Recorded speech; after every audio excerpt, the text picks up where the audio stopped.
Okie dokie, people, we're back. Oh no, wait a second. Okay, yeah, I think we're back live now. I started the stream. I started talking, thinking the stream had already started, but it takes a few extra seconds to settle, I guess, or to get started on the software side here. So I wasn't sure exactly what was going on. Anyway, let's continue, people. This is gonna be part 9 of this blind playthrough then of Phoenix Wright Ace Attorney Spirits of Justice, the Android version. Okay, I had saved at this spot in the story. Wait a second. Okay, there we go.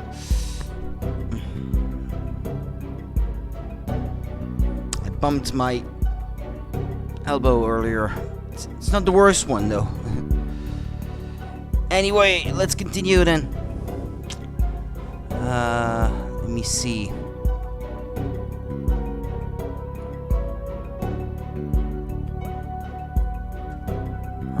Okay, just making sure that I've got all the stuff I need. Okay, I think we're good to go. Isn't there still a way to get the proof we need, even without evidence? You know, a key means of obtaining testimony here in Crane. What, the seance? Are you actually suggesting? It certainly won't be easy, but it's worth a try. Hey, by the way, we can prove that Amara is not dead without her showing up here. Just ask for a seance. No? That would work. I mean, because it wouldn't work, you would know that the person is not dead. Hey, yeah, RNG, how's it going? Ooh, I think I put sugar twice in this coffee. It feels way too sweet. I think I put sugar twice. Ugh. How am I today? I'm good. I'm good, RNG. I'm good. How about you? A crucial step in uncovering the truth behind this case has yet to be taken in this trial, but I'm positive that I can back up our claim with this one step. You mean you will be able to prove that Naina killed Justice Minister Inga? And just how do you propose to do that? With the help of a certain someone. You need help? From someone? Well, I can't imagine who it could be. Who do you think it could be?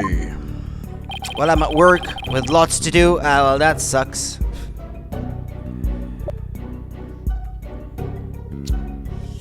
That does suck.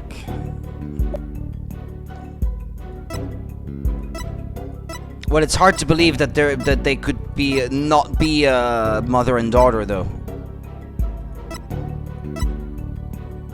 Yeah, I don't know. I really don't know. We'll see how it goes, but not planning on doing it though. Okie dokie.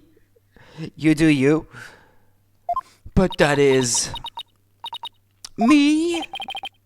Here in Crane, legal proceedings include the viewing of the victim's final moments, but that require your benevolence's help. Such information is just as vital as any other piece of conclusive evidence. If you're right about this, Refa's power should enable her to see the very moment Naina stabbed Inga. It will be hard to watch your father's murder, but it's the only way to uncover the truth. Your benevolence, we need you and your power. You need me? You need me? Well, if this place is gonna have corrupt stuff like that, well, you know. Anyway, you need me? Objection.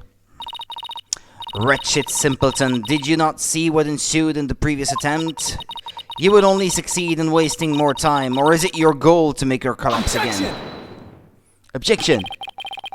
The princess said she was prepared earlier. Besides, it's her duty as royal priestess. I'd say it's all up to her now. Am I prepared? What's a crack-a-lackin', Omi? What's crack-a-lackin', Monica? I'm still good, thank you. You? Am I prepared to fulfill my duty? Isn't a divination seance required at all trials anyway? If so, I imagine there'd be a problem with handing down a verdict without one. Indeed, it would be problematic. Under Kuraini's law, a seance must be conducted before a verdict can be rendered. Insolence! Such insolence! Yeah, it was good. It was good, thank you. Must you try my patience so? If I must dispense with that vexing law, then dispense with it I shall. Huh? As ruling sovereign of Kurain, I proclaim the following.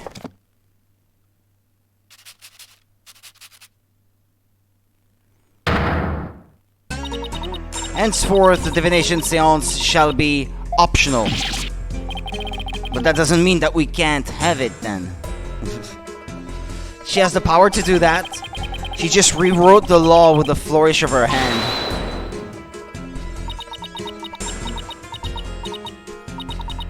Mother, I do not wish for the trial to end like this. It is as the defense said, I must not neglect my duty simply because I am afraid. I shall go through with it this time.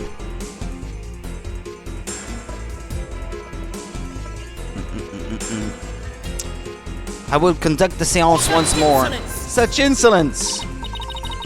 Rafa, do not be fooled by his lawyerly guile. You are not prepared to witness your father's death. You were the one who asked her before. Telling her she not to be a baby or something, but Hornhead needs my help. Hornhead. Rafa, did you not tell me earlier? Did you not tell me you were prepared? But despite your grandiose posturing, you collapsed in the most piteous fashion. Even worse, you have erred in your insights of late. For has not the barbed one there overturned them more than once? Has the Maya thing happened yet? I don't even know what you're talking about, Monica. It's my first time playing the game. I just know that Maya is in the hospital, and that's it. She's still in the hospital recovering from whatever it is she had to do. From whatever it is happened to her when she was abducted. Then it hasn't, I suppose, yeah? You cannot be trusted to keep your word, nor can you reveal the truth through your insights. So I say to you, begone! No! This sacred hall of justice has no need for such a worthless royal priestess. Ooh, worthless? Wow, how can she say that to her own daughter? I still have my doubts that she may not be her real daughter, so I won't miss it. Yay! Let's hope so. So, Mother, you think me worthless? Objection! Well, her benevolence says she can do it, doesn't she? So I don't see why you have to condemn her before she's even made the attempt.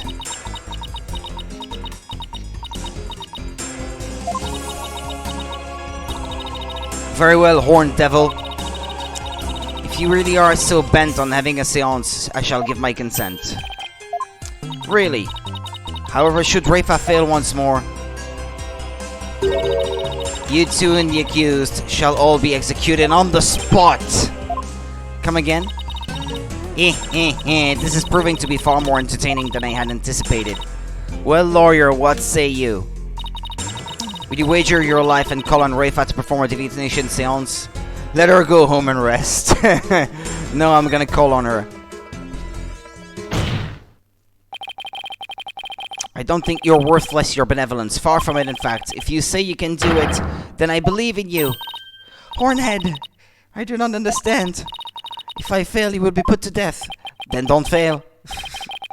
I know you collapsed during your previous attempt.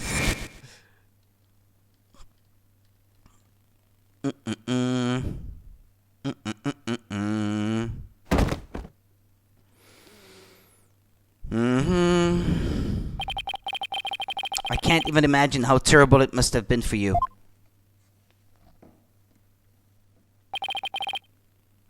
But despite that, you are willing to try again. I have faith in that conviction, in that courage. My courage? Ah, so she was doomed to fail if she didn't have the courage to perform the seance. But it looks like she's gotten the determination to try again. Right, and that's a bet I'm willing to take. And her insights were useful in their own way, even if it didn't go the way she thought. They were able to solve quite a lot from them. Well, she thinks that her interpretation of her own insights, of her own seance, was the absolute truth. But it's just, the images, I guess, and the feelings were the absolute truth. It is as Mother said, I have erred in my insights as of late. If by insights you mean your interpretation thereof, then yeah. But don't interpret, let us interpret them. We'll see where this goes. Not only have I failed to reveal the truth, I've also contributed to false accusations. Knowing that, can you still say that you believe in me? I wouldn't take stock in those words, your benevolence. Despite what your mother says, I don't think you've made any errors at all. Huh? In the trials I've been a part of here in Kurine,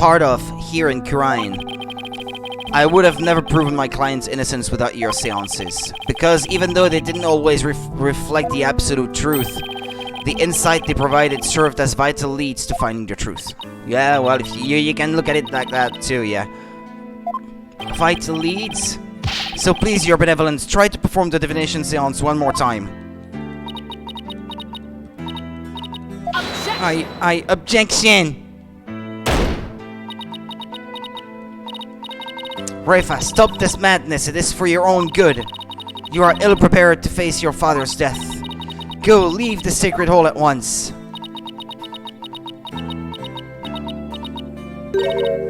No.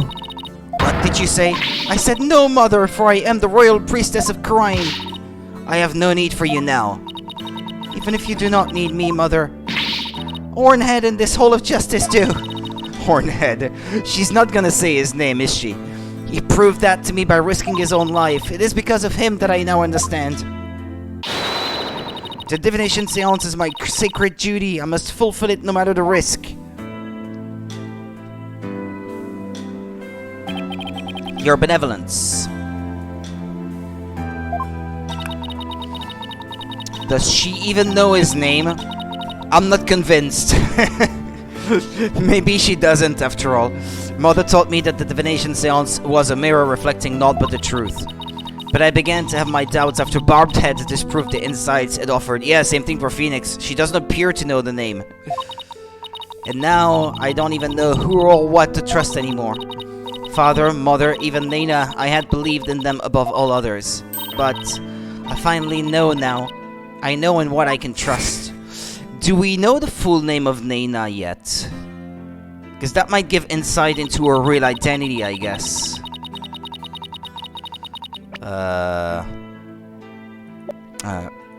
Character profiles? No. We don't know her name. We don't know her. We don't know her full name. We don't know her age.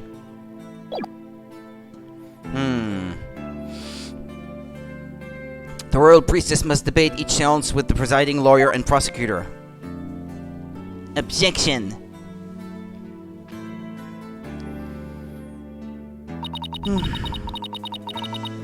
So it can be interpreted properly. That is how I believe trials here in Kurine should function. Therefore, the Hall of Justice needs me. It is my power that leads trials toward the truth. That is my sacred duty, and I will never shirk from it again. Yay! Courage! That right there, your benevolence, is the product of what you've learned in your struggle so far. The truth that you realized with your own strength. As my sacred duty, I must ensure that it is fulfilled. I must have the courage and resolve to see it through.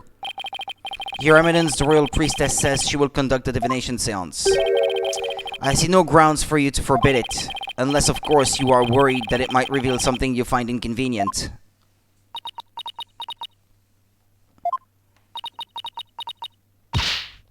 Mother, I am done letting you have your way. Ooh, you're still speaking to your queen. Rafa, you would actually rebel against me, your mother and queen? Though I am scared to see my father's death, I must face my fear. That is what Hornhead has taught me here today. Rafa, can you say my name? Right, here we go I again. am the royal priestess Rafa Padma Kurain. And I am prepared to face my father's death.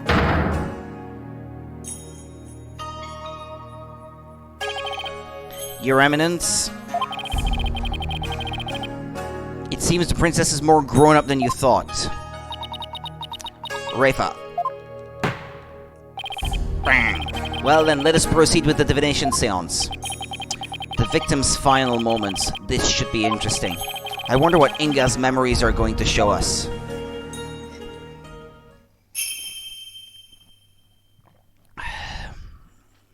O Holy Mother, we hold this divination seance in your name.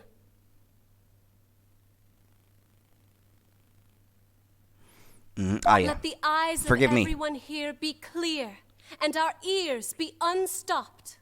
O dance of devotion, guide the victim's soul to me, so that we may receive their final memories in the pool of souls.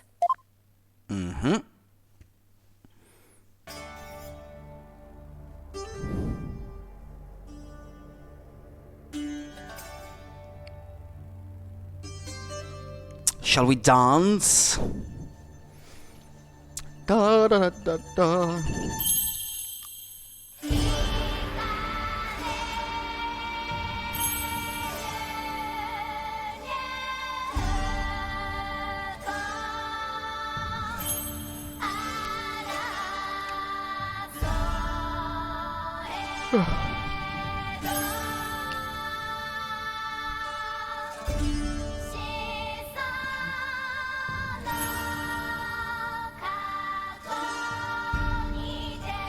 Alright, the Queen Garan Sigatar Kurain. Garan is a Buddhist temple. Sigatar may come from Shikataru, death speaks.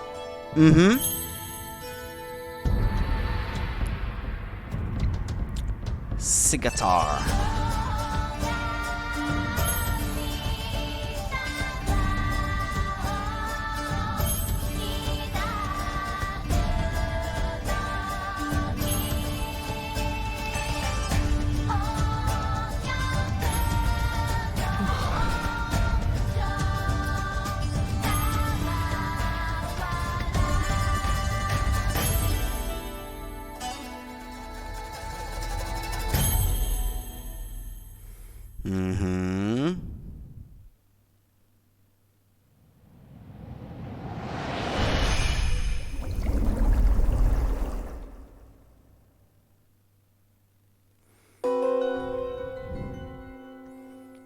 Incense, grapes, sour.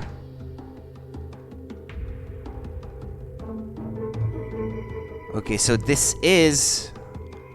If it's the moment of his death, we may not necessarily see the moment when he was stabbed, though. Incense, man's voice, footsteps.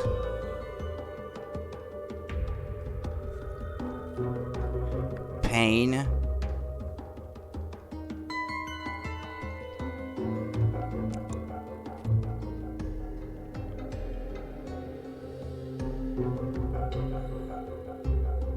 The face is blurry.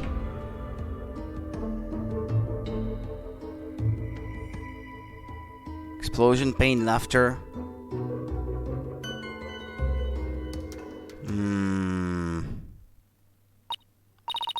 What in the...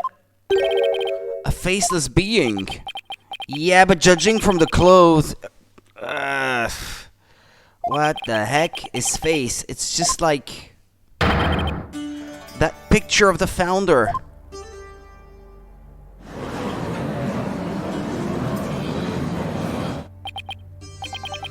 I think that's the last thing anyone expected to see.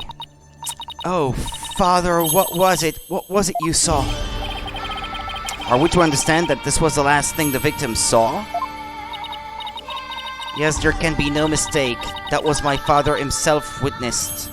That was what my father himself witnessed. Okay. How very strange. You don't suppose the Holy Mother possessed the accused and slew Minister Inga from planning a coup? The divine wrath of the Holy Mother. Oh, Holy Mother, we are ever grateful for your blessings. Talk about a sharp left turn into the Twilight Zone. You know, there's one thing in there that caught my attention.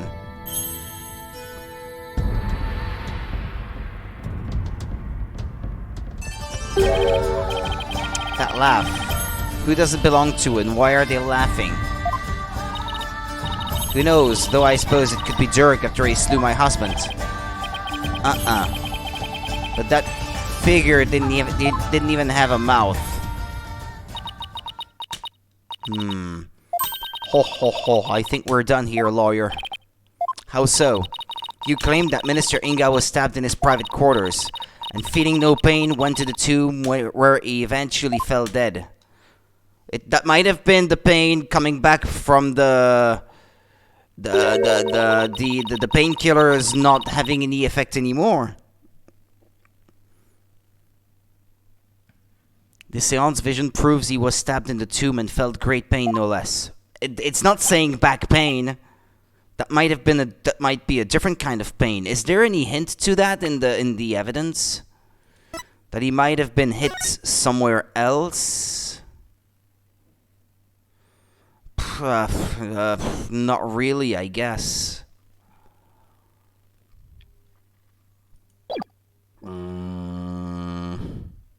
Well.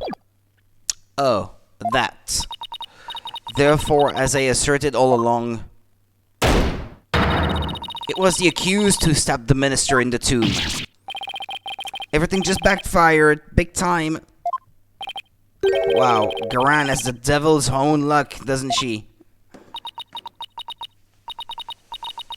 Now then, I shall give voice to the soul of the deceased. Listen well and heed these words.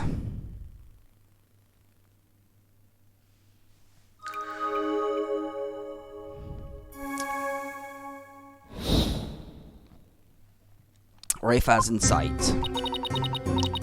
At around 3 p.m., my father was waiting in the tomb to make the hostage exchange. He was drinking grape juice while gazing upon the picture of the Holy Mother. Yeah, grape juice. He had been waiting vigilantly, when suddenly he heard Dirk's voice. The next moment, he was stabbed in the back and collapsed. My father tried to shoot his attacker, but he missed, and the attacker let out a laugh. What now, Mr. Wright? It's up to us to knock holes in Rayfaz's interpretations of Inga's memories. In other words, we need to prove that our understanding of them could be mistaken. Okay, I'll give it a try.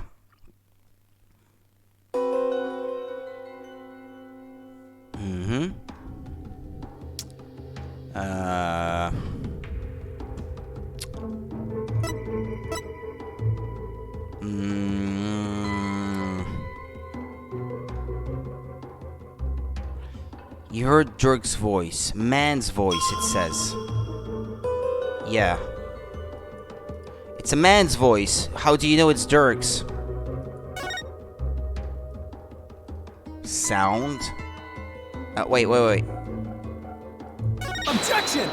Objection, Your Honor. Your benevolence, there seems to be an inconsistency in your interpretation. An inconsistency? Where? Minister Inga is far too relaxed for what was supposedly about to take place.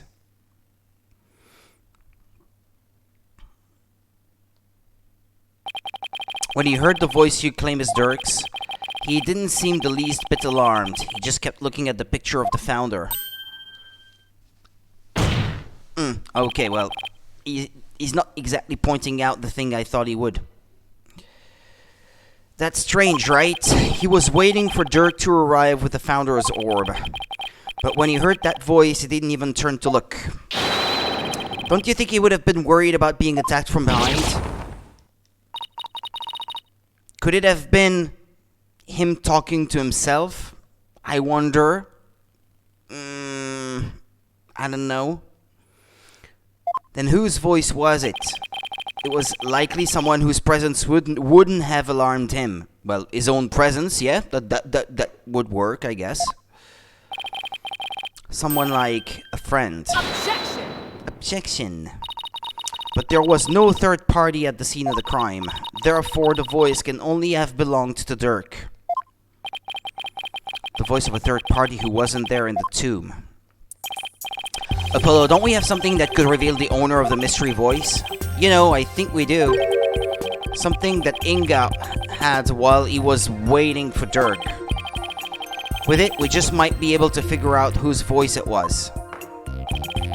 I believe we can identify the male voice Minister Inga heard with this.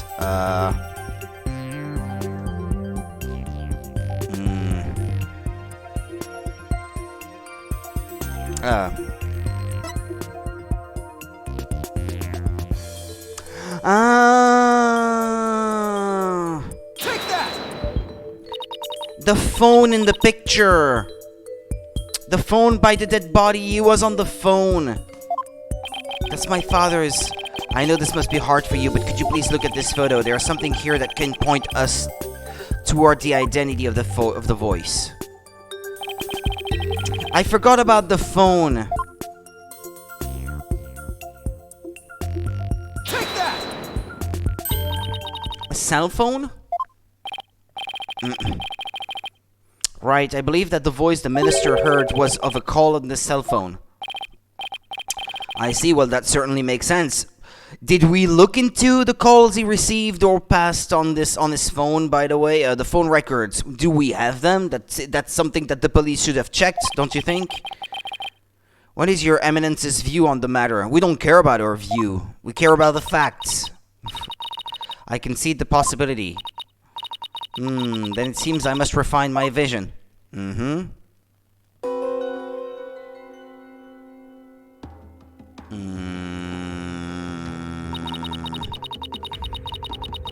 Subordinate's voice. It appears that the voice belonged to one of my father's subordinates. Where is she getting that from? Why do you suppose he was talking to one of them then? My father had members of the secret police positioned throughout the palace. They were supposed to contact him as soon as they saw Dirk and the rest of you. Now we're getting somewhere. Your benevolence, I believe you have an insight to revise. Excuse me. I know, barbed head. Don't presume to tell me how to do my duty.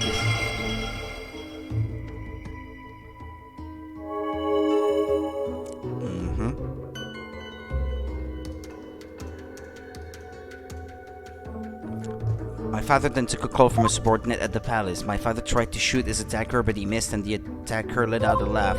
Okay. So the voice was coming from the phone. That's good to know. But there might have been other sounds coming from the phone. Sounds that could be clues. Let's take another look at Rafa's insights and really focus on the various sensations. Okay.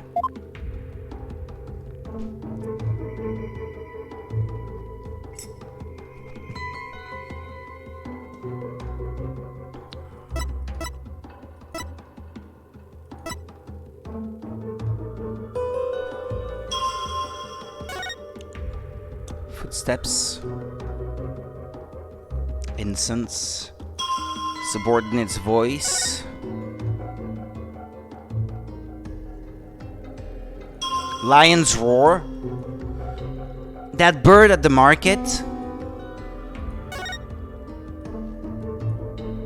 Objection! Is it from that bird at the market? The warbad or whatever the name of the bird is? I hate to break it to you, your benevolence, but you misinterpreted something again. What do you mean? Again? Hey, come on. You don't need to take it that way anymore. I mean, you know that sometimes your interpretations are not completely accurate. Smooth move, Apollo. I think you just hurt her feelings. She may put on a brave face, but she feels more than she lets on. Let me rephrase that, your benevolence. Your interpretation of your father's phone call to his subordinate at the palace isn't consistent with his final memory. What do you mean by that?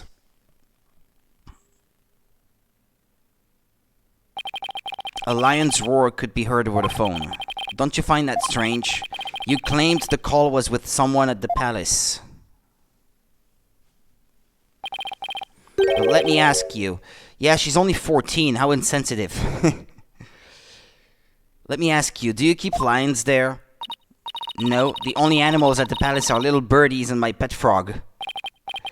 Wait, that giant one in front of the minister's house is her pet? Besides, there aren't any lions in Karain. We don't even have any zoos. A rather sad state of affairs, I'm afraid. Well, I remember hearing a sound like that at the bazaar. Yeah.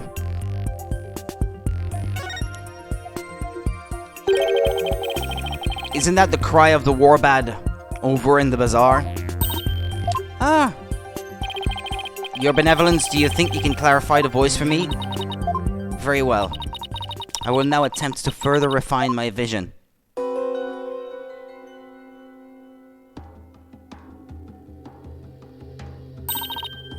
What's this? It was coming from the phone, so the person who was talking to us at the bazaar, could it have been a subordinate then? Just as I suspected, it was the call of a warbad. That means the subordinate Minister Inga was talking to was in the bazaar, not the palace. But why is it important where the call came from? What significance could it have? She's right, it is important to know where the call was made from. It's very important, I guess. I should save, by the way, because if I make mistakes...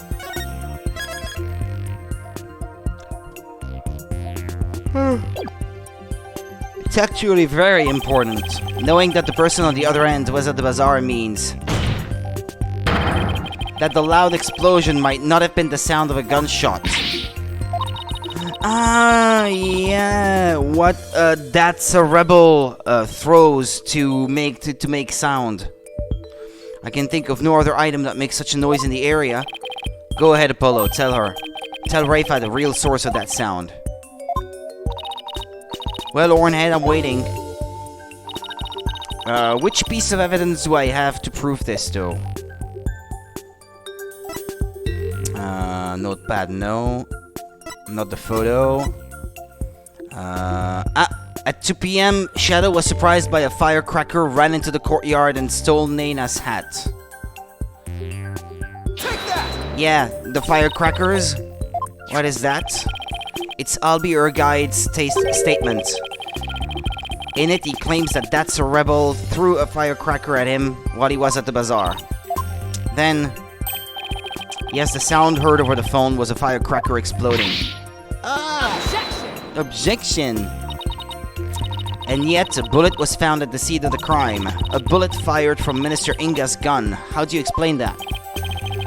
Well, we don't know whether it was fired during the course of the crime, right?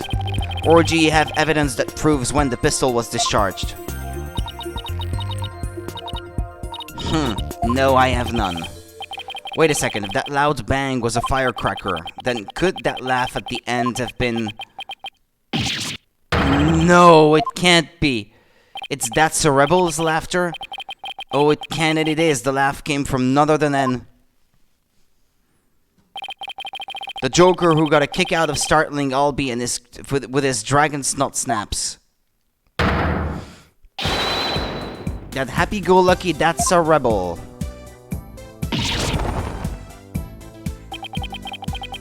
Someone should really put a leash on that guy.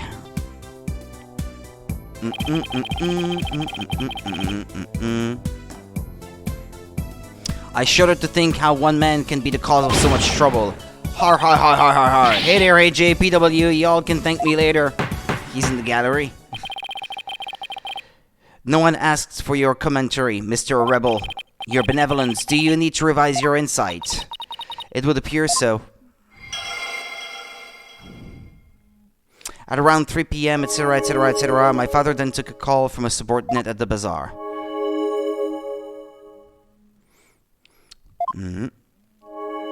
That final laugh belonged to none other than Dats himself. Okay.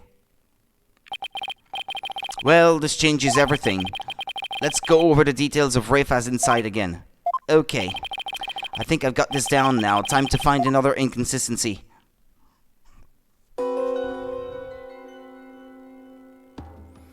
Okay, 3 p.m. My father was waiting in the tomb to make the hostage exchange. Was drinking grape juice while gazing upon the picture of the Holy Mother. My father then took a call from a subordinate at the bazaar.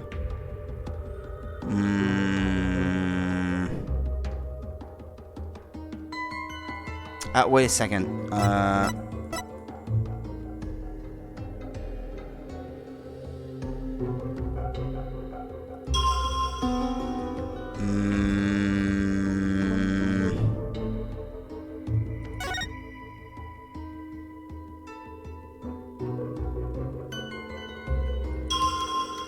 Explosion.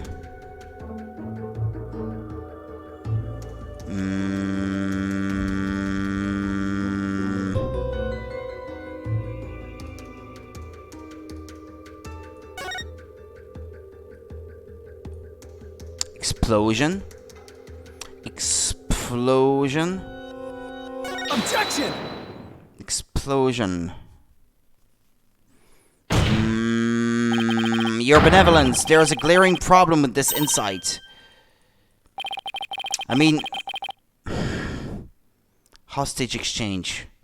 You stated that the murder happened at around 3 p.m., which is right around the time my client arrived on the scene.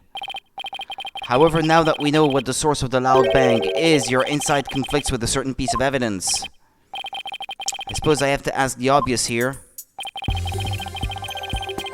Well, it's at 2 p.m. that the loud bang was heard by Albie. Take that! Albie, your guide's statement again. That might prove that he was dead before Dirk entered the place, no? Yes, because to summarize what he said, at around 2 p.m. Shadow was surprised by a firecracker and ran into the palace courtyard.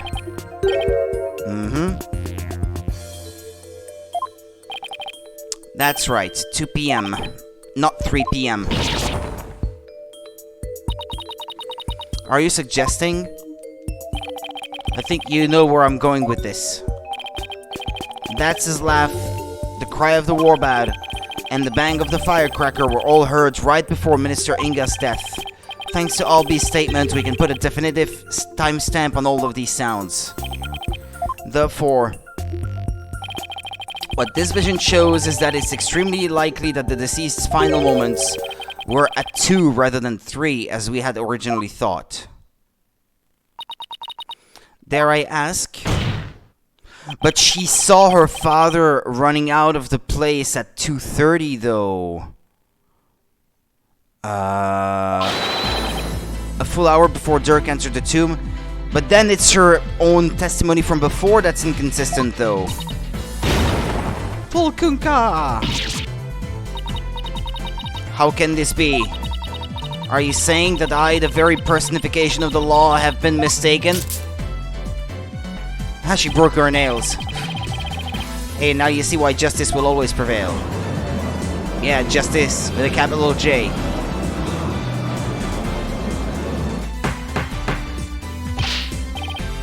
Peace, peace, I say. Now then, defense. I must remind you that the figure of the accused was clearly shown in the vision. How do you explain that? I wouldn't say it was clearly shown. After all, the figure didn't actually have a face. You are absolutely right. Without a face, we can't be certain of who it was. Furthermore, need I remind you that if the vision is from 2 p.m., Dirk was still with me and Mr. Wright, which means this faceless figure couldn't possibly be him. So then what are we to make of this 1 hour difference? Wait, 2 o'clock? That's when my mother was performing the rite of channeling. The palace guards had all been reassigned to guard the channeling chamber for the rite. Don't tell me. The royal residence. It would have been virtually unguarded, which means the real killer could have easily slipped unseen into Amara's tomb. Defense, are you saying that this is someone disguised as the accused? It's exactly what I believe, Your Majesty. Preposterous. Disguises cannot deceive the memories of the dead. That the face did not appear this time is mere happenstance. Had it appeared, such subterfuge would have been as clear as day. He's got a point there. Anyone who knows about the divination seance would have tried to hide their face. Nevertheless, our killer openly appeared before Inga. The question is, why? Apollo, maybe the killer could afford to be so bold. One of the reasons I'm afraid to have such long nails, if you're unlucky enough, you could break your nails off. Yeah, because they knew their face wouldn't show up in the seance vision. What? It's possible that the killer dared to dress in Dirk's clothes and stand square in front of Inga, precisely because they knew they could get away with it. But how could anyone be so sure of something like that? A long time ago, I heard of a cognitive disorder. Yeah, I alluded to it before. The prosopagnosia. Like the guy in Zero Escape. Like Ace in 999. I even said so. I have his notepad. What if Inga had it? Then are you saying that this is literally how Inga saw the world? Yes, we can't normally see through the eyes of others, but in this case we can. And if he had that disorder, I imagine this is how faces appear to him in life. Okay, let's say that the killer knew that Inga had such a disorder. They could definitely use it to pin the crime on Dirk. But if you're wondering about how to prove that Inga had it, you already have what you need. It's such an interesting disorder, to be honest. I've heard of people having it in real life, so it's really something that exists. Well, defense, do you have anything to show to this court? It's sad, yeah, but fascinating indeed, yeah. Wait, hold on. Frankly, I have no idea what Mr. Wright means, but I'll look the evidence over again. Come on! What explains why the face of Minister Inga's killer is absent in his seance vision? Isn't it in this one? Yeah, like this. Dirk, long hair, high patch, blue clothes. Take that! A notepad. Yes, it was found in Minister Inga's room. And it holds the answer we're looking for. As you can see, it's filled with detailed notes on various individuals. What kind of clothes they wear, hairstyles, and other discerning physical characteristics. And this is connected to the faceless nature of the killer. How? The vision we saw was exactly what Minister Inga saw with his own eyes. It is he who saw his killer as a person without a face. In fact, this is how he normally saw everyone around him. What's this? I believe Minister Inga had a disorder that prevented him from recognizing faces. It would explain the faceless being. And why he needed a notepad full of people's physical characteristics. Now that I think about it, my father was always terrible at remembering people. By simply changing my hairstyle, he would fail to recognize even me. Your Eminence, you knew that your husband had such a disorder, didn't you?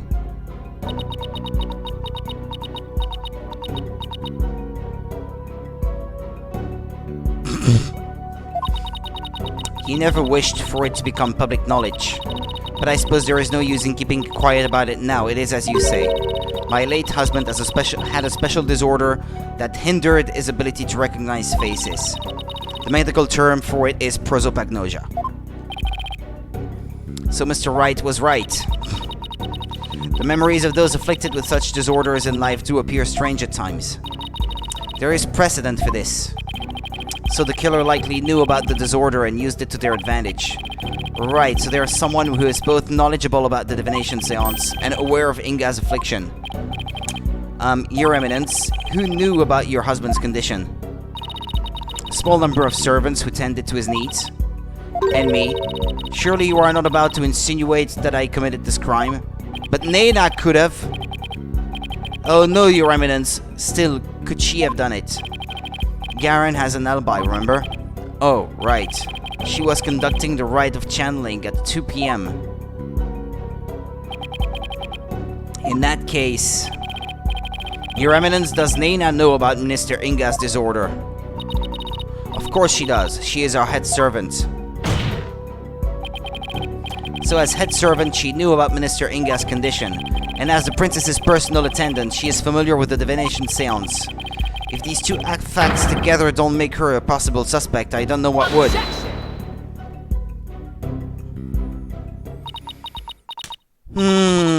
You witless lawyer, how quick you are to forget the facts. Facts like, when Inga was last seen alive, you claim he was slain at 2. Yet that is impossible, for Rafa saw him at 2:30. I hadn't forgotten about it, I said it earlier. I didn't understand why the game was going that way, because it didn't seem to make sense.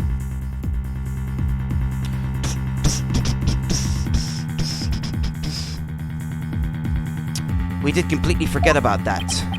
No, there must be some mistake. So you see, the murder could only have happened at 3 p.m. The hour Dirk entered the tomb. There is no other answer to this puzzle. Why don't we ever get to make up answers like Garen makes up laws? Guess it's back to square one. Where did we go wrong? I don't think we're the problem. We just seem to be short one piece of the puzzle. Our deductions so far explain everything to a T. Everything except for Inga's sighting at 2:30. I see, and without that final puzzle piece, all of our deductions fall apart. Apollo, if Inga's sighting is the only anomaly, we'll just have to find a way to make it fit into the bigger picture. Time to think outside the box then, right? Let's see. It would be impossible to see Inga walking around after he'd been killed. But what if there was a way to make people think he was alive even though he was dead? Like a way to make people witness the living dead. Sounds like some kind of TV show. Things like that don't happen in real life.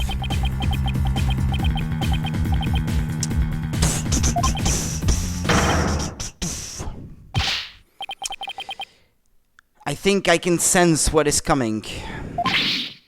Apollo, did you just... I did. I figured it out. I know how to make people witness the living dead. Your Majesty, our deductions weren't wrong after all. Despite Minister Inga being murdered at 2 p.m., he was seen heading into the tomb at 2:30, and I'll tell you how. I certainly hope you will, because I have no idea what you're talking about. The Minister Inga her benevolence saw was in fact someone channeling him. They're not gonna ask Maya to channel the dude, are they? Because that would be pretty freaky.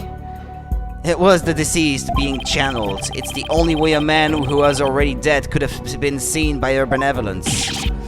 Channeled, you say? That's right, and there are only 2 people capable of spirit channeling here in Karain. Her Eminence Queen Garen and Amaya Faye. It's possible that one of them was channeling the minister. It would seem that you are ever bent on making me party to this crime. Well, you know. Prosecutor, what was I doing at 2:30 p.m., the time at which my husband was seen? Eminence, I believe he had completed the channeling rite and were having tea with the king of the neighboring realm. There would have been many attendants there too. Now Huta has to keep up with her schedule too. What doesn't she make him do? Unless it is Amara, who was channeling the guy. Then that leaves only Maya. No, not necessarily. Come to think of it. Yeah, it does. Maybe someone was forcing her to use her power toward nefarious ends. The real Curlew could have been threatening her.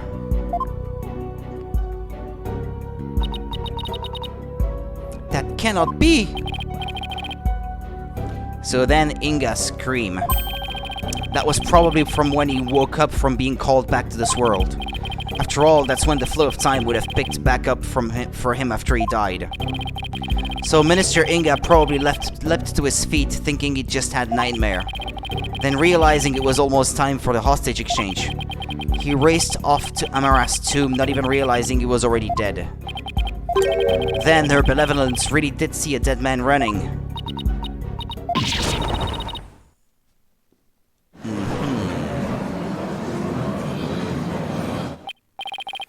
Using the sacred power of spirit channeling to commit a crime. How can this be? The defense calls Miss Maya Faye to the stand.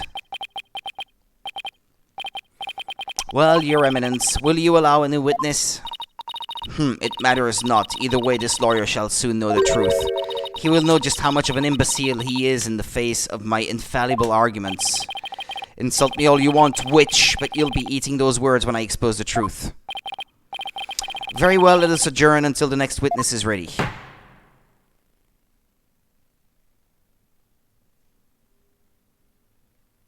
To be continued. Okay.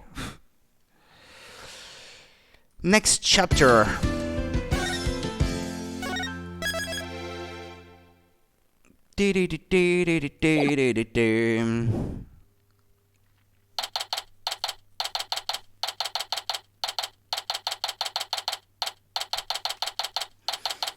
Accused lobby. Talk about some really close shaves. Well, you can't get a closer shave than Headsman's brand blades, that's for sure. Okay. Trial's not even over yet and I'm already exhausted. Still, you were able to fight back the queen herself in there. Well, maybe with Miss Faye's help, I won't have to keep on playing your game much longer. Speaking of which, I guess it's a little late to be asking, but do you think she's well enough to testify, Mr. Wright? She slept all day yesterday out of exhaustion, apparently. But that's all it was, so she should be okay. Barbed head, horn head. Oh, hello, your benevolence. Okie dokie, Monica. Princess Rafa, you were really impressive in there. I am the royal priestess Rafa Padma Kurain.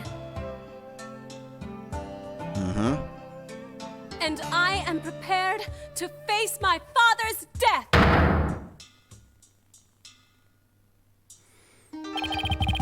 Despite your mother's opposition, you stood your ground. And in doing so, you fulfilled your duty as the royal priestess.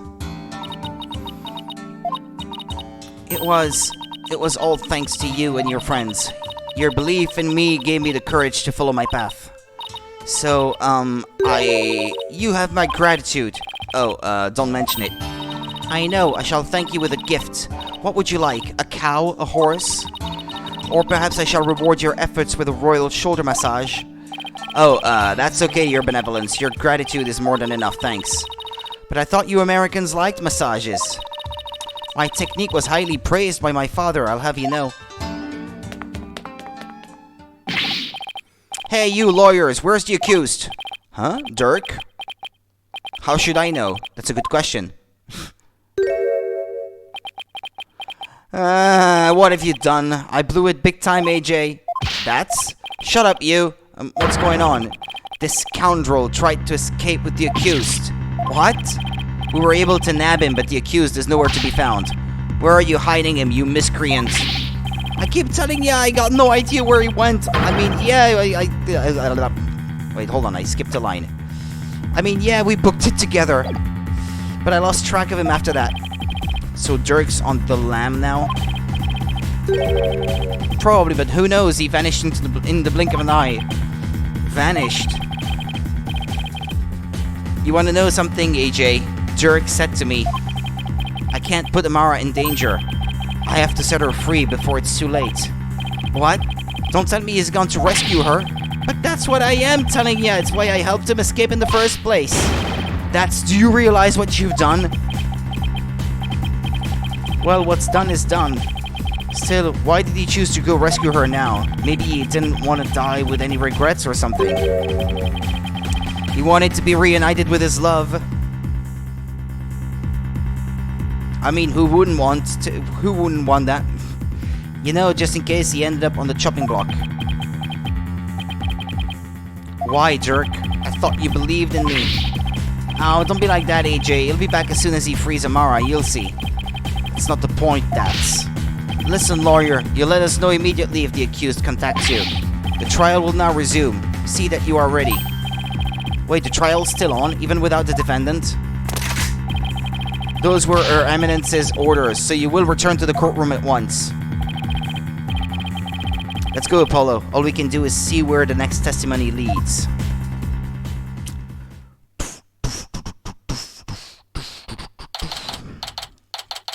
May 19th.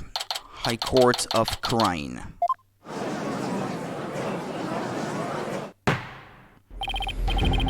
Now and then let us resume the trial at hand. Your Majesty, my client seems to have gone missing.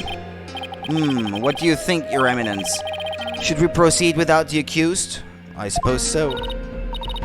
Why not? My royal guard is searching for him as we speak.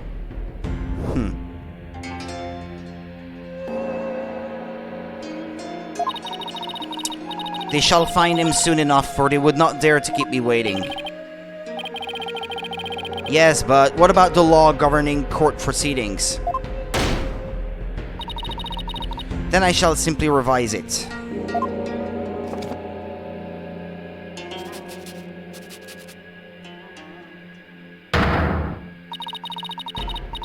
As ruling sovereign of Khurain, I proclaim the following. Should the accused be an enemy of the crown, they may be tried in absentia. Yeah, even when being absent, I guess. But in that case, I guess there's no problem with proceeding.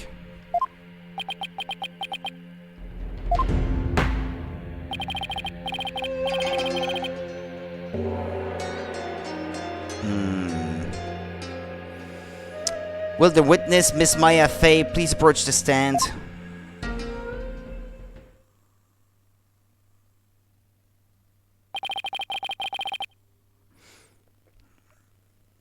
Okay. Sorry to summon you like this, Maya. Getting dragged out of bed and into court is not exactly a fun wake-up call, Nick. I'm sorry, Miss Fey, it was my idea. And you are? Oh, right, I'm Apollo Justice. It's nice to finally meet you. Oh, so you're Apollo. Nick's told me all about you. Don't throw that music. The nostalgia, man. You're the new guy with the loud voice and a bit of an unreliable streak, right? Unreliable? Well, that was 2 years ago. You've come a long way since. So what was I called here anyway? Am I under arrest again? Huh? I guess no one's filled her in. Well, she has been asleep this entire time. Miss Fey, this is a trial for Dirk Sadmadi and you're here as a witness. What? Dirk's been arrested? But that's not exactly the reaction I was expecting. Miss Fey, you are suspected of playing a part in the murder of Justice Minister Inga. What? Someone allegedly forced you to channel the minister to obfuscate the time of his murder. At least that is what the defense claims. Wait, what? How could you, Apollo? How did you even reach that conclusion? Sorry, but it's the only way this whole case makes any sense. No, I tell you it was Amara. Your understandable anger at the defense aside, will you testify, Miss Fey? Yes, Your Majesty. Your Majesty.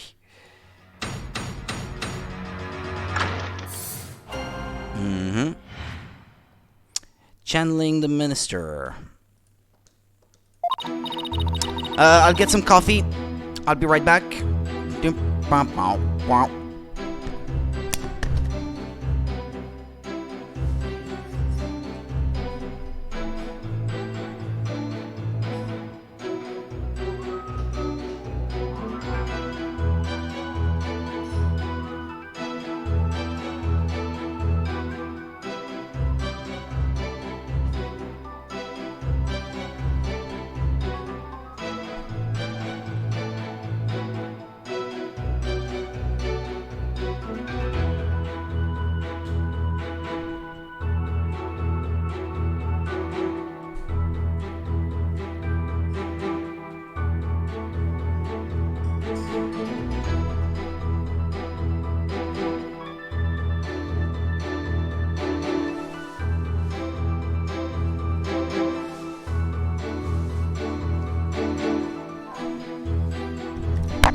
Okay, excuse me.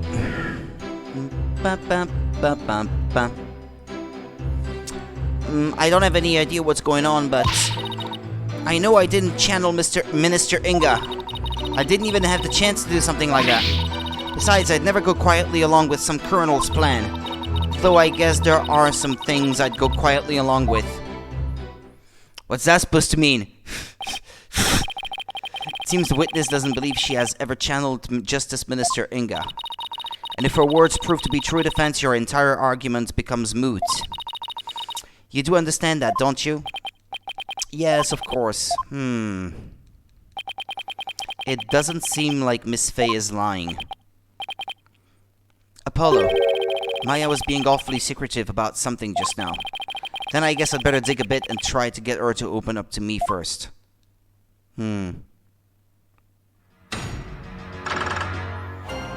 Cross-examination. Channeling the minister. I don't have any idea what's going on, but...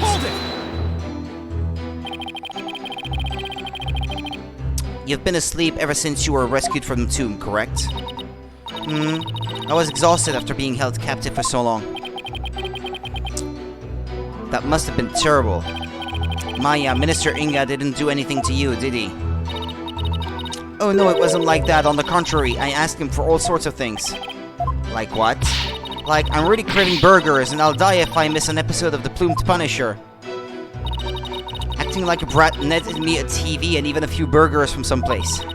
He was surprisingly nice to me. Are you sure we're talking about the same guy here? He may have loomed large, but he was unexpectedly easy to push around. Even though he's the one who was responsible for pushing those execution papers through. Oh, that. Approving executions was simply his preferred method of stress relief. With a wife like her, he was probably really pushing them through out of fear. I'm beginning to see why he wanted to stage a coup. In any case, my time in captivity wasn't so bad. But of all the things that happened... I know I didn't channel Mr. Inga. Are you sure about that? Maybe you just don't remember channeling him. Could it have happened by accident? Don't remember? I may be 28, but I'm not senile, you know? Yeah, because being 28 is super old or something. Something's not right here. Miss Faye, you were confined to Amara's tomb the whole time, is that correct? Yes, but I wasn't conscious the whole time. Okay, then let me ask you something. Did you ever see Nena in the tomb, dressed as Dirk? Huh? Is this some kind of joke? I think I'd remember if I saw something as crazy as that. Plus, I doubt anyone would carry out a crime like that right in front of a potential witness. I hate when he's right. I didn't even have the chance to do something like that. Hold it. You didn't have a chance to channel him. Does channeling someone take a long time? Not really. Once you get the hang of it, it's pretty much instantaneous. But I was all tied up, literally. So there was no way for me to make the channeling mudra with my hands to do it. Okay. Right, I guess you really didn't channel Inga then. Maya, when mediums are done with a session, they can send the spirit back to the other world themselves, right? Sure, unless they're still in training, amateurs can get possessed by spirits sometimes. But full-fledged mediums can stay in total control of a session, and they can send the deceased spirit away anytime they want. So I take you can do that too, Miss Faye? Of course, it's a cinch for the new and improved Mystic Maya Faye, a spirit medium. That's strange, you seem like the same old childish Maya to me. I'll show you, childish Nick. Okay. Besides, I'd never go quietly along with some criminal's plan. So you wouldn't channel spirits for unseemly purposes? Of course not. Spirit channeling is my bread and butter, and I take a lot of pride in my work. It's like, would you use your legal skills to commit a crime, Apollo? Well, until finger pointing and objecting become deadly, I don't see how they can be used. Wow, you're a regular Mr. Smarty Pants, just like Nick. Always at the ready with some sarcastic comeback. I think I'll save my many objections for after the trial. Yes, please. Anyway, I'd never go along with something like murder. Though I guess there are some things I'd go quietly along with. Like what? It sounds to me like you're trying to hide something, Miss Faye. Didn't anyone teach you about respecting boundaries, Polo? It's really rude to pry into a person's private affairs. Okay. Shouldn't have done that, I guess. Sorry, I didn't realize, Wait, we're in a court of law. Yeah, I know. Then what was all that about me being rude? I'm just doing my job. So please just tell me, what exactly are you hiding? Sorry, but I promised Dirk I wouldn't say. You made a promise to Dirk? A pretty big one. I think this is about all you're going to get out of her.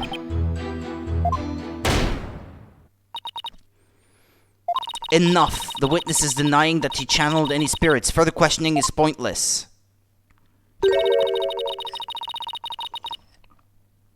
It appears your little fiction has been soundly exposed for what it is. You should listen to her, Apollo. I don't even know why you suspected me in the first place. I mean, you don't have any evidence of me channeling Mr. Inga, do you? Oh, evidence, huh? There's no point in even thinking about it, really. I don't use anything special to channel spirits, so there wouldn't be anything left behind.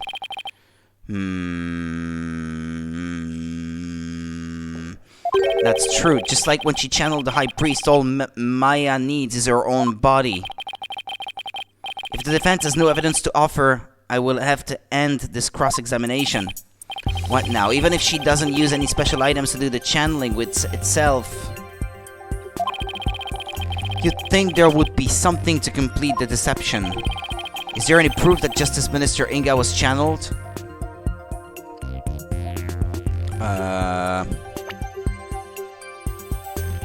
There's something I need to check.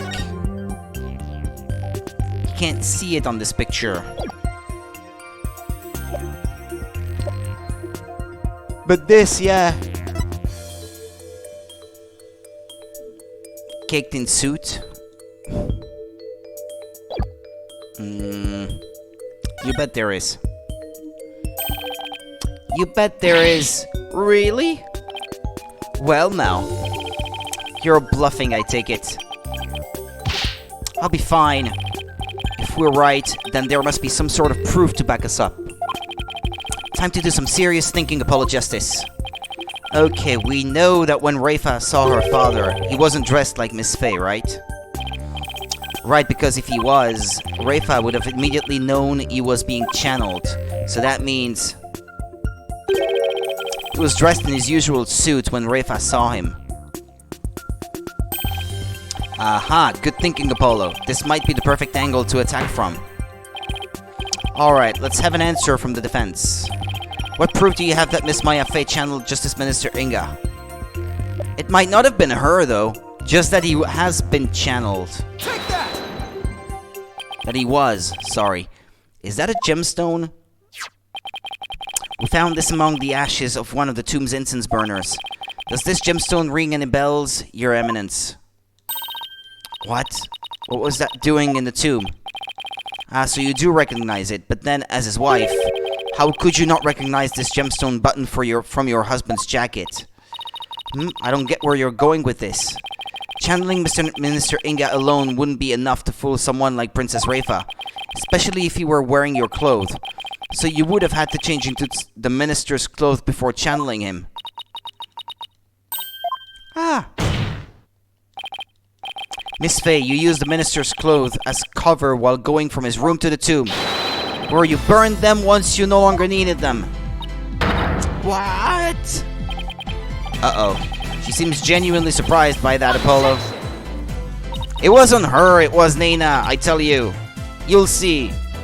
Nena equals Amara. You'll see. I'm almost sure of it now. Miss Faye, yes, do you know my husband's name? It was, Inga Karku Karain, right? That is correct, in part, but there's more. Much more. Inga Karkul Okod Disnam Bihani Loga etc etc Karain III. That is his true name. Could it be any longer? Due to its length, only a portion of it was ever made public. So, Miss Faye, did you know his true name? No, I mean, how could I? Precisely.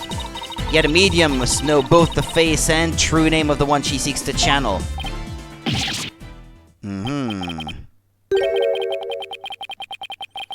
So then Miss Faye couldn't have channeled Minister Inga. Excuse me. That's what I've been saying this whole time. Why would I want to randomly channel some old guy I didn't know and didn't like, thanks to that last trial? Well, he still brought you burgers, apparently. I can't believe this. Apollo, I really don't think Maya's lying. However, your line of reasoning still seems credible to me. I agree, but there's something tripping us up in the details. Maybe we're working off of some wrong assumption again. Apollo? I was thinking... Yes? Since I didn't channel Minister Inga, is it possible that someone else did? Someone else? It's pretty funny how long his true name is. Well, I guess, if he is like half royalty by marriage, yeah, he would have a super lengthy name with the names of all the people that he descends from in there, I suppose. It's not like out of the ordinary, I suppose, for people of his rank, of his stature. I don't know how to say it. Who else could it have been? I haven't thought that far yet. Such chatter is without merit. Let us move on, shall we? No, stick to it. She's getting angry. We're onto something. I don't care what Garant says. I'm going to figure this out. If it wasn't Miss Faye and the Queen as an alibi, then... Apollo, forget about who is capable of channeling spirits for a second. I should consider the circumstances around the channeling, right? Nice mug. Yeah, thanks. It was a present, actually. I think it was my brother, who offered it to me. No, my mom. It was from my mom. Right, we know Rafa saw her father come running out of his private quarters. If he was being channeled at the time, who could it have been? It had to have been someone who was in Inga's private quarters. Well, I'm waiting, Defense, and you know how much I despise waiting. Yes, but there is someone else besides Miss Faye who could have channeled Minister Inga. There is just one more person, and they were in Inga's private quarters. That person is our only hope now. So the defense believes there was another. Let's have your very serious answer then. With pleasure. Horn Devil! Who could have channeled Minister Inga?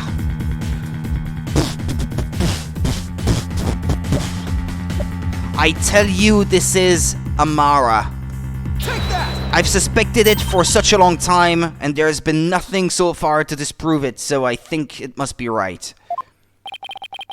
Your Eminence said it yourself. That's right, Nena never did go into the tomb that day. Instead, she entered my husband's private quarters. How do you know? It's quite simple. Shoe prints were discovered in Inga's private quarters. Shoe prints that belonged to Nena. Yeah, there is that too. But I chose her because I've had this suspicion for such a long time that she had to be Amara. But then, yeah, there's also the fact of the shoe prints, which I didn't even remember. Thank you for the follow, Delta Intello. Sorry, Delta. I guess I shall say Delta. She said that Nena disappeared right after she entered Minister Inga's private quarters, the room from which Minister Inga himself came running out of not long afterwards. You are not seriously suggesting. It's the only thing that makes sense. Which case is this? It is the 5th one in this game. And on 3DS, that would be the final of those that are not DLC, that are part of the main game, I guess. It would be the final one. And then there's a DLC case still after this one that I still have to play.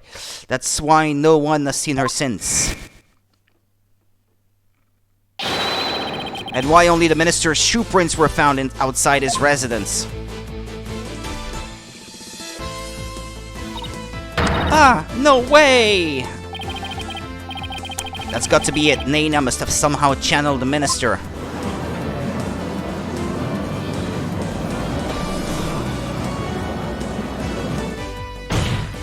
Bam! All of the circumstantial evidence has fallen into place. You can't ignore it anymore. You can't claim Nena isn't connected to this case somehow. In light of this, the defense calls Nena to the stand. But we don't know where she is, though. Well, Your Eminence?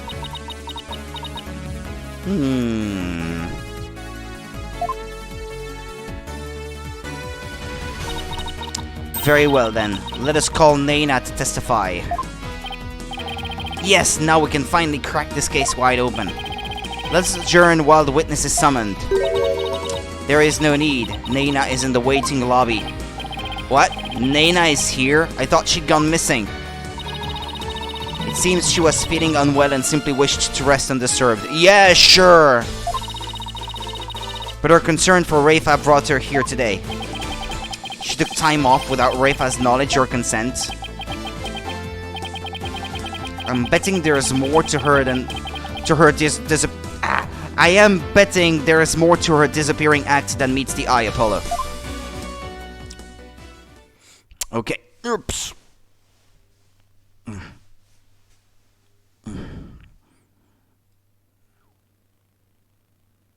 She has brown eyes. Is it Amara? Can it be?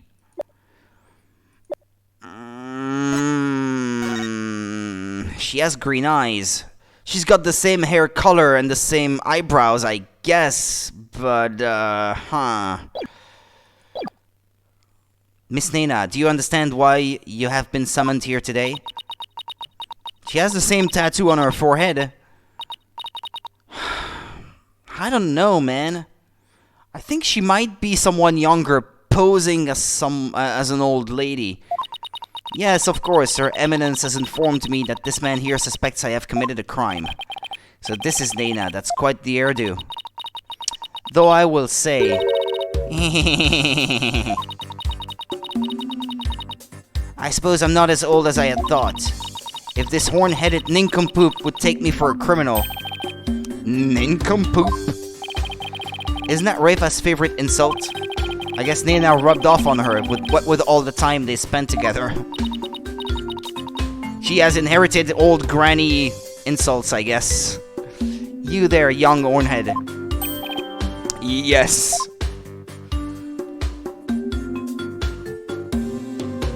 Ooh, dust.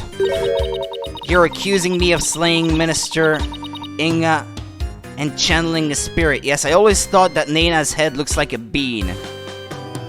A bit, yeah, I guess. Her hairdo, yeah, kinda does.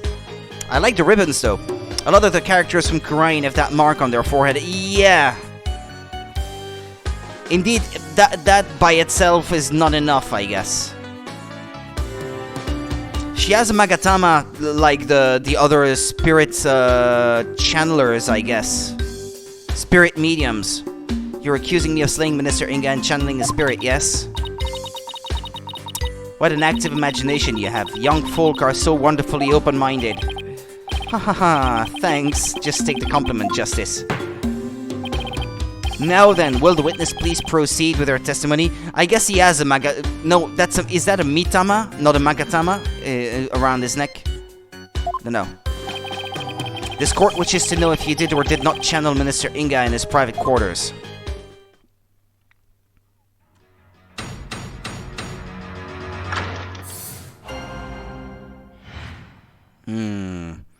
I'm no spirit medium, Sonny. I was feeling under the weather yesterday and decided to rest these weary bones. Besides which, a lowly servant such as I could not possibly be an honorable spirit medium. Only members of the royal family can learn the art of spirit channeling here in Kurain. Excuse me. Funny thing is, Nayuta wears a headpiece that is a diamond like their mark. After Queen Amara's passing, Her Eminence Queen Garan is the only spirit medium left. If you believe a medium to be the culprit, it would have to be that young lass Maya Fey. But she's not dead, Queen Amara. And there you have it. It seems we have summoned her for nothing. Only those of the royal bloodline have the power of spirit channeling.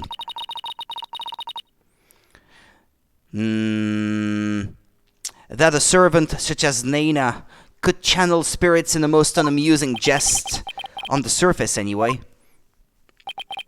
But our line of reasoning has led us to this end, that Nena channeled Inga's spirit.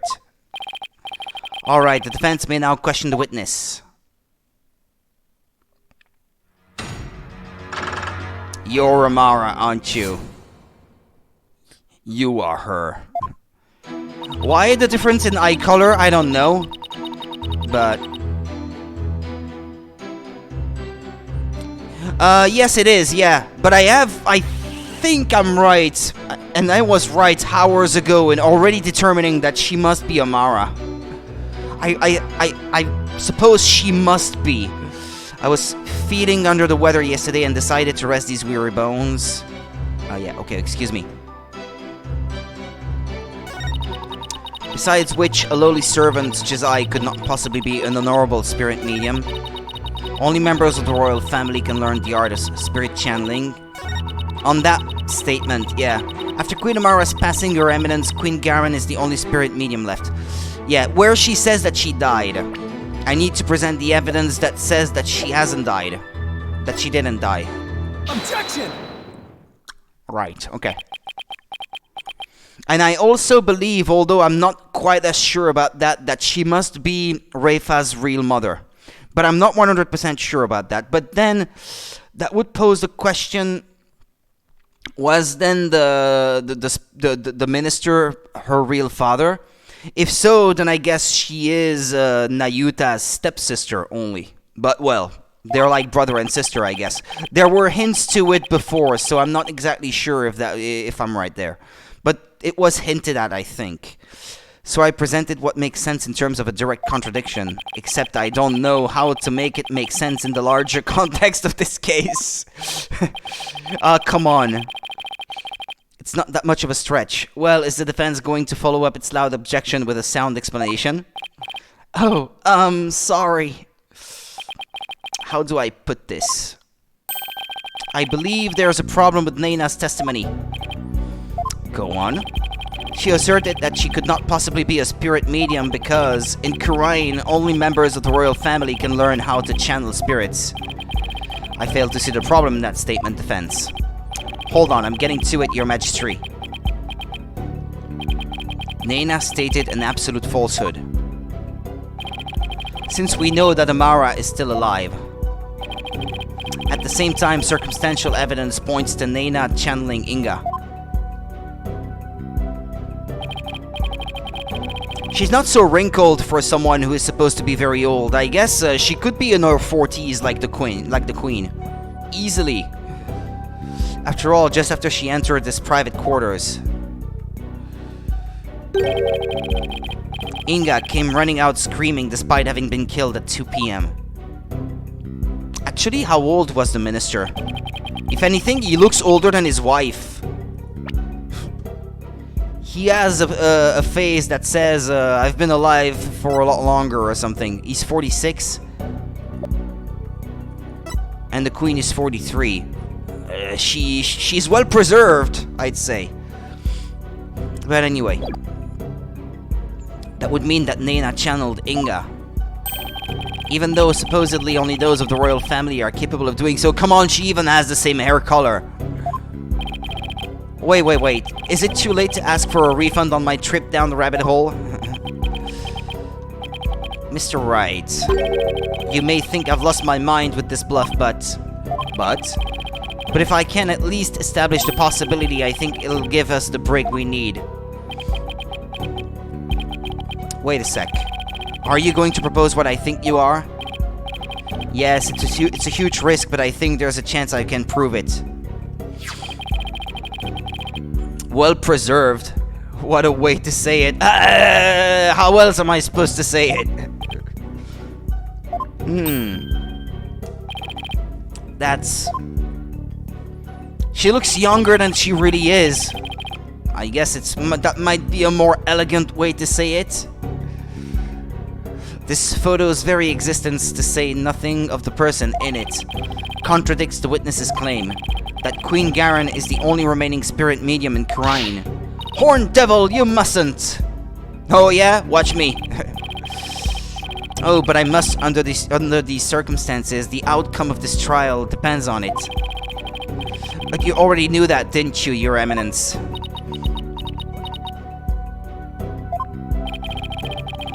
I like angering her. Will the defense please explain who is shown in the photograph?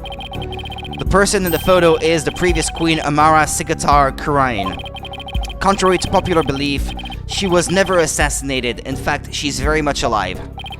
What? But that's nonsense. Take a good look at the law book in this photo, Your Majesty. The mark of the dragon branded on it could only have been placed there after Queen Amara's supposed assassination.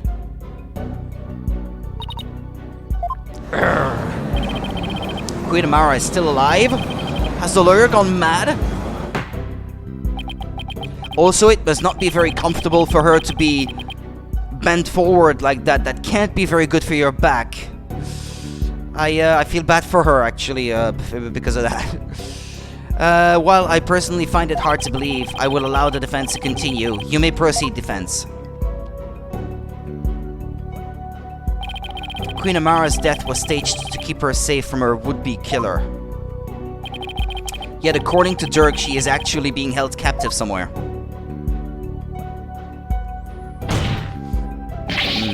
But the real truth is that Queen Amara is not being held in confinement. Rather, she walks freely among us. Here in this very courtroom today. Satura! Her hair is likely also extremely heavy. Yeah, there's that too. Do not be deceived, Your Majesty. The red pepper is skilled in weaving plausible lies. It is the cunning lawyerly art known as bluffing. But knowing this, there is no need to fear his forked tongue. Objection! Objection! That's where you're wrong, prosecutor. Cause you'll be quaking in your old boots soon enough. Is that so? It's my turn, Nahyuta, to wake you up to the truth right before your eyes. It's your mum! She's there in the witness stand. Queen Amara is still very much alive and has been disguising herself as... Boom! Big reveal. Yeps. Eek! This is the simplest and cleanest explanation for everything we've covered so far. Most likely. The person who killed Minister Inga. Someone with intimate knowledge of the divination seance. The medium who channeled the minister in order to mask the real time of his death. Condense these traits into one person and you get a spirit medium of royal blood. And that person is none other than you, Nena. Are the ribbons gonna come undone, her hair will fall, and then boom, or the glass fall down, and then it's revealed that it's her? Or something. Your true identity, it's the former Queen Amara, and the killer we've been looking for all along. What? Have you finally lost your mind, Mr. Justice? What you say is beyond blasphemous, even in the depths of hell. Oh my, such frightening allegations. Weird hair is the trademark of Ace Attorney. Yeah, there's also that, I guess. Indeed, and absolutely ludicrous to boot. Her Eminence Queen Amara yet lives. And is actually Miss Nena here? You have truly gone off the deep end. You don't have to take my word for it. In fact, a certain someone can help me prove it. Your Eminence. Well, you only have to look at the anger on her face. If Queen Amara truly is dead, you should be able to channel her spirit right here, right now, isn't that correct? I suggested that it be done before, actually, to prove that she is not dead. I can. Deny it no longer. The lawyer speaks the truth. Nena, the woman who stands here before us. Well, she didn't have to confirm that Nena is her, though. Is Amara, the former queen believed to have perished 23 years ago. Polkunka!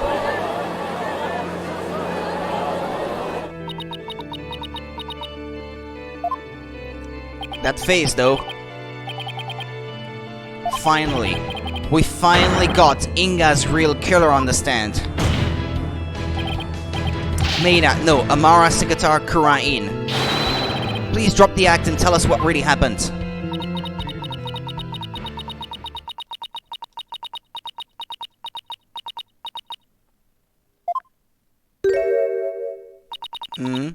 Oh, dearie me, I guess I shouldn't have underestimated the power of youth.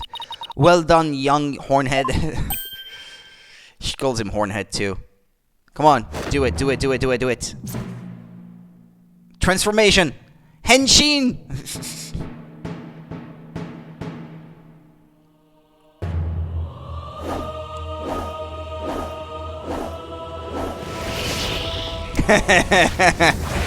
That's funny. Boom! There she is. Wah! I was getting tired of masquerading as an old woman anyway. It has been far too long since I last greeted you, good people of Karain. It is I, Amara Sigatar Karain, your former queen. Queen Amara! Wah! Mommy!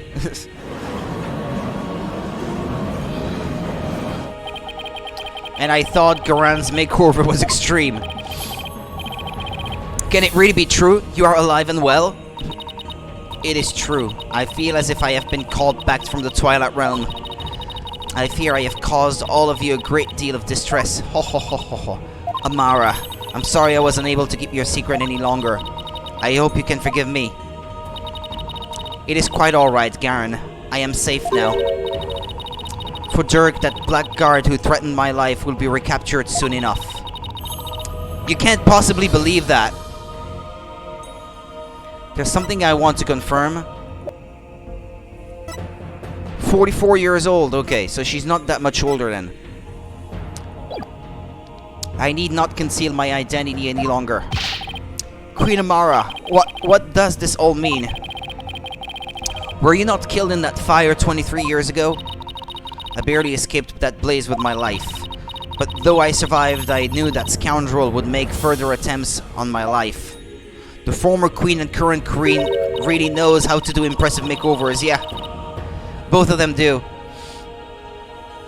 Therefore, I staged my death and abdicated the throne to my dear youngest sister Garan. But the building of that great tomb and disguising yourself as a lowly servant, why would you do such a thing? Garen, I would have you explain. I wished for her to be close at hand. It was the only way I felt I could protect her. And it was the best way to hide her from the eyes of the public. After all, who could conceive of Amara lowering her station to that of a servant? Not current looks like a witch in my opinion. Yeah, she looks like a witch indeed, yeah.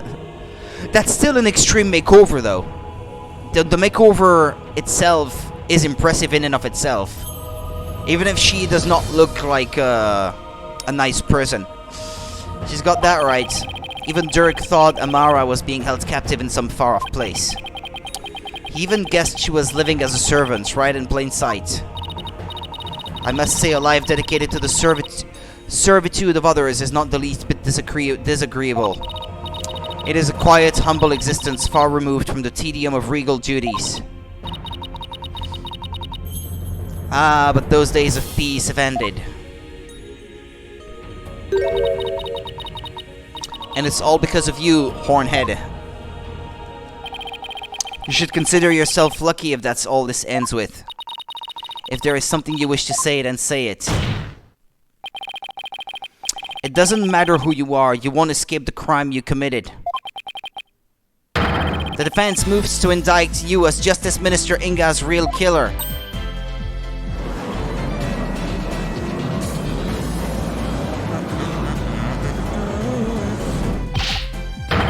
What's this? You would accuse Queen Amara of homicide?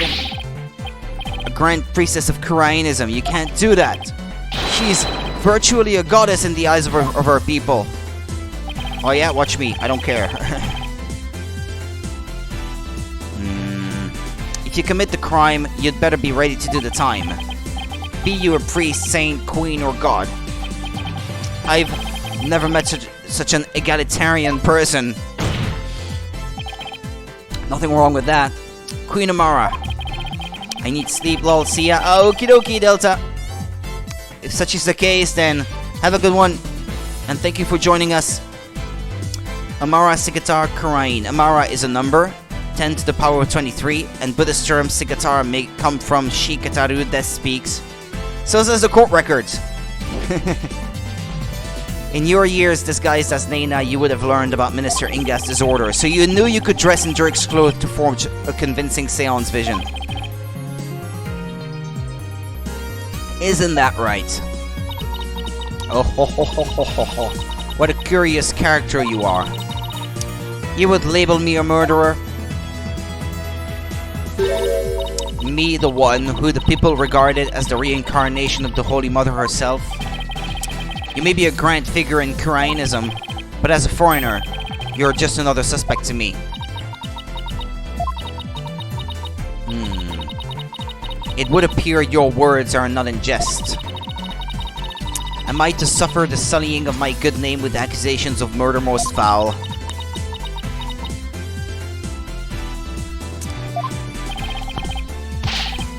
Please, Queen Amara, forgive his impudence.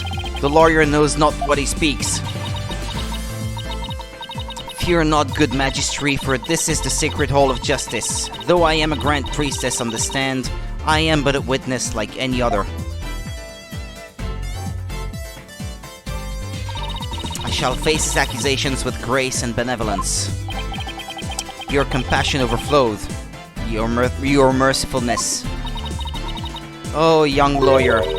In my benevolence, I must warn you that your assertion suffers from a tragic flaw. Huh? There's a flaw? How so? Nahyuta. Yes, your mercifulness. Who was present in the tomb when the murder was discovered? Dirk said Maddie, Maya Fey, and the victim, Minister Inga. Yeah, but your sarcophagus is empty now that you're not in it. There's nothing to freeze in there, so you could have hidden in there, I say. After all, it's where you should have been anyway in the first place. I see, that is a fatal flaw indeed. It appears Queen Amara couldn't possibly have gone to the tombs as Minister Inga. And it being your own sarcophagus, you would own the key, wouldn't you?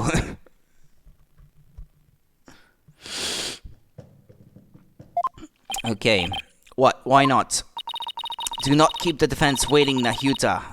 Explain how wrong it truly is. Yes, your mercifulness. Her benevolence, Princess Raifa, saw Minister Inga enter the tomb around 2:30 p.m. Yet you, the defense, claimed the person she saw was the minister being channeled by Queen Amara.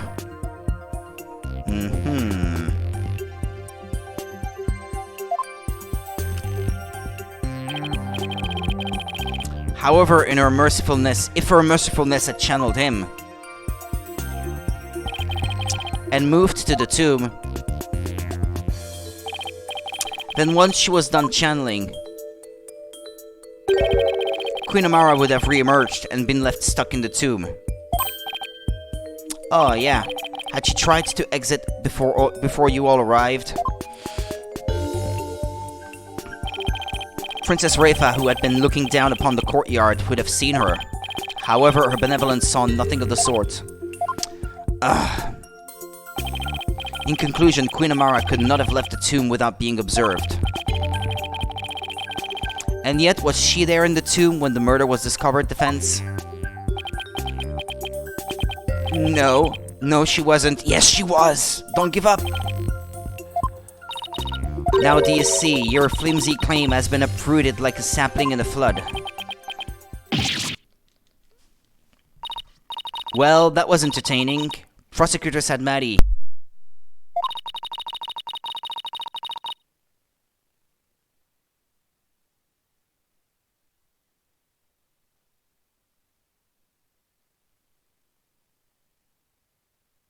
Excuse me. Assume the prosecution of this case and clear your mother's good name. You wish for me to take over? Yes, prosecute your father to save your mother. What a poignant fate you bear, but bear it you must. Are you ready? Yes, your eminence. And there you have it, your majesty. I shall watch the rest of the proceedings from the sidelines. I relinquish complete control of the sacred hall to your authority once more. Why, thank you, your eminence. Now then, your mercifulness, your testimony, if you please.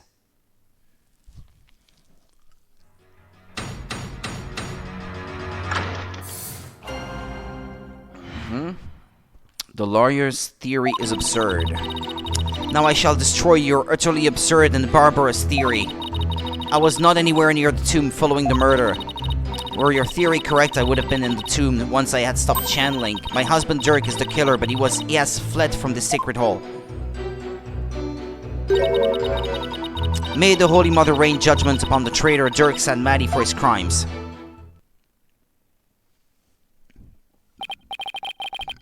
Oh, such marvelous testimony. You are truly a treasure, your mercifulness. This too is but by the grace of her holiness. No doubt but my unmasking here today was her will as well. Oh my, the Holy Mother, you say? Yes, surely her holiness has guided me to this witness stand.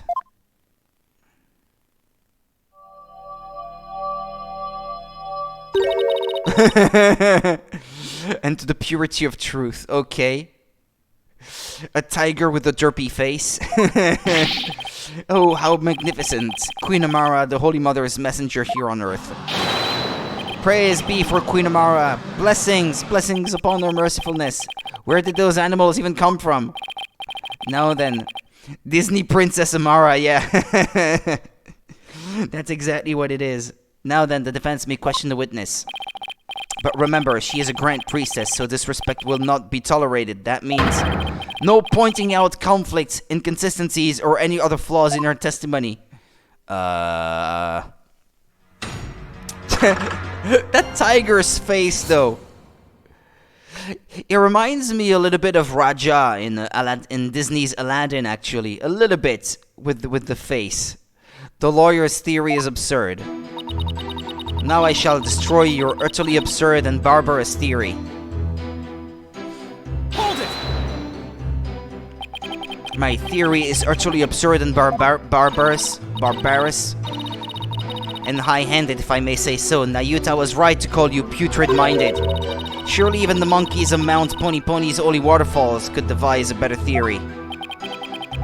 Surely you can steal better insults than Nayuta's best.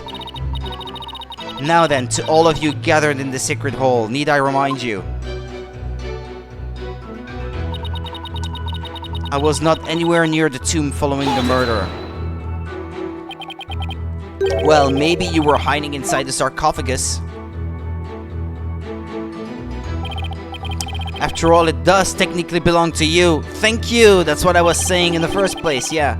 I bet you'd have no trouble opening it.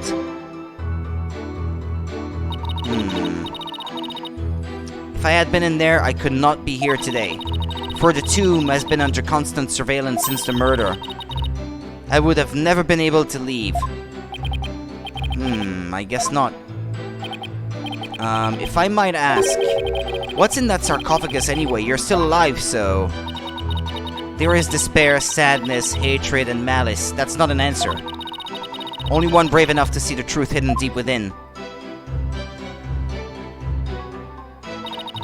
could discover the final hope. My continued corporeality. Okay. You completely lost me. In other words, it's empty. But no one dared to open it because they were too scared of the curse. Now, will you dispense with your theory? It is as empty as my sarcophagus. Were your theory correct, I would have been in the tomb once I had stopped channeling.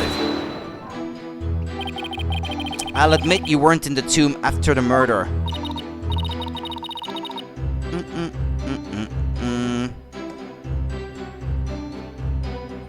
Very good, but that very truth refutes your theory. Even if I had channeled Minister Inga and entered the tomb,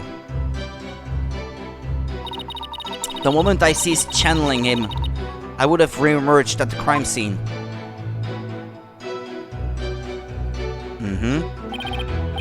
Precisely, as you said, your self-defense. Queen Amara was not there after the murder. The only living souls in the tomb at that time were Dirk, Sadmadi, and Maya Fey. Ugh! Be it in this life or the next. There is no escaping such simple truth. My husband Dirk is the killer, but he has fled from this sacred hall. Hold it! There must be a reason why he had to make his escape today.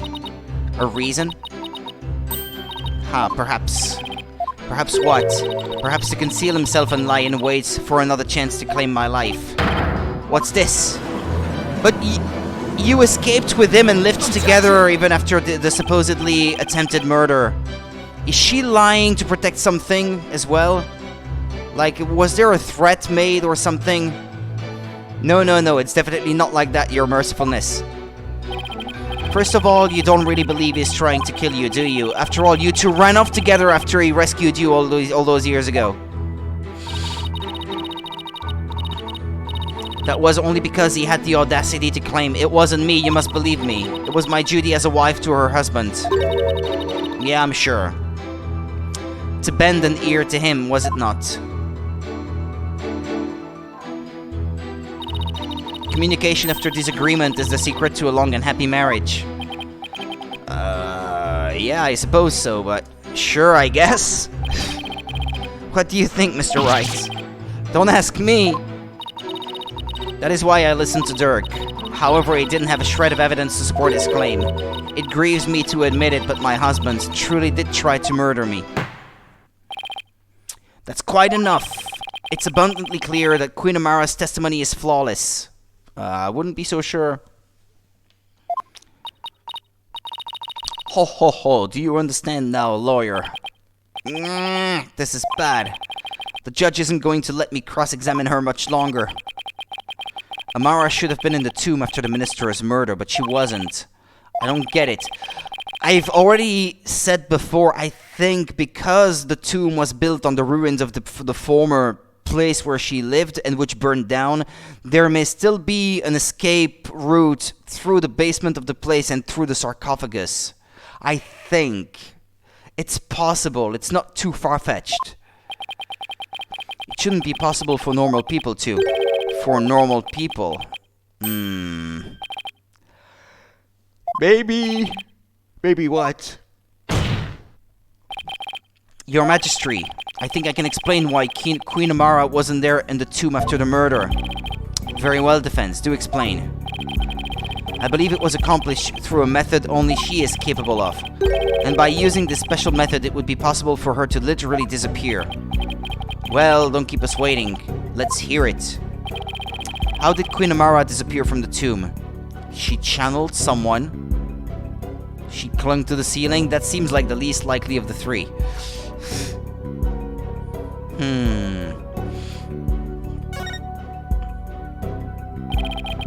All she had to do was channel someone. Then she could easily disappear from the scene of the crime. After all, she would literally be someone else. Why, I believe that actually makes sense. What do you have to say to that, Queen Amara? You believe that I, a Grand Priestess, would use the sacred power of spirit channeling to commit murder?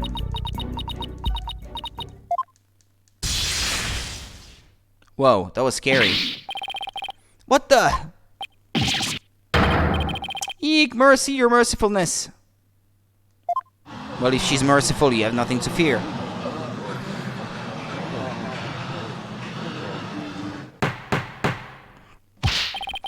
How dare you spew such vile blasphemy, defense? You will retract your last statement or face immediate execution. No, good magistrate, it is quite alright. Qurainism also teaches that we must respond at all times with reasoned principle. Therefore, I shall offer a measured response to his blasphemous accusation. You have something to counter with? Indeed. Now are you listening? It would not have been possible to simply vanish by means of spirit channeling. After all, it would require a deceased person to channel. A deceased guard? And you could have blended in with the rest of the guards, I guess. Even the Buddha will get angry if you brush his face thrice. And that was Minister Inga. The only others there right after his murder. Were Dirk and Miss Faye. Had I channeled Inga as you allege? Well, the outcome would have been quite odd to say the least. For there beside the dead minister, a living, breathing one would have appeared. She would have had to wear the same clothes, though. Even if I had been in the tomb, there was no one to channel except the deceased minister. So you see, I could not have vanished by means of spirit channeling. That's true, but I can't rule it out yet. Because, well... What if there was another victim? Someone we haven't identified yet. How absurd. If you channeled someone other than Minister Inga, you could have used their identity to disappear from the tomb.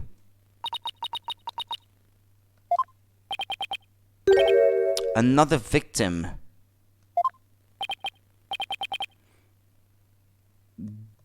Dirk himself? He's not dead, that's why he ran away, and that's why Naina reappeared? Is that it? Please add your last statement to your testimony. This could explain everything. Wasn't there some sign of another victim there in the tomb? And yet, why do I sense I'm not going to like what I'm about to find out? If he's already dead, then there is no one to defend. Minister Inga was the sole victim. There was no other spirit to channel until he was dead. Uh-huh.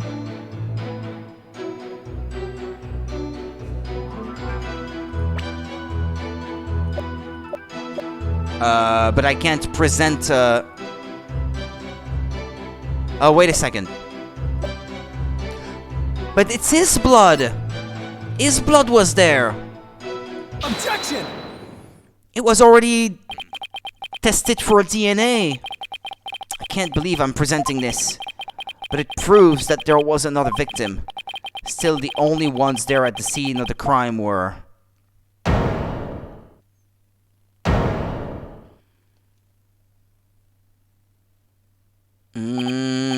No, it can't be.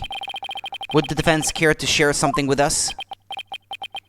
So in the end, it was not Dirk who assassinated her, it was the other way around?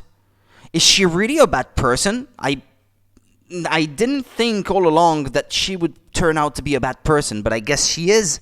Queen Amara. My back hurts. Queen Amara, you knew, didn't you? Whatever are you talking about? Yeah, this is gonna be sad. Oh, no. If you won't tell this court, then I will. Well, don't keep us waiting. This case includes a second victim, one of the two people found alive in the tomb after the minister's murder. It's not Maya. Was actually already dead. But a second victim, Apollo? And she was still channeling him this whole time? Queen Amara, after you channeled Minister Inga and moved to the tomb, you vanished from the scene of the crime by channeling the other victim. That explains why no one found you after the murder was discovered. Oh, you putrid pepper, of all the half-witted buffoonery to come tumbling from your lips. But suppose I indulge you and play along with your little delusion. Tell me, Mr. Justice, who was the other victim?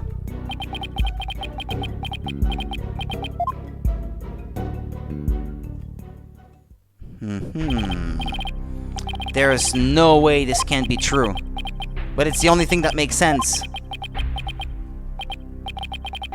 Can't stop now. If this is the truth, it's the only way forward to solving this case. The other victim who Queen Amara channeled was...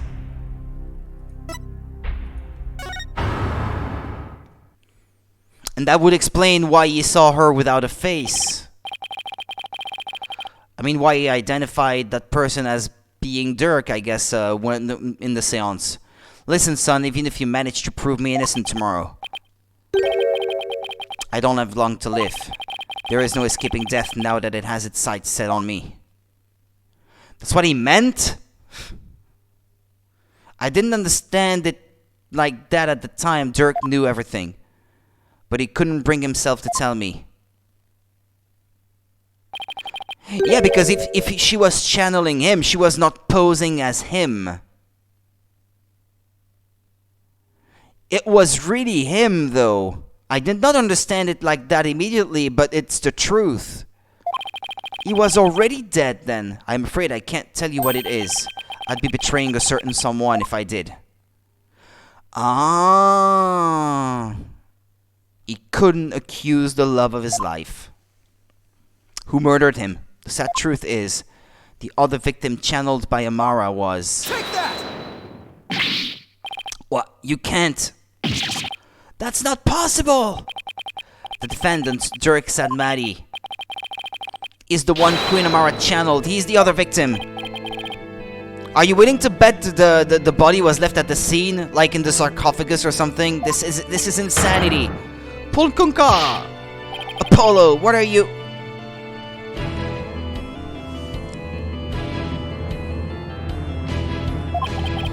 Do you realize what you're proposing? I demand an explanation, Mr. Justice. I don't know when or why Dirk was murdered, but the facts and evidence speak for themselves. Yeah, maybe she's not the one who killed him, though. Maybe...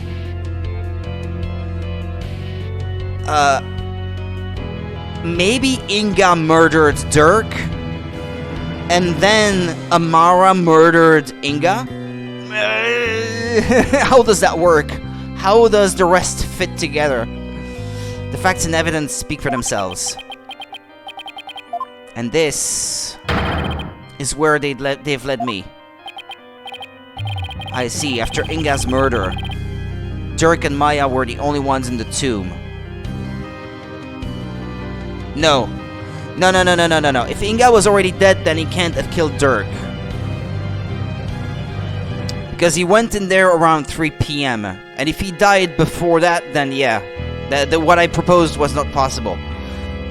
Dirk and Maya were the only ones left in the tomb. Dirk couldn't tell Apollo he was dead. He had already let him down once when he didn't come get him back. How could he have told him he was dead and that he couldn't be his father anymore? Yeah. Yeah, true. It is quite heavy, indeed, and sad. One of them was actually dead and being channeled by Amara. But it can't be, can it? Dirk's bloodstain at the scene of the crime was the clincher for me. Yeah, he's in the sarcophagus. He wasn't even injured, so how could he have possibly bled that much? The only logical explanation is Dirk had also been murdered. Objection!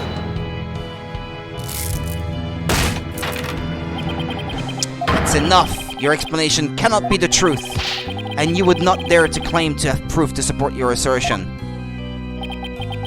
You only need to look in the sarcophagus, I think. Nayuta, I wish it weren't true. I wish with all my heart that I'm wrong. But as much as I don't want to believe it, yes, I can't prove it. Dirk's killer must have hidden his body. It would have to be somewhere nobody would ever look. And there is only one such place. The body would start... but not even. If indeed the sarcophagus is like refrigerated or something, the body might not even ever have started to stink. You truly have proof? This whole thing is just so depressing, yet I am so intrigued by the story. Yeah, I understand, I'm the same at the moment. The fastest way would be to actually have someone go check the tomb. Go check the tomb? But why? If I'm wrong, the sarcophagus will be empty. Amara is right there.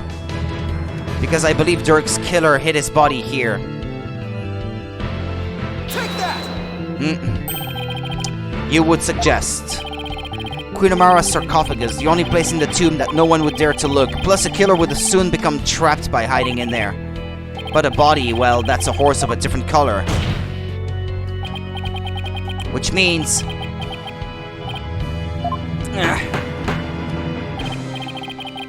I believe we must search the sarcophagus at once.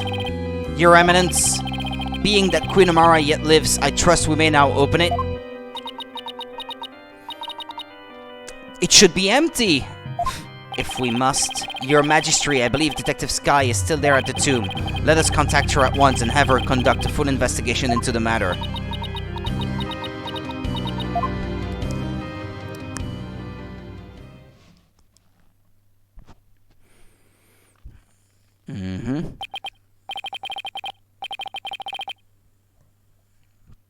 Okay, excuse me. Now then, Detective Sky, your report if you please. I'll start with my findings. Please, please. Please let me be wrong about this. I just want things to be as they were.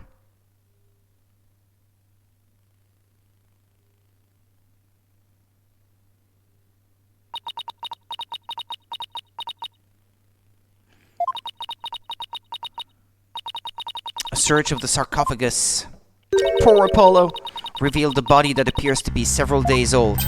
Several days? Several days? Does that mean that she was channeling him all the way to, America? A body? Detective Sky, tell me it wasn't Dirk.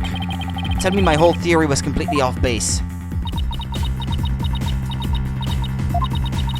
I have a photo of the body, and I have positively identified it as...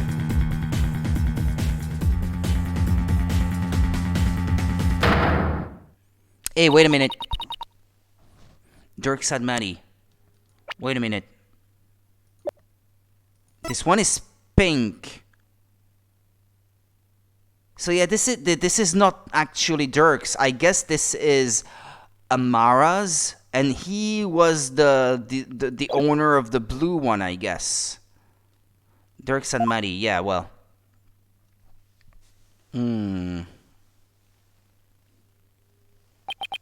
How many people has Apollo lost already?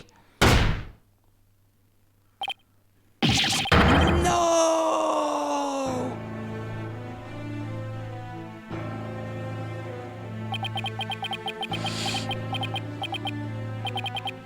Why? Why did this have to happen?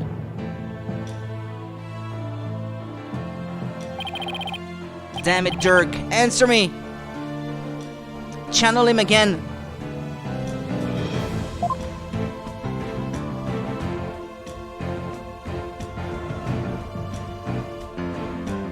It's several days old.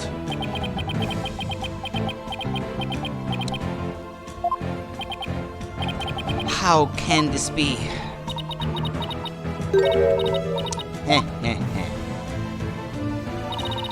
The treacherous snake, the very head of the insurgency, murdered. Oh, what a joyous day. Those fools shouting for change and revolution will finally return to whatever rocks they crawled out from under. That's how you treat your people?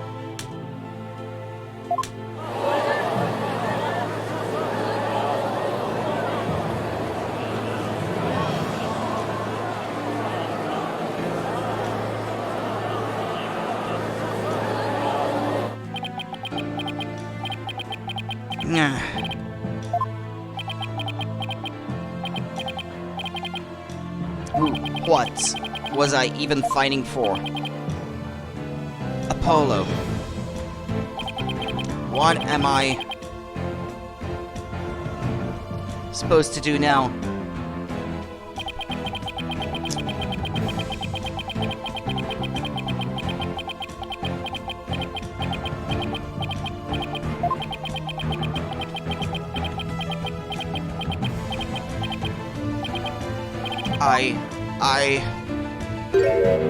Son.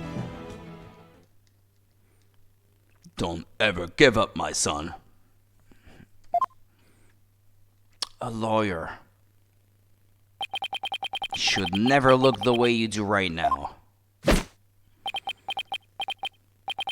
A dragon never yields. Even when wounded, the dragon bites down hard and never lets go till its dying breath. It glares, it roars, and it latches its jaws firmly onto its prey till the bitter end. That's what lawyers do to get to the truth.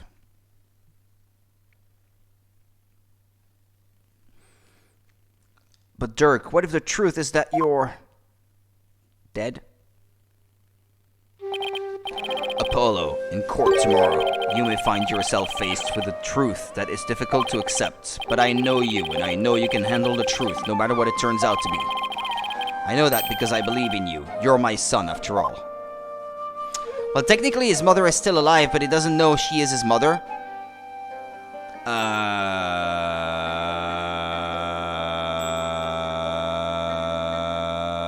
Apollo? Apollo's mother? Who? You believed in me that much, Dirk?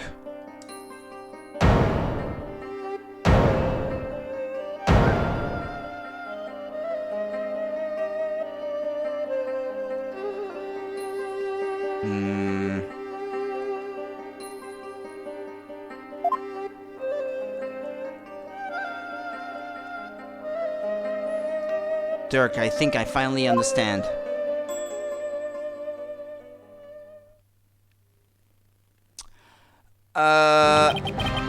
Ooh, it's a bit far in the past for me to remember, sadly. Oof. Yeah, I remember the name. I remember what the lady looks like. I don't remember that she is supposed to be his mother, though.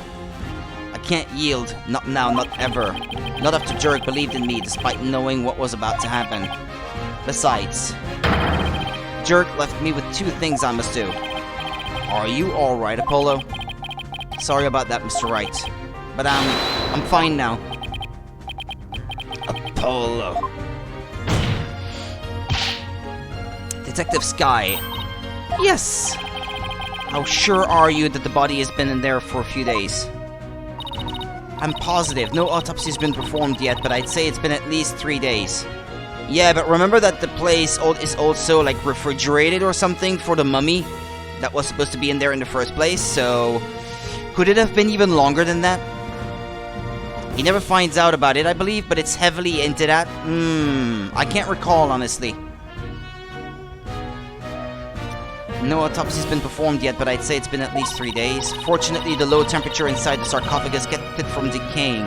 Ah, she took that into account then. And the chest area bore 3 gunshot wounds from a small caliber weapon. Technically, Apollo and Trucy are half siblings. Dirk's corpse photo added to the court record.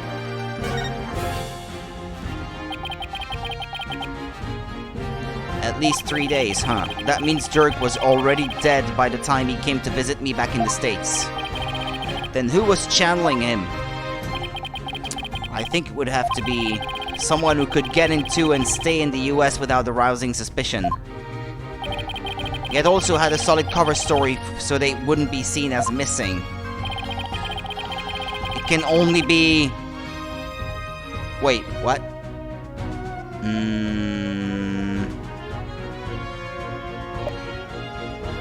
Well, Maya, I guess. Take that! She was not held hostage?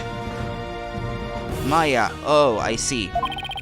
She was being held hostage at the time, so it seemed only natural that she wasn't around. Right, and do you remember what she said earlier? So please just tell me, what exactly are you hiding? That's what she was hiding then. Sorry, but I promised Dirk I wouldn't say. You made a promise to Dirk. A pretty big one. Dirk didn't want his own death to be known. The other members of the Defiant Dragons would lose all hope if they found out. And that would snuff out the flames of revolution for good. Miss Faye, Dirk told you to keep quiet about this, didn't he? I guess it's no use hiding it anymore. Yes, I promised not to tell.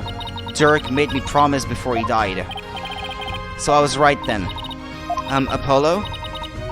There's something I need to tell you. It's about, you know, Dirk's final moments.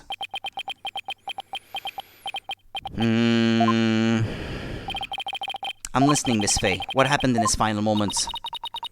It was soon after I was kidnapped. Dirk paid me a visit in that tomb where I was being held captive. I'd say it was a few days before Minister Inga's murder.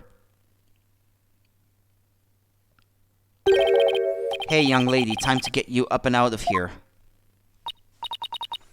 Oh.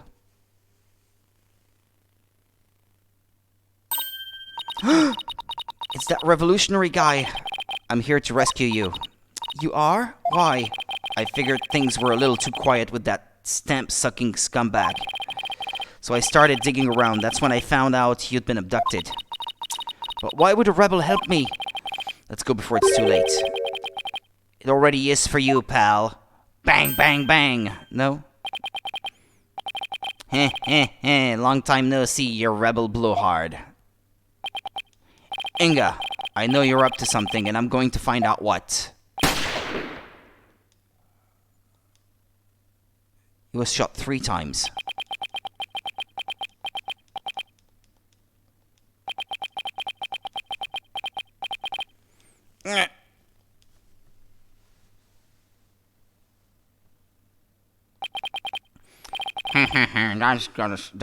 That's got a smart. You've become a real thorn in my side, see? So it's time for you to be pushing up daisies.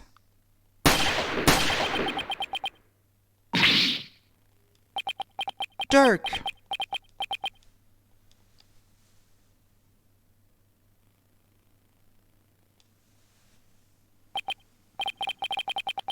Did you really think a pea shooter like that could kill a dragon? What the? So he shot all 4 bullets then? What are you? Some kind of freak? Nuts to this.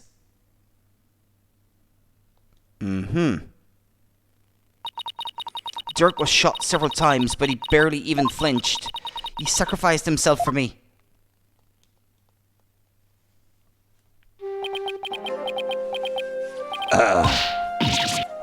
Are these ropes? I've got to help you. I've got to help you. Sorry. Relax, it's going to be okay. Sorry things turned out this way, but it doesn't look like I have much longer. No, don't say that. You're a spirit medium, aren't you? When I'm gone, I want you to channel my spirit. Stop it, don't give up like that. If you do, untying a rope like that will be a child's play. No, please hang in there. You can still make it. She said she had to do something with her hands, though, in order to be able to channel a spirit. She used a word to describe it. I don't know. Maybe that's something that she has to do with her arms. So how could she channel him that way then? Phoenix is the only one who actually knows that Thalassa is Apollo's and Trucy's biological mother. Ah, okay. Promise me one thing, young lady. Now that you mention it, actually, I seem to remember something along those lines indeed. It's about my son.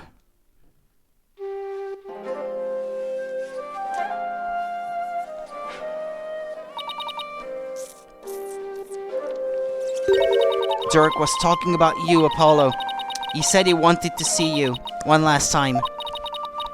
So he asked me to return to the US and channel his spirit. He really said that? He also said he'd been meaning to visit you for years, but kept putting it off. And that this was his last chance.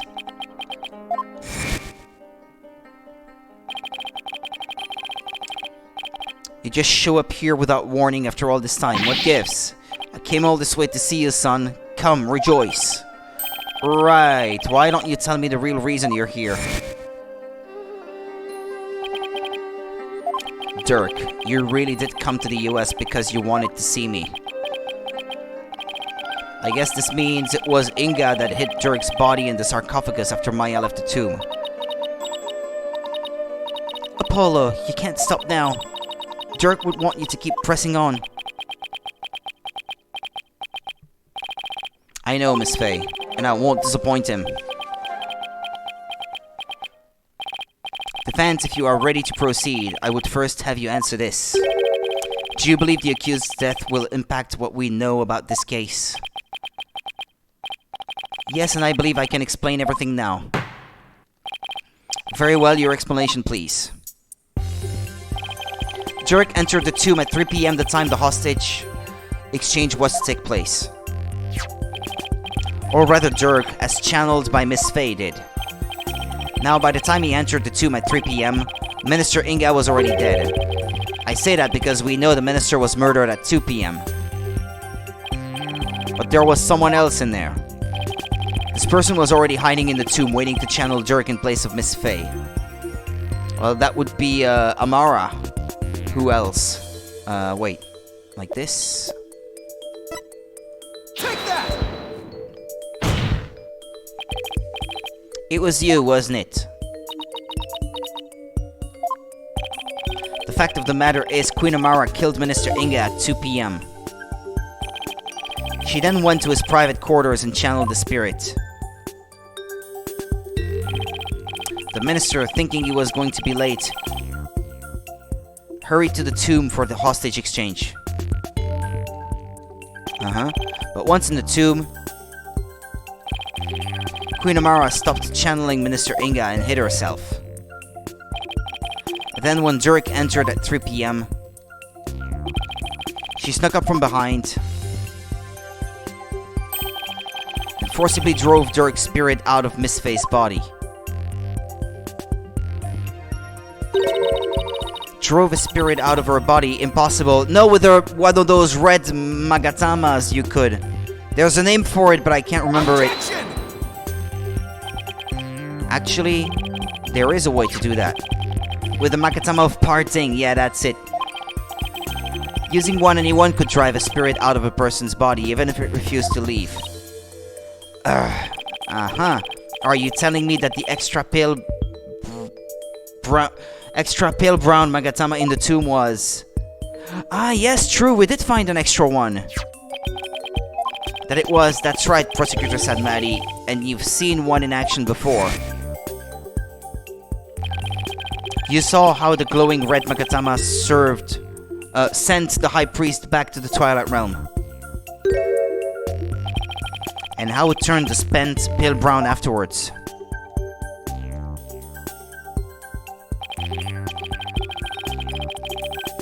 In other words, the brown magatama found in the tomb looks that way because its power had been used up in pushing Dirk's spirit out of Miss Faye's body, right? I probably passed out as soon as Dirk's spirit left my body. I was exhausted after channeling him for so long, after all. After that, Queen Amara must have dressed Miss Faye in her usual outfit and tied her up. I'm not sure where she got the outfit, but we can assume she had it all planned out. Then Queen Amara must have changed into Dirk's clothes, smeared blood onto them, picked up the knife, and channeled Dirk's spirit.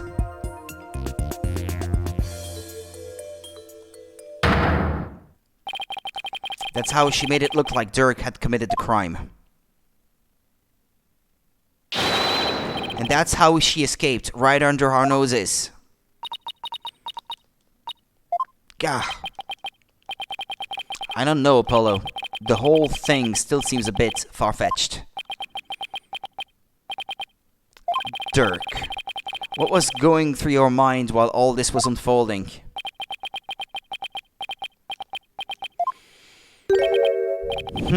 So ultimately it was all for naught. Nayuta? Those dreams of revolution Dirk was always spouting. They placed nothing but false hope in the minds of the people. And in the end, they were simply fantasies. Nayuta, how can you... Satra.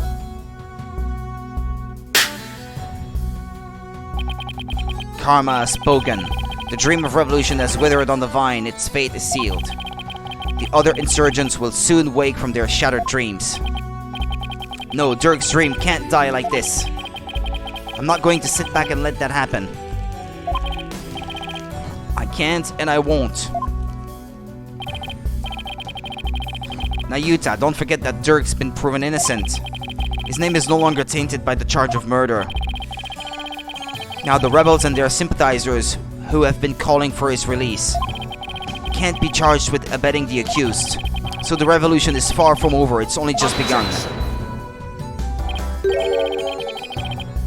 No, Dirk has not yet been proven innocent. You have merely indicated the possibility of his innocence. What do you mean? Dirk is indeed dead. However, what if it was Dirk who killed Minister Inga while being channeled by Miss Faye? And while the crime could have occurred at 2 p.m., you have yet to substantively prove it. Or do you have conclusive proof that the time of Minister Inga's death was 2 p.m.? Well, no, I don't, but it seems further testimony will be required of me. As it would appear that I have fallen under suspicion, I would like to state my case. Prosecutor Sadmadi, the rebellion must be snuffed out once and for all. You must prove Dirk Sadmadi to be the foul murderer that he was. And every last insurgent and their sympathizers must be found guilty under the Defense Culpability Act. As you wish, Your Eminence. Why is Nayuta doing this? Garan shouldn't have him under her thumb anymore. Amara is not a hostage, so what gives? Nayuta, what's left to chain you to her like this? Very well then, Queen Amara. Please proceed with your additional testimony.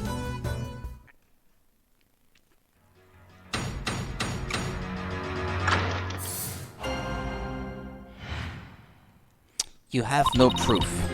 Well done, lawyer. You have painted me as a killer with nothing but your silver tongue. However, you have no evidence proving your distasteful theory. Furthermore, Dirk could have committed the crime while being channeled by Miss Faye. Now, let us end this charade. Here she goes again. For the eternal glory of Karain and its people. Garan's outfit is even worse the more I look at it. It's not the pinnacle of classy, I'd say. Or elegant. Do you understand now, you putrid pepper? There is no point in defending Dirk any longer. It has all been in vain. My love's in vain. Let it go and move on, right? Well... Well, not today. Your theories are but a pillar of salt that crumbles at the slightest breeze. But no more. This ends here and now. The defense may proceed with its cross-examination. She used to wear that every time she was in court. Yeah. What a fashion faux pas. You have no proof. Well done, lawyer. You have painted me as a killer. Blah, blah, blah, blah, blah, blah. Ah, yeah, the touchscreen. You have no evidence proving your distasteful theory. Hold it! I admit I don't have any solid evidence yet. But you're the only one who could have committed the crime. What on earth do you mean? Well, including Miss Faye, there are only 3 spirit mediums in Karain. Furthermore, when the crime scene was first discovered, Queen Garan was with me and Mr. Wright, while Miss Faye was tied up in the tomb. That means that the Dirk we saw after the minister's murder could only have been channeled by you, Queen Amara. Insolent lawyer. Eek, forgive us your mercifulness. Really, your majesty. But have you considered the following defense? What if there was, unbeknownst to us, another spirit medium in Karain? Objection! Sounds unlikely, right? Oh, come on. What are the chances? Shut it up. You lack the evidence to support your claim that Queen Amara is the killer, which is why you have had to use the process of elimination to zero in on her. It therefore stands to reason that you would have to rule out all other possibilities as well. Well, can you eliminate the possibility of another spirit medium defense? Of course I can't. Under the circumstances, Apollo, there are two ways to establish Amara's guilt. We either prove she killed Inga, or prove she was in the tomb. Which one can I actually prove? That she was in the tomb. It's the easiest of the two. I can prove that Queen Amara was in the tomb when the murder occurred. The pink butterfly pendant places her there, I guess. If he had the blue one, then she had the pink one. It seems you are ever bent on painting me as the killer. What if the shoe fits? Very well, let us see some evidence that proves I was at the scene of the crime. You do have some, do you not?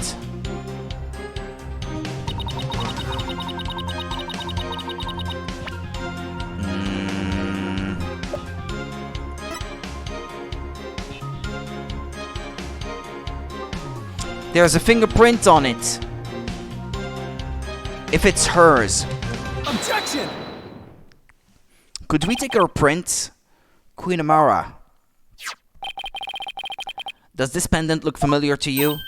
Why, that is. We found it in the tomb and it has the minister's blood on it, which means it was probably dropped in the course of the crime. And I fail to see how it is relevant to your argument. Did that not belong to the accused? That's what I thought too. After all, Dirk had said it did himself. He said that. Yes, but it was a lie, because I believe he was covering for someone. When he said that, he was being channeled by her, so... Excuse me. Covering? How? For who?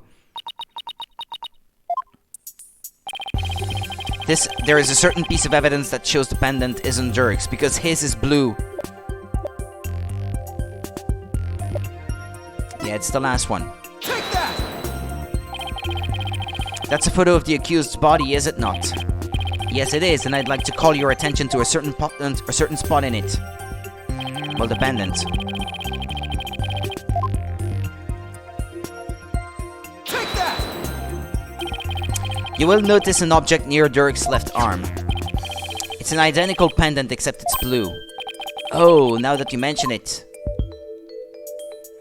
The one channeling can only cut off the connection, not change your answers. Yeah, but he was covering for her. Why would he own two of them, but in different colors? Here's what I think. The pendants were meant to go together as a pair. A pair? If the blue pendant was Dirk's, it's true love. And what about this pink one with Minister Inga's blood on it? What do you suppose it belongs to? Objection!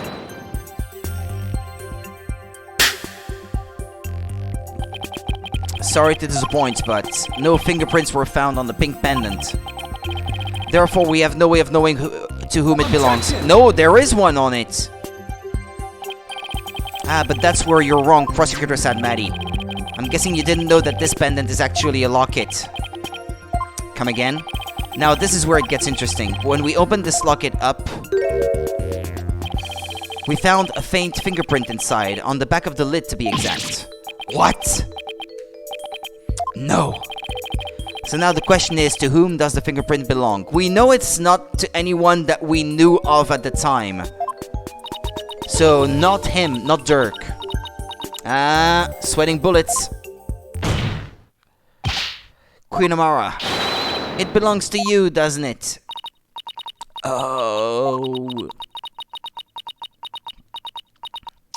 There's no use denying it now, I guess. We only need to take your prints to prove it. It seems I've truly rendered the witness speechless this time around. This cannot be. Mother, tell me it does not belong to you. Nayuta,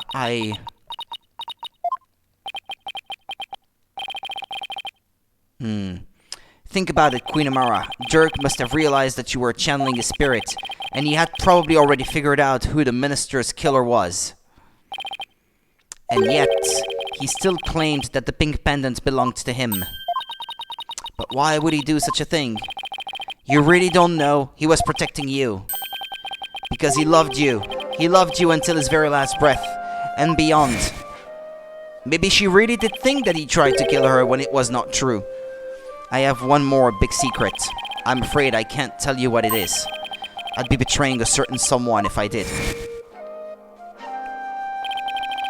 Dirk knew everything, even that he was being used. But he kept quiet, all for your sake. To infinity and beyond. Dirk, why do you always... Well, Queen Amara, Dirk, the one whose love for you never wavered all these years. Are you going to betray him now?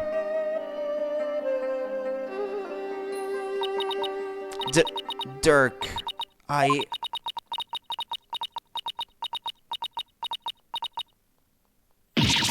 Ah!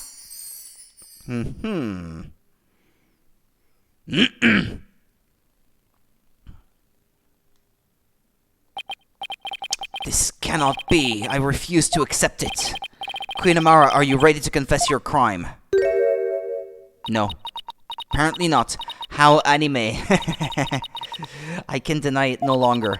The truth is, it was I, Amara Sigatar Karain, who slew Minister Inga. That's preposterous! Why?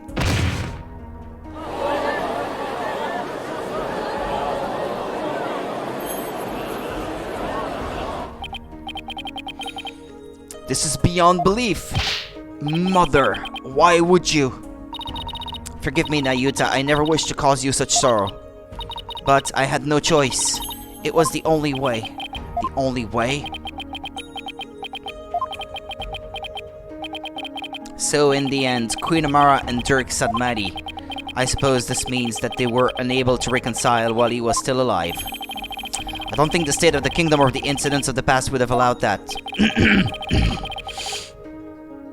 They were prisoners of their shared history, so to speak. Queen Amara, there's something I need to know. You had staged a near-perfect crime, so why did you bring this pendant into the tomb with you? You should have known it could come back to haunt you. I do not really understand it myself. I had nearly been assassinated by my own husband, yet I could not bear any hatred toward him. I was unable to discard this or part with it even for even a short time. Even when you think it's over with someone, it's kind of hard to discard the stuff that they offered you, but when there was still something, I suppose. As with Dirk, I have never stopped loving my husband for the past 23 years. Mother. So she really believes it, that Dirk tried to assassinate her? Pink butterfly pendant updated in the court record. Your Majesty, is it not time? Time to declare Dirk innocent? I would ask that you do this for my beloved, who now dwells in the Twilight Realm.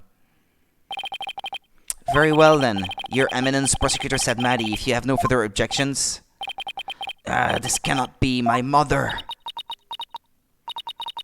I have no objections. It's too easy.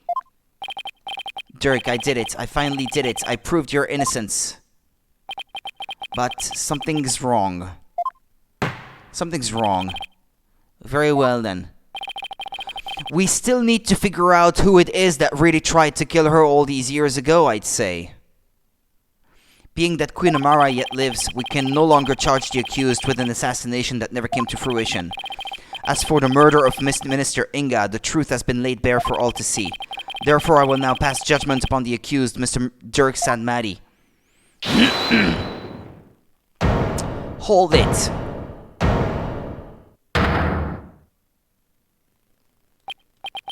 Your benevolence. I cannot accept this. Is something the matter, Your Benevolence? Queen Amara is lying. It makes no sense. Queen Amara would not have killed my father. What's with her all of a sudden? Is this some sort of lingering affection towards Naina? Rafa. Speak the truth, Queen Amara. Did you really kill my father? Yes, there is no mistake. She has confessed to the crime, thereby clearing the accused of all suspicion. As such, I see no need to continue these proceedings. Barbed head! Hornhead! Are you going to let this stand? Dirk's been proven innocent and he's about to be declared not guilty. Even so, something doesn't feel right. It's not over yet. Something feels wrong. The Queen seems too satisfied. Apollo, if you have any doubts, now is the time to raise them. After all, the courtroom is a place for finding the whole truth. But it's all up to you. There are definitely things that don't quite add up. Does this mean that the whole truth hasn't been brought to light yet? Should I push to continue this trial? Push to continue again, yeah.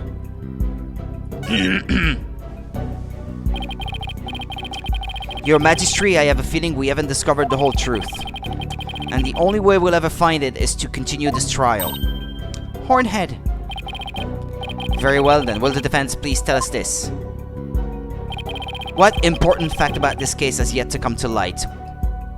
Well, the motive. Amara's married life. Queen Amara, there's something I still don't understand. What was your motive for killing Justice Minister Inga? That is a fair question and one that I shall now answer. It was for the future of this kingdom that I slew Inga Karkul Karain. To avert further tragedy, his death was an unfortunate necessity. Further tragedy. Over the past several years, Minister Inga had been rapidly expanding his power. He had established the secret police was relentless in his pursuit of the insurgents. He even had the overwhelming support of the people, but still he was not satisfied. Hungry for more power, he began planning a coup d'etat. You mean his plot involving the Founder's Orb, which led to Maya Fey's abduction? Yes, Minister Inga planned to use the orb to gain access to great spiritual power, after which he would assassinate Garant and usurp the throne. His machinations were reminiscent of that terrible tragedy of 23 years ago. And as one affected by that incident, Amara vowed to never allow a repeat of such events. Yes, and the Holy Mother delivered unto me the perfect opportunity to fulfill my vow. Security amid the courtyard was rather light, due to the rite of channeling, and Inga had barricaded himself in the tomb with his hostage away from prying eyes. I knew I would never again have such a perfect opportunity, so... At 2 p.m. during the rite of channeling, I slipped into the tomb and slew the minister.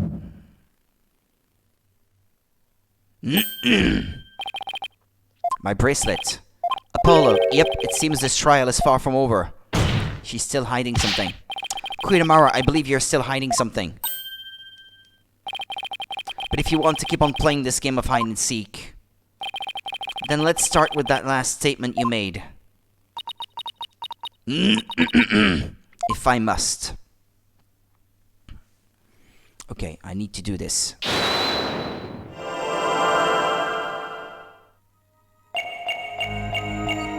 How did he not feel it before, though? Yeah.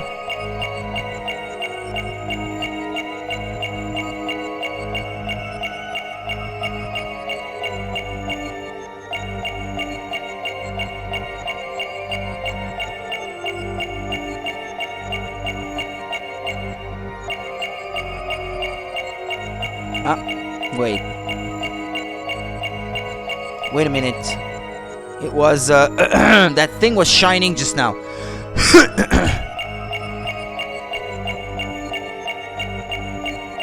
Hey, wait a second. Gotcha! Her finger.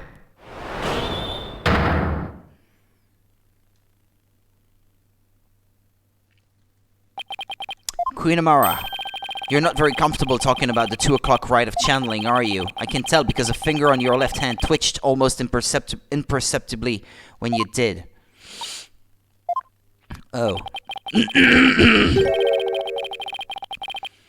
Well, I thought before, I suspected that maybe she was the one doing the channeling and the queen actually did not. Maybe it's the queen who really killed him and she was the one channeling at 2 p.m. for that foreign minister or something from a neighboring country. That pose you make, is there something about your chest that makes you nervous? Whatever do you mean? The murder occurred at 2 p.m. and I'm pretty positive Amara was in the tomb at that time. So then why is she so self-conscious about her chest when she talks about the rite? The rite of channeling. Didn't Albie snap a picture of it?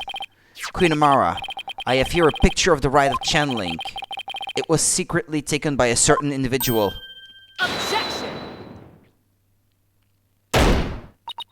Such insolence! I would have the perpetrator's name at once. Sorry, no can do. You see, I just happened to find it on the ground, so... Do you take me for a fool? How about we discuss the photo's origin a little later, because right now... There's something much more pressing at hand. I believe this photo merits further examination. I just wish there was more to see in it than that darkness and more darkness. Might we be able to make out a few more details with some image adjustments? Let's ask Emma if she can help. Bailiff, please summon Detective Sky to the Hall of Justice.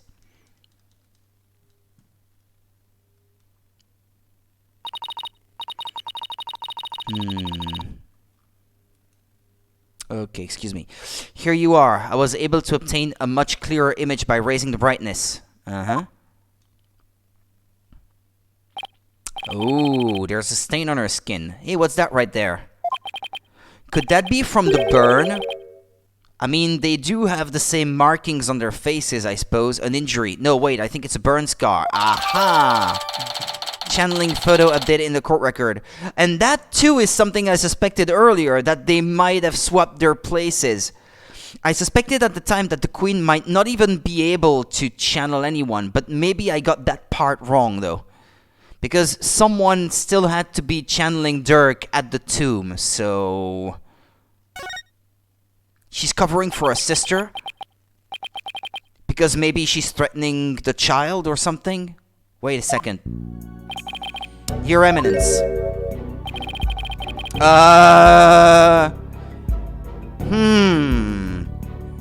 Such a close-up. You know what? No, never mind. I was about to say I'm going to go to the restroom and leave you with that image, but then you might interpret that as something else, so I won't. I'll wait a little. You don't have a burn scar like that on your chest. She really does look like a witch right there. What's going on here? If the person in this photo isn't Queen Garen, then who is it? You know who it is. Take that! Apollo! How could you? Queen Amara, the person in this photo isn't Queen Garen. Alright, well. I'm going to go into the restroom and get a refill of coffee to finish the night. I believe we may be getting closer to the truth.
Okay, excuse me.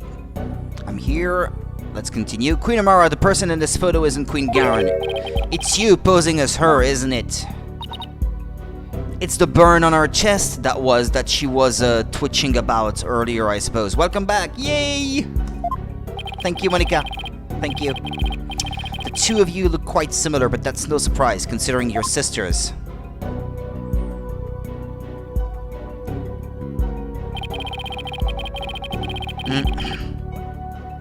They have the same markings on their faces, I suppose. Even the shape and position of your facial tattoos are almost exactly the same. Yeah, there you go. And you are both capable of channeling spirits. Well, we don't know about the Queen, actually, do we?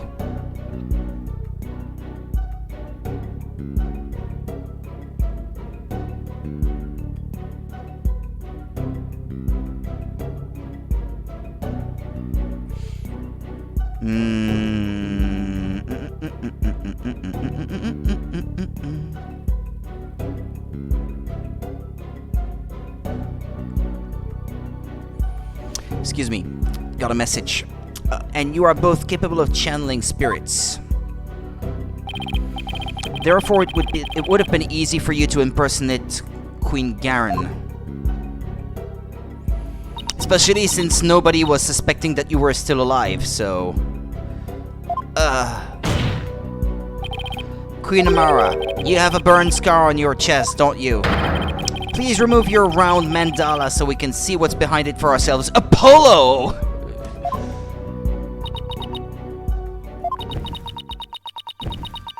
Apollo, you can't ask that of a lady! Where are your manners? A former queen of all things.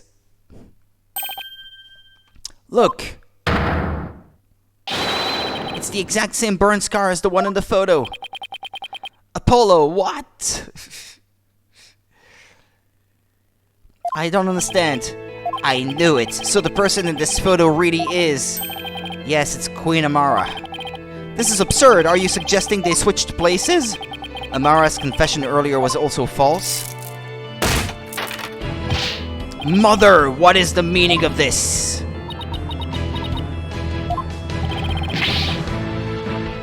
Don't you see, this changes everything. We know for a fact this photo was taken at 2 p.m. The exact time the murder took place. But that would mean Queen Amara couldn't possibly have committed this crime. Exactly, she now has an ironclad alibi. Quick everyone, look at the current ANF former Queen... What's that? ANF? Former Queen's breasts, yeah. So Minister Inga's killer couldn't have been Queen Amara. Had the current and former Queen's breasts. Okay, yeah. Sorry, just one letter and I couldn't read. My apologies, I should have been able to read that anyway. Yeah, it's okay. I got it. That should have been obvious. But for some reason, not to me. I am afraid I no longer follow defense. Was it not Queen Amara who channeled the minister and the accused to stage the crime? Yes, that fact has not changed. We have evidence placing her at the scene of the crime. And Dirk could have only been there in the tomb if she were channeling him. Which means... While Queen Amara did use spirit channeling to stage a crime, she didn't kill Minister Inga. His real killer is someone else. Paul Kunka!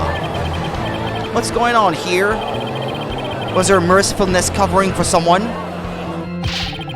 If Queen Amara is not the killer, then who is it? Queen Garen. Isn't it obvious? Why was this rite held in the first place if Queen Garen wasn't going to perform it? Who was behind the two sisters switching places and for what reason?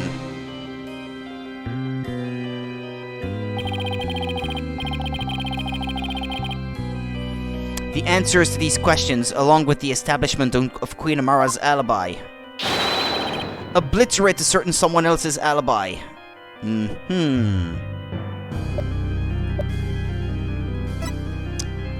Take that! Kaboom! Why, that's... Is this some kind of a joke? Here it comes, a big reveal.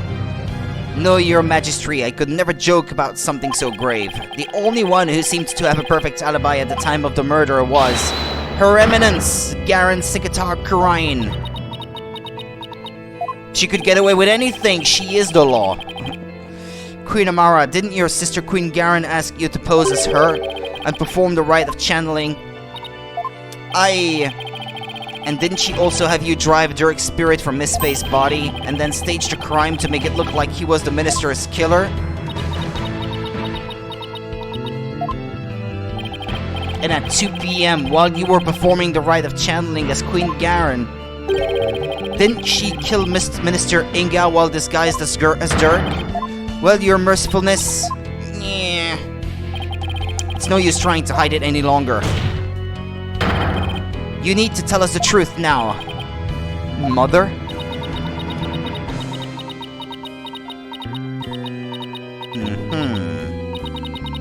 Just as Minister Inga's true killer is...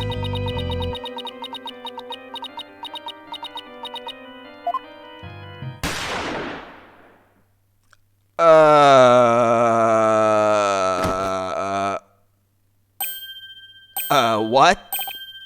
Mother! No! Royal Guard. Ha ha ha ha! I really did it! Your Eminence! My life is yours! Isn't he one of Garen's Royal Guards? Queen Amara! Bailiff, arrest that guardsman! Mother! Garen couldn't have. Could she?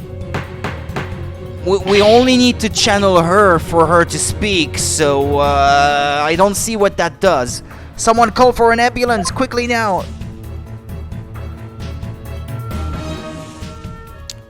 Q, Q, Q, Q. Wow.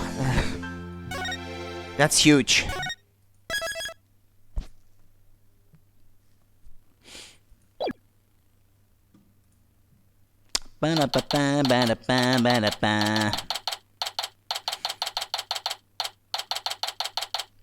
Okay, High Court of Crane, accused lobby. There we go. We're lucky the ambulance made it in time, but we've been forced into a recess for now while things get straightened out. I can't believe what just happened. Tell me about it. Do you think Garen put that guard up to it? If she did, she's going to regret it. No one gets away with something like that on my watch. Poor Queen Amara. Your benevolence? Any news on her? She is undergoing surgery at the hospital as we speak. They are giving her a 50-50 chance of survival though. That Garen... Justice will be served. Why? Why did this happen? Oh, just as we were finally reunited. Oh, Queen Amara. What was that about being reunited? I think it's her mother. I think I've guessed right once again. Oh, it's nothing. Right. How are you? How are you, Hornhead? Dirk Sanmati was your father in all but blood, after all. Thank you for your concern, your benevolence. You could start by calling me by my name if you're so concerned about me. Just saying. But I'm fine right now. But I guess this is the extent of the kind of compassion I can get from her, I suppose. I won't get any more, but I'm fine. Right now, we still have a trial to see through. So that's what I'm going to stay focused on. Hornhead, you are sturdier than your stature lets on. Just don't overdo it, okay, Apollo? Why do you call him Apollo? It's Hornhead. Dirk, that was a real shocker, alright. Can't believe the dragon is dead. That's... Say, AJ, I was wondering when Dirk disappeared after I freed him. That's because Amara turned back into herself, right? Excuse me. Yeah, I suppose so, but I don't know if it was because Dirk's spirit willed it. Or if it was a part of Garen or Amara's plan.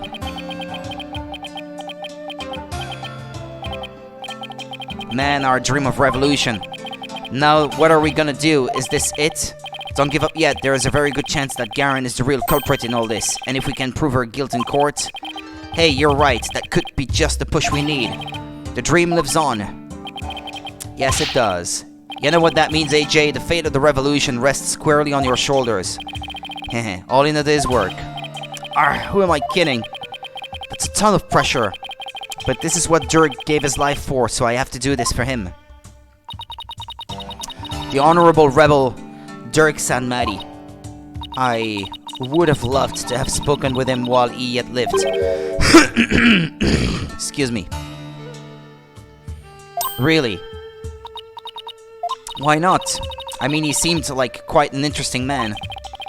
Did she bump her head or something earlier? The trial is about to resume. The defense is to report to the courtroom at once. Already? After what just happened? The first thing Garen will do is respond to that last accusation. So you'd better stay on your toes, Apollo. I will, Mr. Wright. Ready or not, Garen, here comes justice. Apollo justice.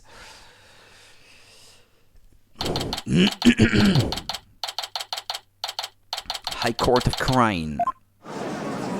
You know, I'm guessing the face tattoos are made from how Rayfa's...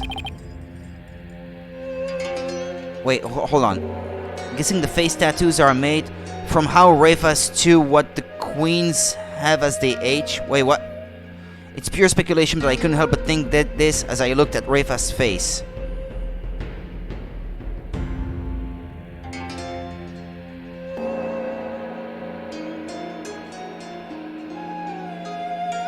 Yeah, okay, yeah, okay. I understand what you mean now, yeah. Yeah, they add the parts, you mean.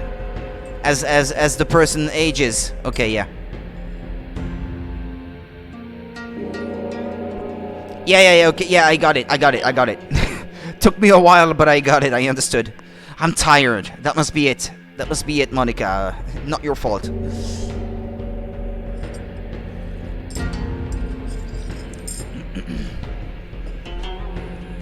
I don't want you feeling guilty about anything, it's me. Now then, let us resume today's proceedings. Huh? Nayuta? Where is he? I must offer my apologies. I never imagined a royal guardsman would do such a thing. What? Yes, sorry, I'm tired and having trouble writing properly. But like I said, it's me. It's not your fault. It was just one thing missing, and that just threw me off. But it's me. I'm too tired to understand the obvious. He wasn't acting under your orders. How dare you cast such suspicions upon her eminence? It is quite all right, Your Majesty. Suspicion is only natural under such circumstances. But rest assured that he acted alone, for I knew nothing of his plans. I don't believe that for a second. Now then, Your Majesty, regarding the murder of my husband, Minister Inga, I would like to offer a new possibility. A new possibility, you say? Indeed, for during the break, the real killer confessed to me. What? Bailiff, call the witness to the stand. The real killer confessed? What's she got up her sleeve this time? I have a really bad feeling about this.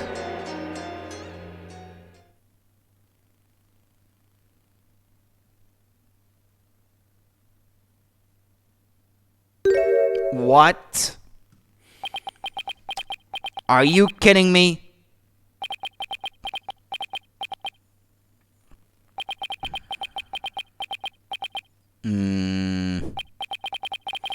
He is the one who confessed? Prosecutor Sanmati, you're the real killer? I questioned him during the recess as I felt that Amara had been covering for someone. So it was that he would finally confess his crime to me. Nayuta, you didn't really do it, did you?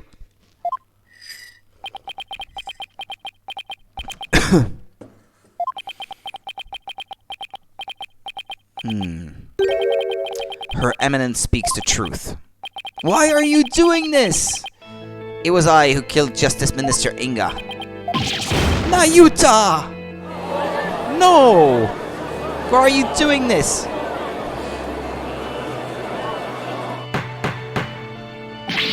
Peace! Prosecutor Sanmati, are you absolutely certain about this? A confession of this nature is grave indeed.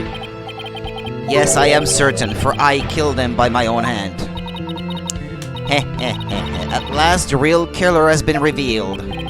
How are we supposed to respond to this? Nayuta, retract your confession now! Mr. Justice, it is not yet time for your cross-examination. Who cares about that? Admit it! It was Queen Garen who put you up to this. She forced you into giving a confession, didn't she? I don't know how, but... You are out of line, Mr. Justice. Learn some self-restraint. But... Or do you have something that might prove that I did not commit this murder? That is... What do you think you're doing, you idiot? Truly the truth can set us free. Looks like Garen got to him somehow. I definitely didn't see this coming. What kind of threat could she make to him to make him lie? Nayuta, why are you doing this? Why would you sacrifice even your life to do Garen's bidding? Whatever the case may be, Prosecutor Sadmati, your testimony please.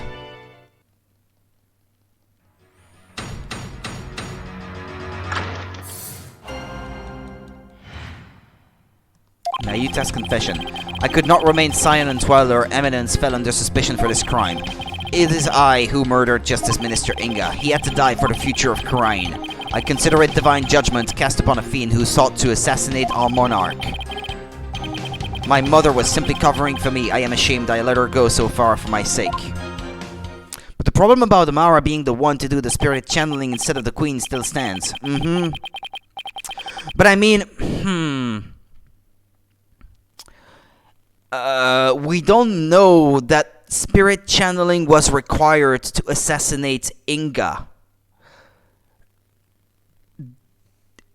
Amara channeled Dirk at 3 p.m. I guess? Although no, because when he died, he still saw someone who looked like Dirk, I guess. But that doesn't necessarily mean that someone was channeling Dirk, though. What if it was someone just dressed as him?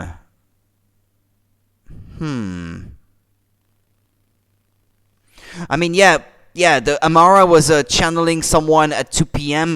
For a foreign king or a governor or a ruler or something like that, but... Yeah.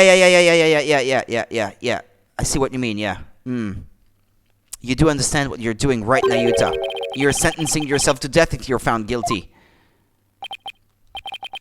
If that is the court's verdict, then so be it. I must obey the law above all else. The law, Nayuta, or the queen? Objection! I am the law! Enough! This blather has nothing to do with the witness's testimony. Please address any issues you may have during the cross-examination, defense. Yeah. I'm about to do it. Excuse me, I need to check something. Oh, I will. I'm going to blow his problematic testimony to smithereens. Inga still had that disease. No one needed to channel Dirk to kill him.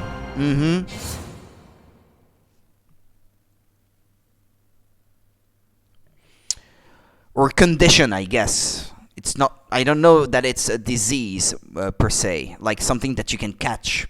But it's something that you may have been born with, I suppose. Why is my phone not loading? I could not remain silent while Her Eminence fell under suspicion for this crime. Okay, excuse me. Just want to check this. Is it over? Is it done? I could not remain silent while Her Eminence fell under suspicion for this crime.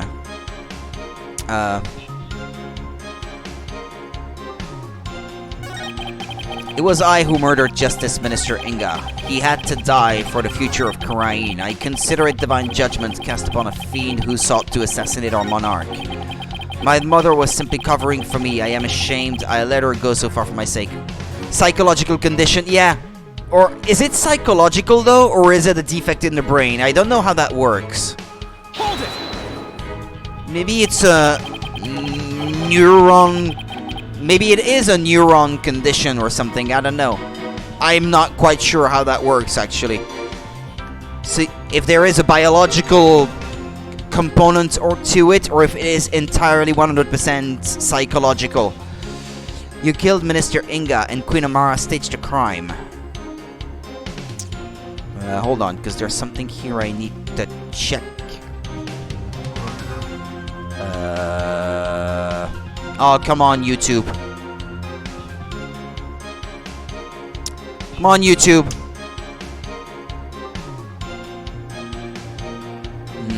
It's not working. Ah, well. I'll check later then. So you killed Minister Inga and Queen Amara staged a crime. Is that how it went? Precisely. My mother is as clever as she is kind. She sought to conceal my crime by taking all of the guilt upon herself. Yet another lie. I need to poke a hole in his testimony, but how? Nayuta, could it be you didn't know Naina's real identity? Cognitive disorder, that's what it is. Okay, thank you. That sounds about right now, the way you just phrased it. That sounds more closer to the truth, indeed. You didn't realize that Naina was actually Queen Amara, your own mother. That is not as strange as you might think. Much time had passed since we last met, after all. Right, 23 years ago, was it? When Dirk saved her after the supposed assassination attempt? No, Mr. Justice, it was 15 years ago that Dirk abducted my mother. Huh? That's weird. Are you sure about that? I remember it clearly. I was around 10 years old at the time. Nayuta, please add that last statement to your testimony. I was reunited with my mother, Queen Amara, 15 years ago when Dirk abducted her.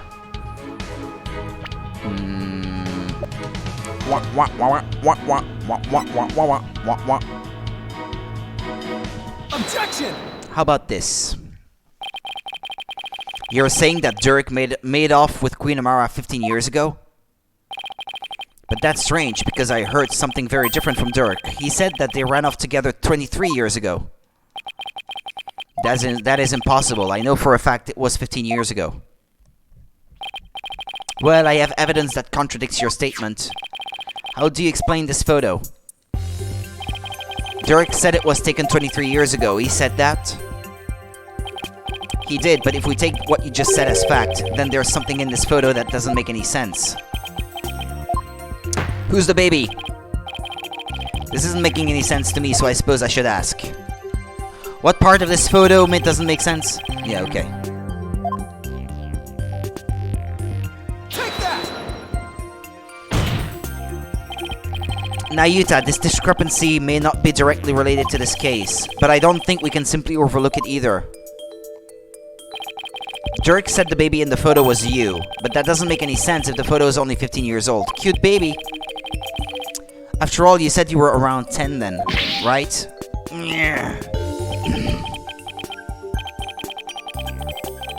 He's definitely sweating bullets over there, over something. Apollo, if this baby isn't Nayuta... Wait, you don't think... if it is Raifa, though, she's not 14 then, she's 15. If 15 years ago she was already born. Did Queen Amara have another child while she was on the run? What? And just what if that child were being held hostage? Nayuta, is that why you obey Queen Garen's every command? You presume too much.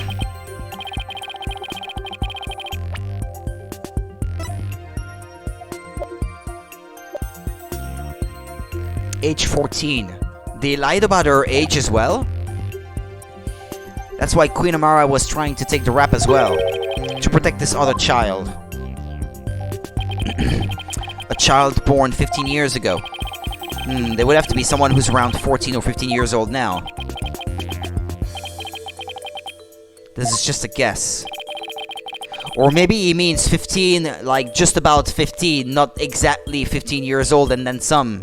Maybe a little less than that. Maybe she hasn't had her birthday yet. Maybe she had just been born in the photo or something like that, or she was just a few weeks old or something. But I believe I know someone who fits the bill. This also explains the strange behavior. This is a child who was born to Dirk and Queen Amara 15 years ago.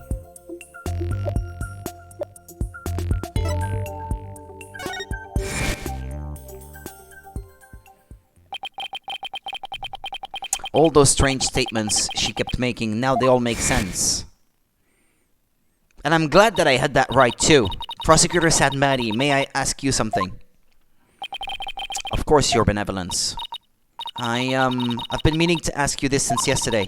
Did you know about Queen Amara and about me? From where did you hear such a thing? From Mother, and only yesterday. Rafa was carrying on about telling the truth to the people. She was rescued 15 years ago. They would still have to make the child. Yeah, true. Yeah, that makes sense. Yeah, indeed. Assuming she is Dirk's daughter then. So, Inga was not really her father? Yeah, that takes time, yeah. Yeah, that does take time indeed. Obviously. I told her what the truth really was. For it is up to a mother to discipline her child. I see.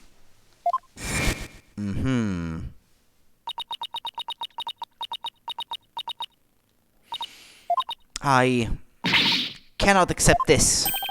Is something the matter, Your Benevolence? Queen Amara is lying. Makes no sense. Queen Amara would not have killed my father. Why? Why did this happen? Oh, just as we were finally reunited. Oh, Queen Amara. Now I see, Nayuta, why you do what you're told. Inga is not her father, no, but he did care for her as his own.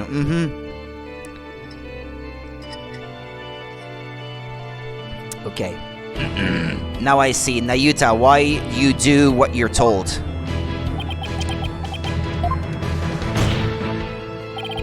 The other child born to Dirk and Queen Amara was... Hold it!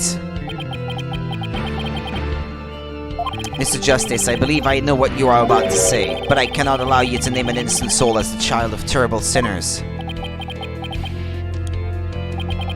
I thought you might try to stop me. After all, simply revealing this information endangers who you've been trying to protect.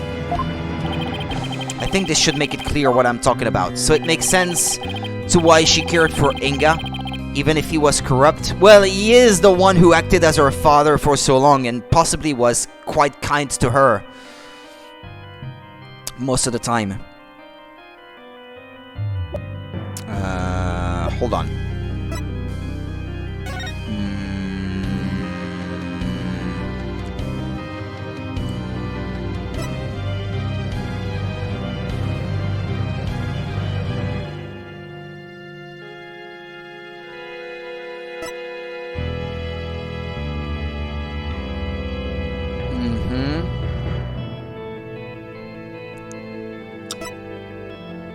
What, this? That's the one? Take that! Garen is probably very abusive, judging from her personality. Yeah, she comes across that way, doesn't she?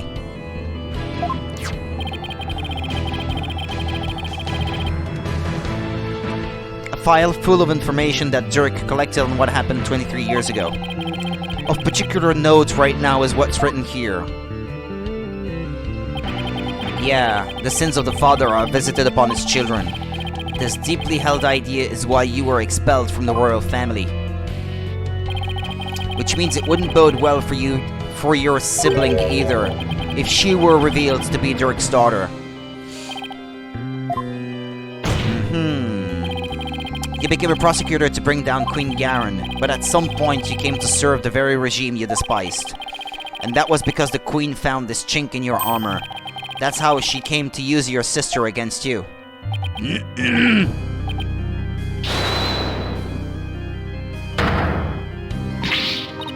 Nayuta, have you been keeping this secret all the time? Have you been trying to protect me? You are an innocent party to all this. I live only to safeguard the law and serve the country and queen from which it flows. One such as you, who is destined to ascend the throne, need not fret over one such as I. No, I cannot accept that. What you say is... it's malarkey. Don't you even care what happens to you? Before country, queen law, and everyone's future, my personal feelings are of no consequence. That is why I resigned myself to my fate. I know I must accept the status quo without any thoughts of change. Spoken like a true prosecutor and patriot. I shall continue to rule Karain until the day Raifa succeeds me. For that is what is best for our kingdom. You can't agree with that, I know, Your Eminence. Yours is no small sacrifice. But I promise you this, in exchange for your life, the child shall remain safe, and the kingdom shall prosper. She's just admitting to the threat at the moment. That is all I can ask for with my meager existence. Nayuta, is this really the new you? Resigning yourself to the will of another and killing any hope you held for the future? A dragon never resigns, never yields. No, the Nayuta I knew would never let himself be turned into this. A dragon never yields. Now, Your Majesty, if you would hand down your verdict.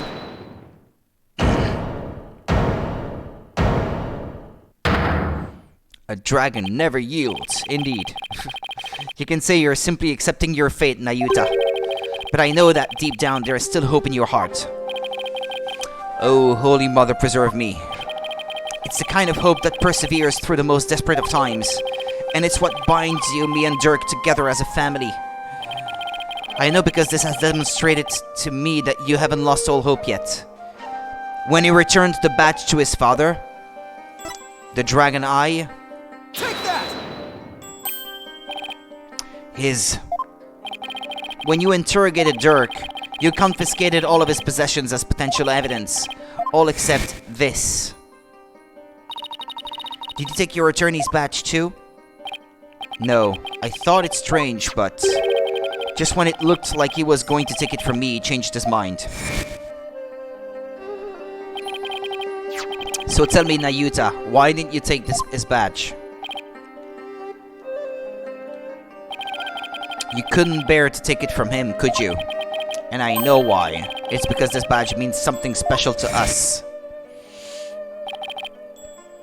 Hey, Dirk. Why do you still wear your badge? You're not a lawyer anymore, right? This badge is my heart and soul, son. I'll never stop trying to realize my dream, not until my very last breath. A dragon never yields. Right? Look at how he holds his hand. Who? Which one are we talking about? A dragon never yields, right? Exactly. Nayuta, Apollo, I vow to resolve Karain's legal system to its rightful state one day. I want to pass on to you a world where you can live free from the fear of tyranny. You may say you've given up, but that's not how it really is it? You never give up and you never will because you still believe that all of the wrongs will be righted someday. Don't you, Nayuta, understand? I'm about to see. Ah, like this? Okay. That's what you meant. He's holding his hand, yeah. What for? You are very perceptive, Mr. Justice. It may very well be as you say. Why did I not confiscate this badge? Even I did not know. Until now. Perhaps I was waiting for him to save me. Save you? Yes, save me. Like he did on that day. From drowning? Nayuta! Apollo! Hold on, I'm coming!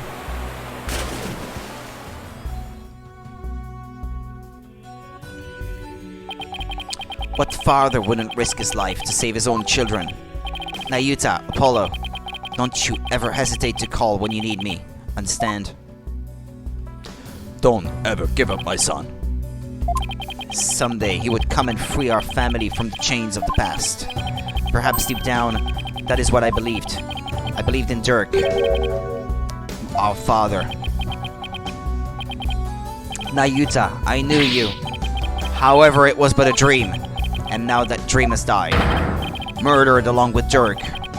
So now as the eldest, the responsibility falls squarely onto me. No matter the cost, I must protect her.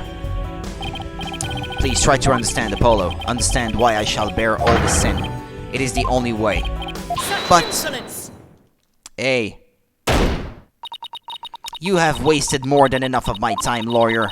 Do you not see the futility of your desperate floundering? The immutability of his duty? It is time to accept defeat. Arr! Now watch as the hammer of justice comes down upon your dear brother. Your Majesty, the verdict, if you will. Yes, Your Eminence. Wait a second. What do I do? Does the defense wish to raise an objection? There's got to be some way to save Nayuta. Apollo, it all goes back to that incident 23 years ago. It's branded him the son of a criminal. So if we could once and for all prove that Dirk didn't try to assassinate Amara. Right, Nayuta and Reifa's father would no longer be viewed as a criminal. But I thought there wasn't any evidence left. Because it was all destroyed in the fire. And Dirk investigated the matter for years but never managed to learn anything new. Really? Nothing at all? Could an exceptional lawyer like Dirk try that long and really uncover nothing at all? He had over 2 decades, Apollo. He's right, I doubt Dirk would have gone to his grave without discovering something new. He must have secretly planted something to topple Garen with somewhere. In the file?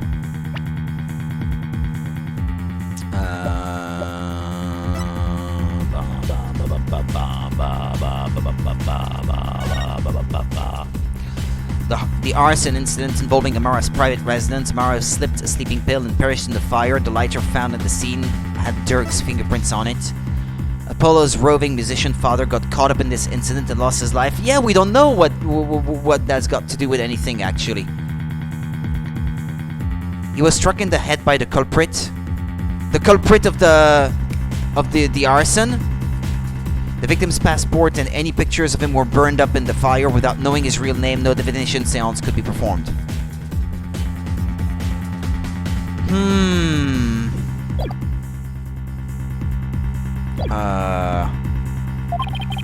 You just might find what we need to break out of this situation with in there. Okay, got it. If the defense is done stalling for time, I shall now render my verdict. No, wait! About the assassination attempt 23 years ago. The defense has some new information it would like to share. You do? While we had intended to deliberate that case in the course of this trial, Dirk, did you leave something behind for me? Is there some connection I'm missing here?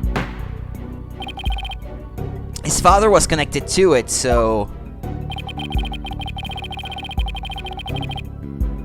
now I hesitate.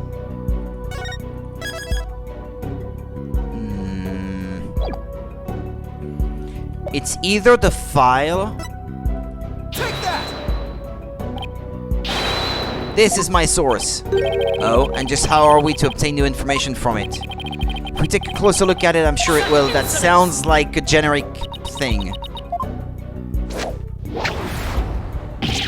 Sorry! Okay, that was, no. Okay, okay. Let me try that again.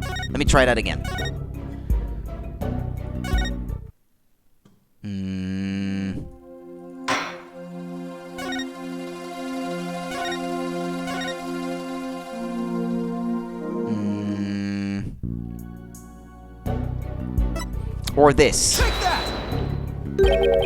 A photograph. We might have something. Yes, do you recall the traveling musician who died in that fire 23 years ago? How could anyone forget such a painful chapter in our history? The poor fellow was caught up in the blaze that was meant for Queen Amara. We never knew his identity, though, as his belongings were burnt to ashes. What was he doing there, anyway? Well, about that, the truth is he was my biological father. Oh? What? Why, of course, with this photo and her benevolence. Exactly, we might be able to prove Dirk completely innocent. And that would free her from the infamy of having a criminal blood in her veins. Because here in Karain, he was playing for the Queen. Ah. We can witness the final memories of the dead. What utter nonsense.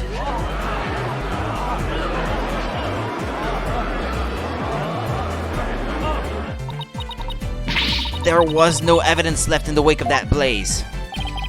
That's what you think, but Dirk went to the ends of the earth to bring this little souvenir back for us. He did? Yep, and boy is it the best piece of evidence ever. He knew that with it we'd finally be able to conclusively settle the matter here in court. And save his children. Your Majesty, the defense requests that we hold a divination seance for this new victim. What a waste of time. The events of 23 years past have already been deliberated at length. Wasn't Dirk on trial for that incident as well today? So we wouldn't be doing our jobs if we failed to look into this new lead, would we?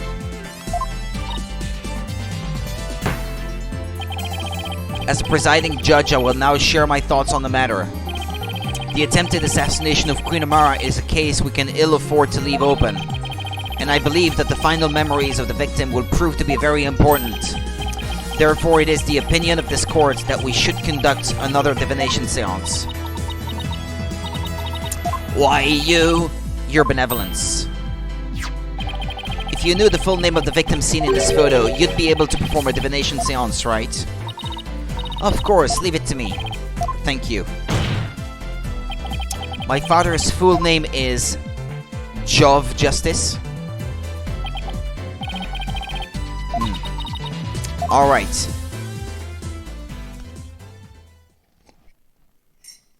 Okay. Now, your benevolence, please commence the divination seance when you are ready. Chink. O Holy Mother, we hold this divination seance in your name. Let the eyes of everyone here be clear, and our ears be unstopped. O dance of devotion, guide the victim's soul to me, so that we may receive their final memories in the pool of souls. I feel like I know that voice. Like I've heard that voice actress somewhere else before, but I'm not sure where though.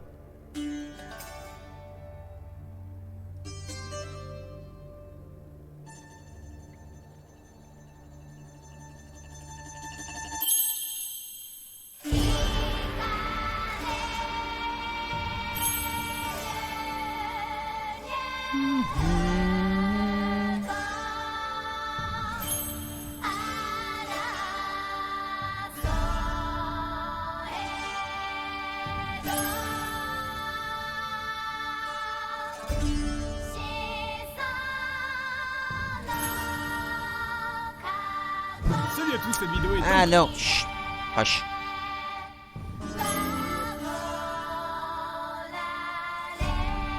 Ah, okay.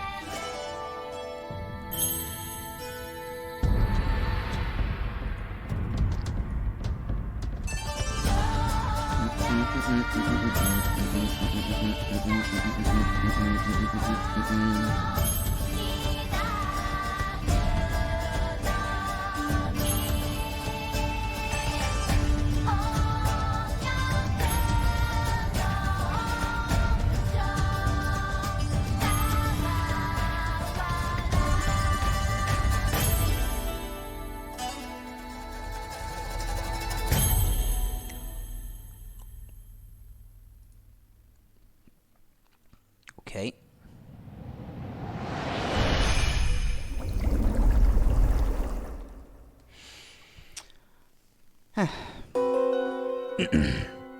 Burning, heat, crying. Is that Apollo? Pain. Metallic sound.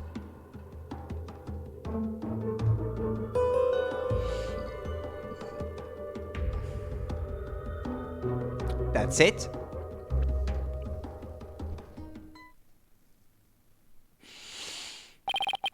The spirit of the victim has granted us a window into his final moments. It would appear the divination seance was a success. So those were my father's final moments. That baby we saw must have been you, Apollo. I will now decipher the experience of the deceased. Are you ready, Hornhead? It is Apollo. Did you see the spike on the head? So cute. Yeah, that's what made me think that that might be him, in addition to him being held by Apollo's father. That's what makes sense. Yes, please proceed.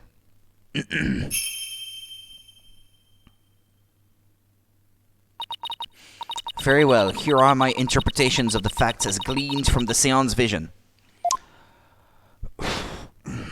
My neck hurts.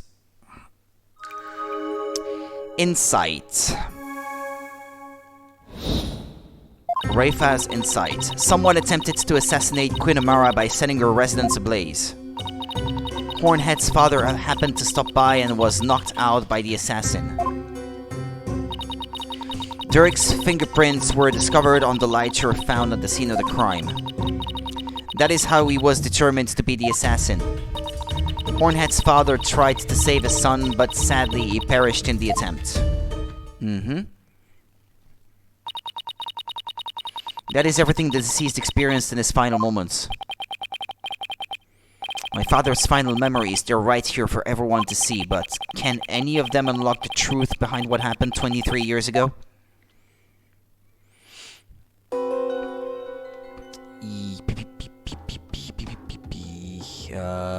What I want to see is, this.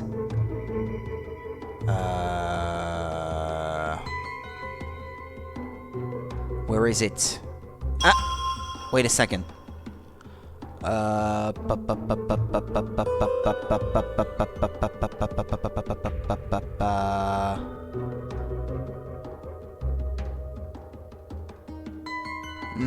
think I need to go back.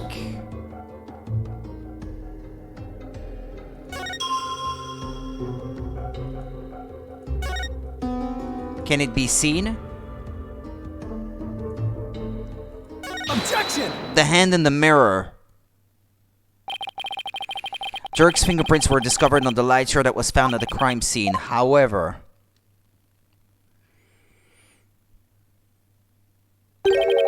the hand holding the lighter in the seance vision appears to be gloved. It's too blurry to see, though. I believe you are right. What could this mean? It calls into question whether the hand in the vision really was Dirk's. If only we could make out the details a little better. Very well, I will attempt to focus a bit more on what the deceased saw. Perhaps that will help refine the seance vision. Okay, thanks.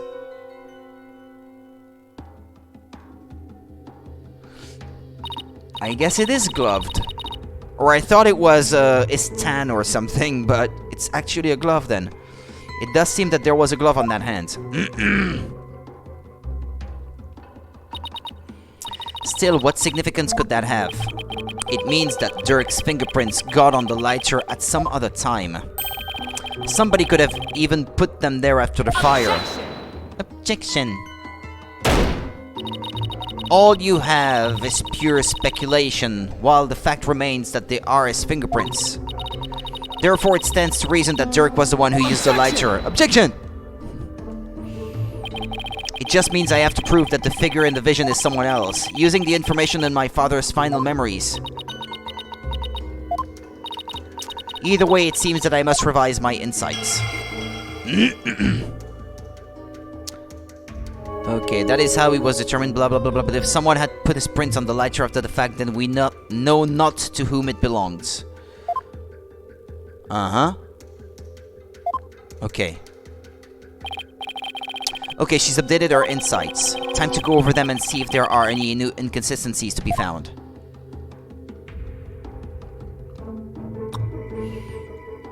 If it was truly Dirk, why wouldn't he wipe the fingerprints? Yeah, there's that too.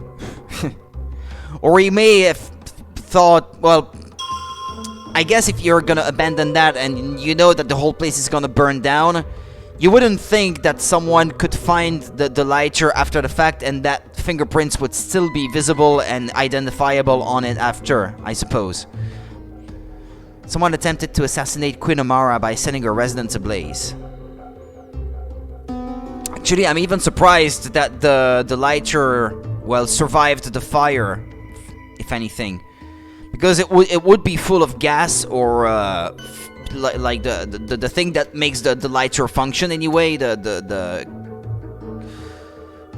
fuel for it, I should say. And why didn't it burn? Or when the gloves seem arbitrary? Yeah, the gloves do seem arbitrary, indeed.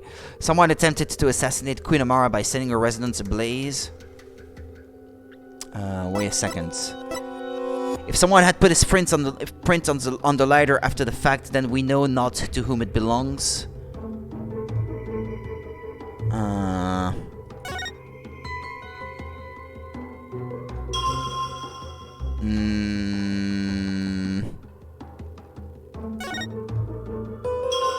Wait a minute. Go back. No, this one. There we go, I think I have it. That wristband.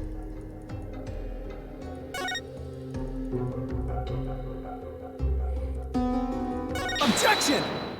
Certain lighters are made from better materials to where they are hard to burn compared to the cheap ones, but the heat would have maybe made the thing inside blow up though, right? The one who actually committed the crime is you! No alibi, no justice, no dream, no hope. It's time for you to pay for your crimes. Take that. KO. Hi Jack, how's it going? Wait, then this means the real culprit is... someone with that armband?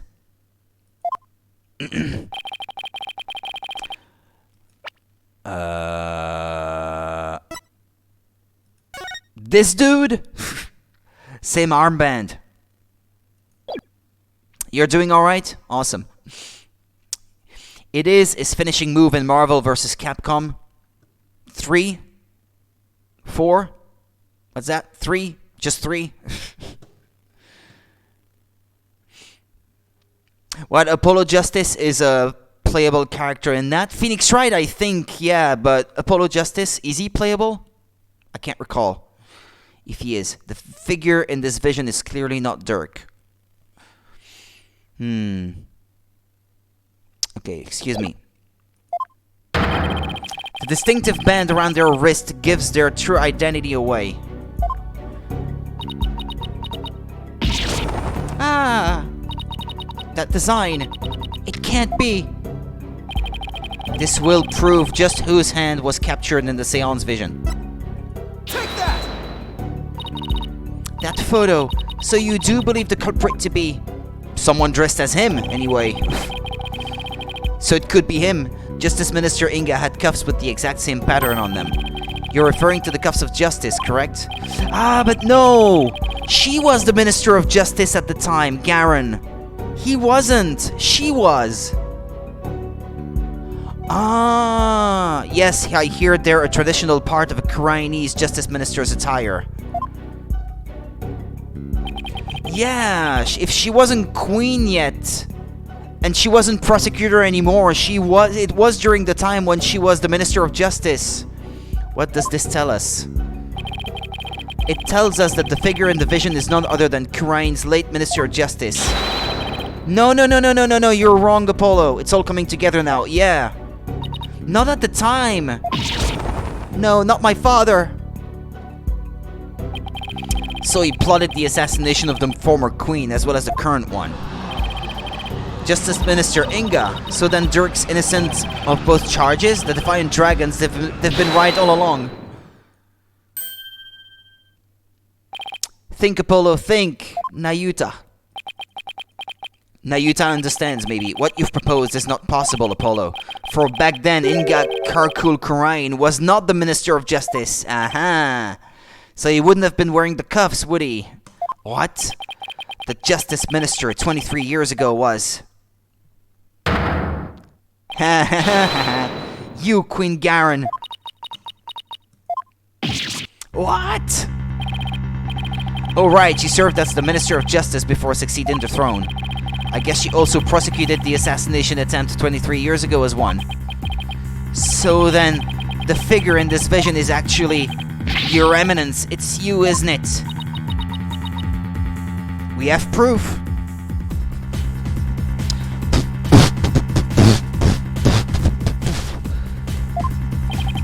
This is madness. Why would Her Eminence do such a thing? Because she would ascend to the throne. She wanted to usurp the throne from her sister Amara. Well, well, well. That's why she tried to assassinate her. How to turn the tables. To turn tables, yeah.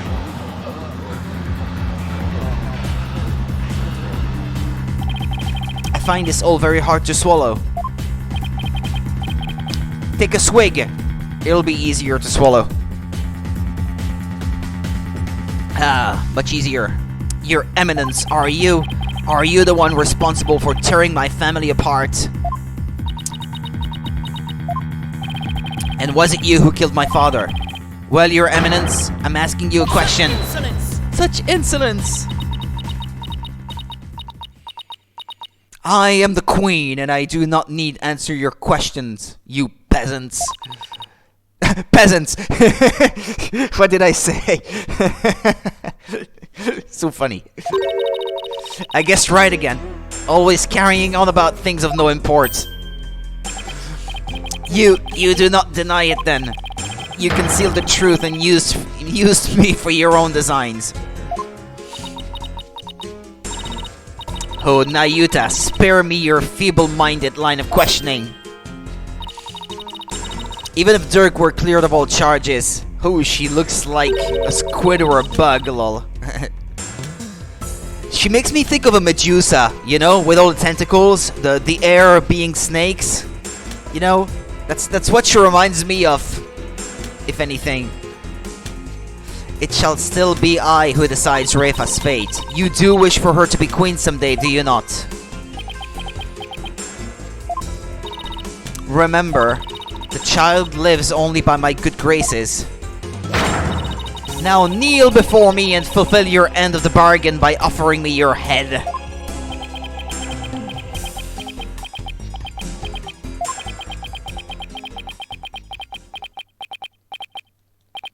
Your Eminence, I am done heeding your commands. Yes!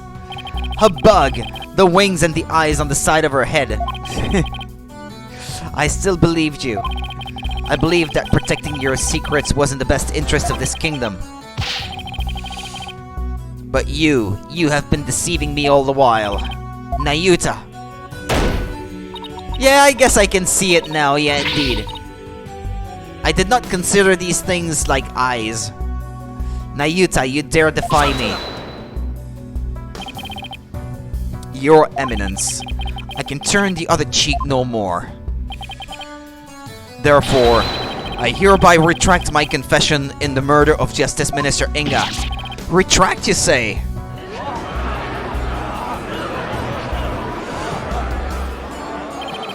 Dirk, the final piece of evidence you left behind, has released Nayuta from his suffering. And now he's finally free. What's with his hand? What is it? In all this time, no. Ah, it's the dragon tattoo! It was hiding the dragon tattoo on his hand that they all have, I guess. A dragon never yields. Lost in my own sense of resignation, I was unable to wake from my despair. But you, Apollo, you have awakened me with your demonstration of our father's creed. Yeah, that's what it was. There we go. He's got the tattoo. Dragon never yields. Yeah!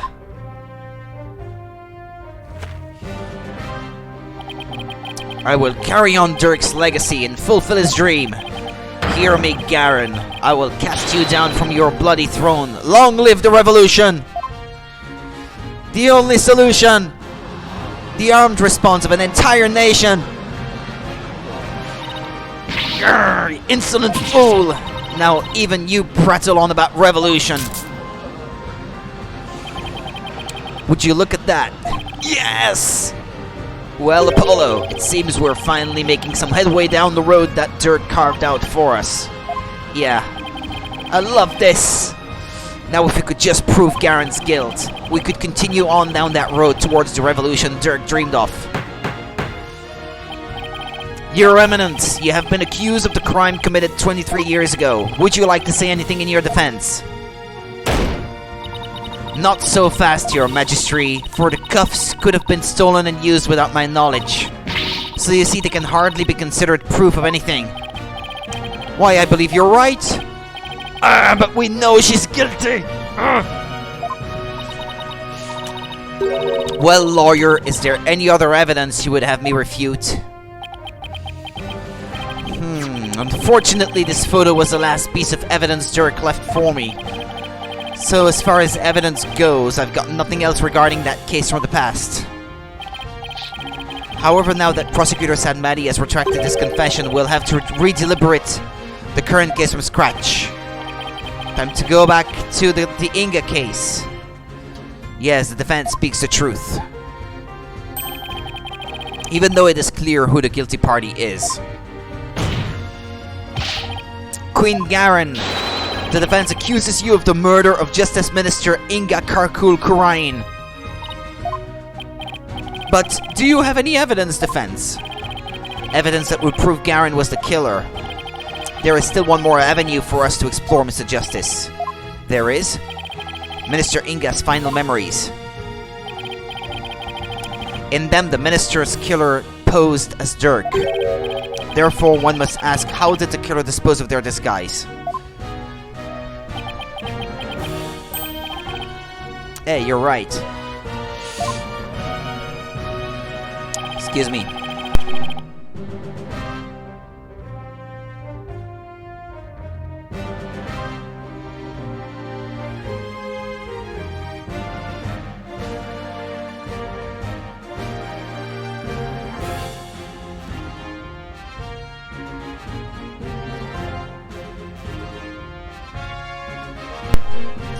Excuse me. A lot of blood would have splattered onto the killer, so the blood-soaked clothes would have to have been dealt with somehow. If they're still around somewhere, then. I was wondering what absurd idea you would concoct next. Clothing can be disposed of most anywhere. I doubt you could find them now. Then you don't know us very well. Your Benevolence. Yes. On the day of your father's murder, you had been watching the courtyard from 2 p.m. Now, during that time, you saw Queen Garen, did you not? Excuse me. Ba ba ba ba. Ba ba ba. Now, during that time, you saw Queen Garen, did you not? Yes, I did. I saw my mother entering the palace from the courtyard, but I was told not to mention it because it had nothing to do with my father's murder. Rafa, you would not dare. When the queen headed into the palace, did she have Dirk's clothes in her possession? No, she did not. So maybe she disposed of them somewhere in the courtyard. The police did a thorough sweep of the area following the crime, but they did not find anything resembling Dirk's clothes. But you knew that already, didn't you, prosecutor? Yes, I admit no clothing was found. So you admit that you were merely speculating, chasing phantoms and delusions of evidence that never existed. This makes no sense. Clothing doesn't just disappear like that. If Garen wasn't carrying any clothes, she must have gotten rid of them somewhere. Somewhere where she thought they'd never be found.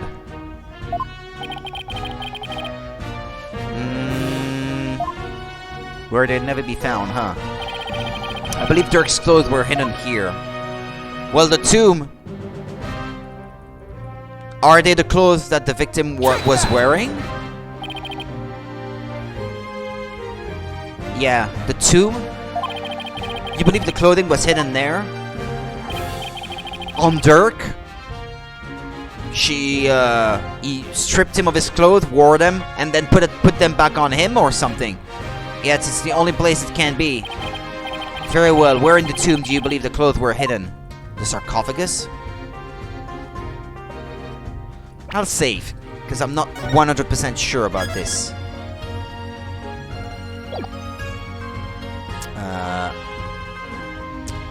Okay. Of course, that makes perfect sense. The clothes weren't simply hidden, they were returned to where they belonged. And by that you mean... well, it's becoming more obvious now that he spells it out that way. The killer would have had to get Dirk's clothes from somewhere. From dead Dirk? Luckily, they were right there. Yes, of course. At the time of the minister's murder, Dirk's body was already in the sarcophagus. So the killer could have simply borrowed his clothes. Right, before the minister entered the tomb, the killer put on Dirk's clothes. And then hid behind the curtain above the sarcophagus. And that was my very first idea, actually, that's how he was killed. From inside, because he had his back turned to the curtains. So if the person was inside, they could just plant a knife in his back from there. That was literally the first thing I thought of. After the minister was killed, Dirk's clothes were returned to his body. So what? This is still all speculation. We know not whether those clothes were actually used in the murder. Therefore, you cannot prove that they are somehow connected to this case. Objection! That's where you're wrong, but I believe you already knew that. Clever Rudy. Sometimes, not all the time, these clothes were definitely used during the minister's murder because of this.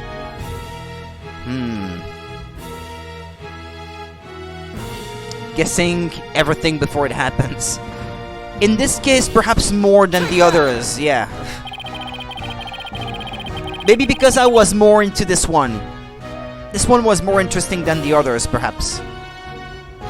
So I was taking in the details more, perhaps, this time. The bloodstains on Dirk's chest are no doubt the result of being shot by the minister. But on his arm? However, that doesn't explain everything. There is also some blood splatter extending from his left elbow to his abdominal area. It is very interesting. Yeah, I think so. I believe this blood spatter came from... a DNA analysis would be enough, I guess, but extremely long. Yeah, well, there are other cases in past games that were very long as well. If the killer wore these clothes during the murder, then the blood spatter must have come from Minister Inga. I had thought it was all Dirk's, but that makes sense. Only one way to be sure, though. Let's get those stains analyzed right away. Indeed, this may be the conclusive evidence we need to prove the Queen's guilt. Objection! You cannot prove it was I who hid those clothes. They could very well have been hidden by a third party. But could they really? I'd say the possibility of someone other than Garen hiding the clothes does not exist. Because she said something to the effect of... she could only... there were a limited amount of people who could open the sarcophagus, I guess. It's just not possible. Your Eminence, I recall you saying the following. It's something she said, isn't it? The key to Amara's sarcophagus is under the protection of the royal family. There. My husband and I are the only ones who could open it. I did not remember that phrase specifically, but there you have it. Therefore, it would be impossible for some knave to open it. Ha. That was your own testimony, word for word. Why, you insolent... You need to have a good memory to remember that one phrase, though. Only you could have hidden Dirk's clothes after they were used in the murder. And that means you are the one who killed Justice Minister Inga. Insignificant worm. You dare accuse me, the ruler of Kurain. Do not think for one moment that such impudence would be tolerated. Objection! I'm afraid such arguments are invalid here in the Sacred Hall, Your Eminence, because even monarchs aren't above the law. She is the law, though. She can rewrite the law as she pleases as long as she hasn't been found guilty yet. It's the end of the line for you, Queen Garen. Time to come down from that lofty throne and face justice.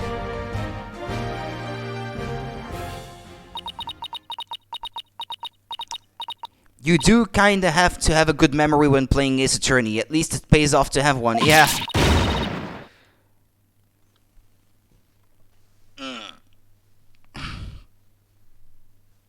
My back hurts.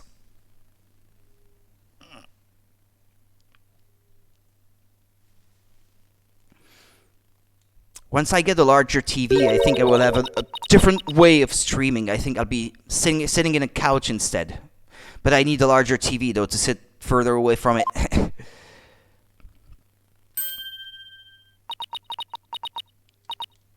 Me face justice. Surely you need to get something better to sit on. Yeah, I thought a beanbag might be a good solution, but this one is just not large enough, and I don't want to buy another one now. You are in no position to force my hand, lawyer.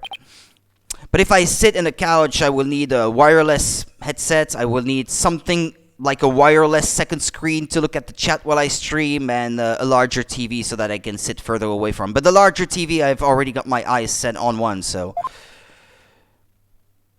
And that way I can hand back this TV that my dad gave me, because his is dying, and since he had bought this one for him initially, I will just return it and just get myself a larger one. This one is just too small for the size of the room anyway. I can't sit in my couch and watch TV well enough with this size. It's, I don't know, 30-something inches, and I sit like 5 meters away from the screen. It's too far away. Okay, what was that line I just skipped? Surely you haven't forgotten about the Defense Culpability Act. Wait. And then I skipped another one. Those who would support criminals will be deemed just as guilty. I didn't support you. You're the criminal. In short, should I be convicted of murdering my husband? Your dear brother who delivered false testimony in my defense shall also be found guilty. What? That can't be. Can it? By delivering false testimony in the course of protecting a guilty party, he would certainly be judged by this court as having supported a criminal, and the Defense Culpability Act would most definitely come into play. But that law is so broad that anyone could be convicted under it. When it comes to the DC Act, even I am conflicted, and yet, as it currently stands, it is the law of the land. And as you said earlier, no one is above the law. Of all the absurd things I've seen, this law really takes the cake. Now what? What can we even do at this point? You need not look so forlorn. Dirk has been cleared of all charges, so let us leave all thoughts of the real killer and revolution in the past where it belongs. She wants us to just let her off scot-free, and yet I don't see any other choice. But he was forced to take her aside. Yeah, isn't there some provision in the law that if he was forced to do it, blackmailed into doing it, we cannot yield to her here, Apollo. If it will move the revolution forward, I will gladly face the DC Act. Now do it! Accuse Queen Garen of the crime she has committed.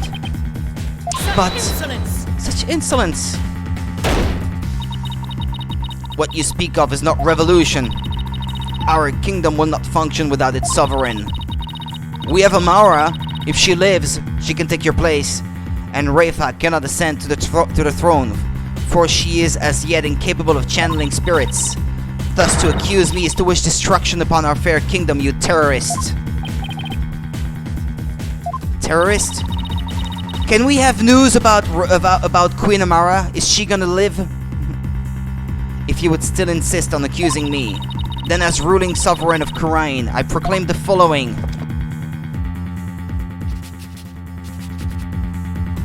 Amara can undo what you did. But can she channel spirits? Who, the queen? You mean who? Garen? Well, we don't know that she can. Shall be subject to immediate execution upon the Queen's orders. If we can prove that she can't, then she could never have been queen in the first place, and the DC Act could have never been enacted, I guess. Garen, yes. But you mean Rafa? What, immediate execution? You mean Garen? You were asking the question about Garen. Do you still not comprehend? Then let me be clear for the sake of this kingdom's future, and in accordance with the laws of Karain. I command you to be put to death at once. Huh?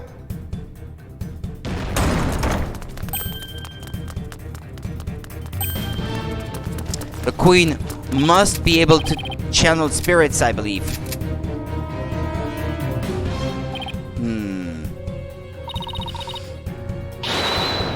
Ha ha ha ha ha ha ha ha. Isn't this going a bit too far? Why is the Garen Royal Guard? They were on standby in case an attack by foolishly optimistic terrorists. Now if you would continue to oppose me, the very embodiment of the law, then under my regal authority you shall all be put to death. Objection! Oh come on, this is insane, even for you. You can't possibly get away with something like this. This is a court of law. You can't just order our execution without due process. Now look, Apollo, truth and due process are certainly important, but so is your life, so think before you speak again. But...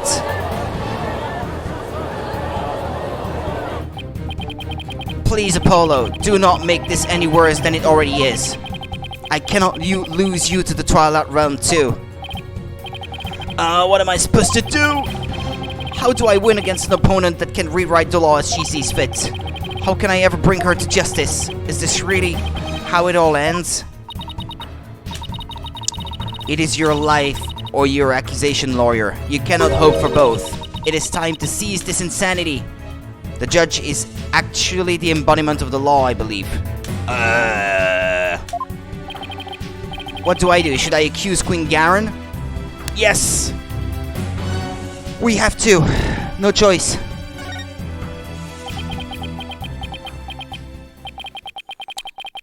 I know what I have to do. Mr. Wright, you know that saying you're constantly reminding me and Athena... Mr. Wright, you know that saying you're constantly reminding me and Athena of. The worst of times are when lawyers have to force their biggest smiles. You never fail to surprise me, Apollo. And Nayuta, you know that creed we've known ever since we were kids. A dragon never yields. Or no, the enforcer of the law. Bleh. They are not merely words. They are what carried us this far. So now it's time to honor these words and the memories of the ones who gave them to us. I couldn't agree with you more, Apollo. Those words are more important to me than you know. And if there's any time to remember them, it's now. It would seem, Apollo, that no one but two auspicious creatures dwell deep within you. A fierce dragon and a virtuous phoenix that shall scatter the clouds hiding the heavens. I shall join you in your death-defying bluff. I think I finally understand what those words really mean, and the resolve they embody.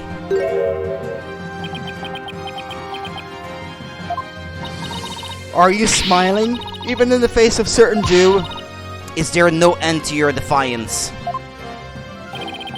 Unfortunately for you, no. I won't let fear or even the law force me to abandon the pursuit of truth. Because there is another saying in my country, the truth will set you free. Indeed, that is precisely what Dirk sought to do through this trial. He wished for us to break free from a certain despicable spider's immobilizing silk threats. We won't be intimidated by unjust laws or given to fear. Abandoning the truth like that is just not a part of my playbook.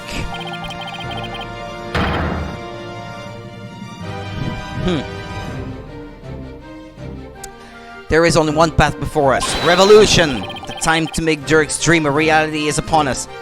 A spider! Your Eminence, if you are the law here in Karain, then your very existence is wrong. Does your desperate bleating know no end? I know it's a bit late to ask, but what's the plan? What if Garen is going to execute us on the spot under the Defense Culpability Act, and the law itself derives its power from the authority of the Crown? Then there's only one thing to do. We'll dethrone her, right here, right now. Alright, but how?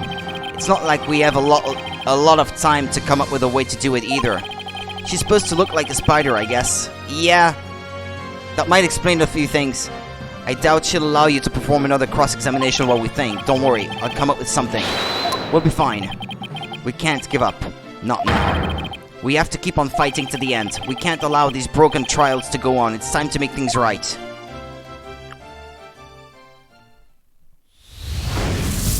Bum bum bum bum bum bum bum bum bum bum. If I accuse Garen, Nayuta will be subject to the Defense Culpability Act, which means he will be put to death in accordance with the law. So the only way out of this is to dethrone Garen right now. By proving that she can't summon spirits, channel spirits. Could this be the key to dethroning Garen? Well, she was trying to get her hands on it, after all.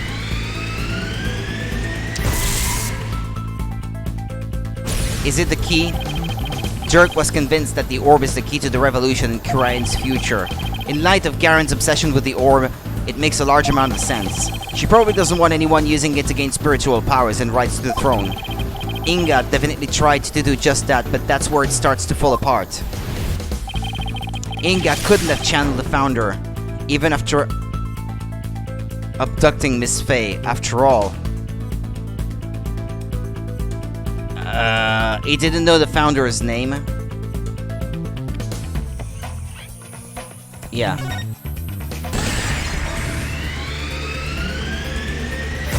My stomach hurts now. The name of the Founder is only known to those who become Queen. That means the only people who currently know her name are Garen and Amara. So even if someone else had the orb, they wouldn't be able to channel the Founder. So that begs the question, why is Garen so fixated on the orb? Okay, let's not overthink this. Garen is obsessed with the orb because she can't channel spirits. I already suspected that a long time ago, actually. Could it be? It's hard to believe, but...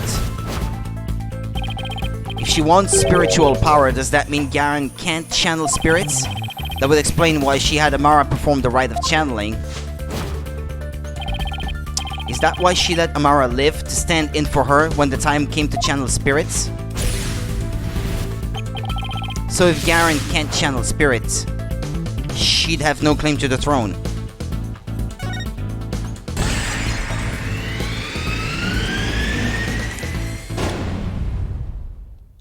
She has no claim.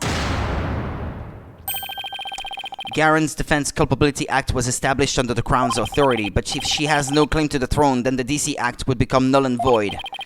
No, not just the DC Act. All of the insane laws she's enacted would be swept away in one fell swoop. I gotcha. You claim the authority of the Crown. You of all people. That's a good one. Have you truly lost it, lawyer? Indeed, I would have the defense explain himself at once.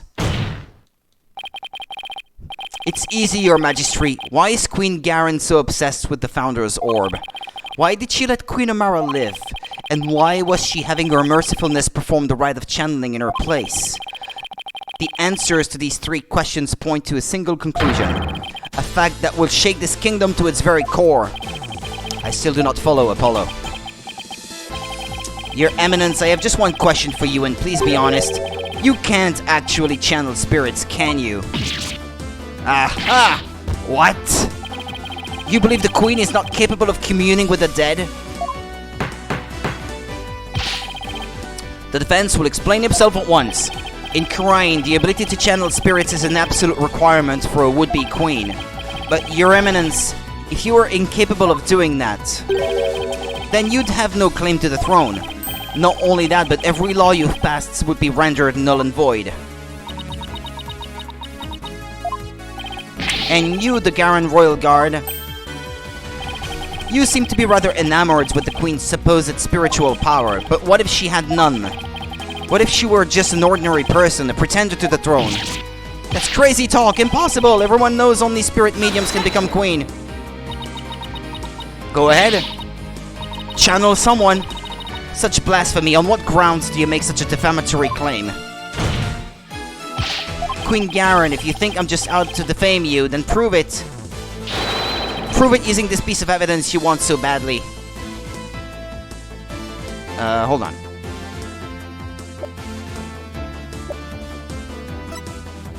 Take that! All the conditions for summoning the Founder should be in place. With the orb, we know what the Founder looks like. And as Queen, you should know the Founder's name. Now, if you would, Your Eminence, please show us the great spiritual power you bear as a Grand Priestess of Kharain.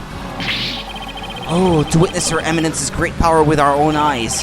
The Holy Mother will appear before us. Oh, great miracle of miracles! Praise be Your Eminence! May your mighty spiritual power show us the way!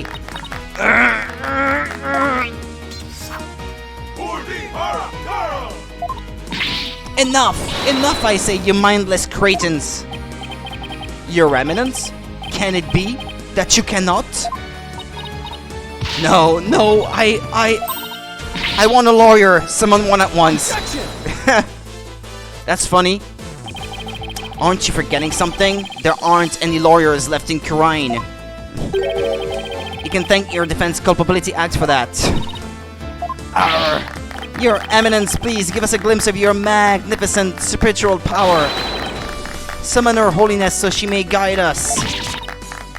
I have heard enough from you. Out of my sight, all of you. If you truly are capable of channeling spirits, then get on with it already, Your Eminence. You sneaky, underhanded wretch of a lawyer. That reminds me, you said something to this effect earlier. It is time to seize this insanity. Don't you feel stupid for saying that now? Indeed, of all the things she has said, I can think of nothing more ludicrous. Inga came back to bite her in the fundament. Teach deceitful, putrid queen a lesson she won't soon forget. Gladly, because it literally is time to seize this insanity. Garen! Your reign of terror ends here! So over the top. It's true karma. It's true Inga. Very well, demonstrating my facility as a spirit medium is simple enough. Behold the magnificent power to commune with the dead or something. Oh, Your Eminence!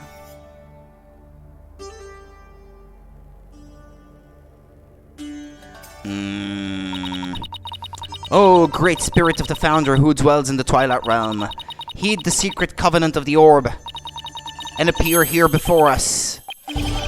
Here it comes!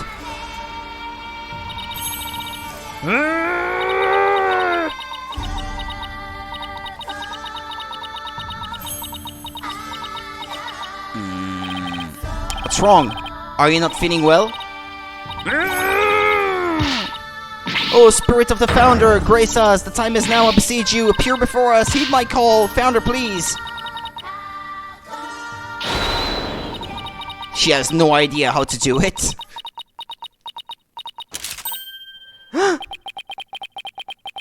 Uh-oh. No, wait. I was just warming up. The ride actually starts from now. Look. Okay. Holy... Mother. Yay! We won.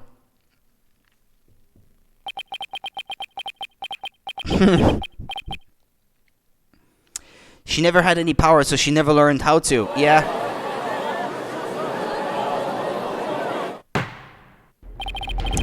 Prosecutor said, Maddie, how is Her Eminence? Stop calling her that!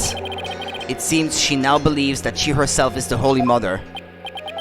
I see, but her attempt at spirit channeling failed, did it not? Sadly, she seems unable to accept the facts. I fear it will be quite a challenge to question her later. And what, if I may ask, was her motive? I understand that she killed Minister Inga in order to prevent his coup d'etat. But what of her attempt to assassinate Queen Amara 23 years ago? To become queen herself, maybe she just craved power and attention. She likely developed a psychological complex for her inability to channel spirits. Her mind completely broke, yeah.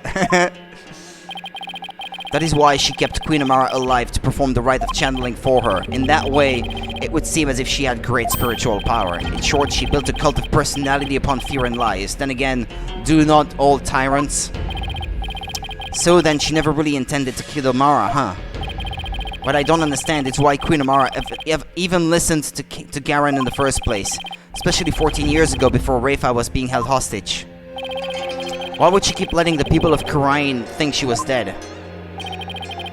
While she kept quietly performing the rite of channeling for Garen. My mother is a gentle soul by nature and loves her sister dearly. So when Garen told her to hide because Dirk was out to kill her, she believed it. What's more, she did not wish to tarnish the name of her beloved sister. That is why she acquiesced so obediently to Garen's request to keep channeling for her. Until she fled with Dirk and was told the truth, that is. So that's what happened. And since Rayfa was being held captive, I imagine Amara had no choice but to help cover up the truth behind Inga's murder. Excuse me, just a sec.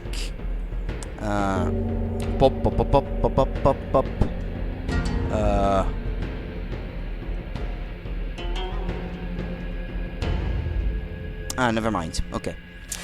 Like this. Okay. There we go. I imagine Amara had no choice but to help cover up the truth behind Inga's murder. Yeah, living secretly as Rayfa's servant, Nena. No doubt only deepened her love for her daughters. She'd do anything to keep her safe. All the more reason to hide the painful truth from her.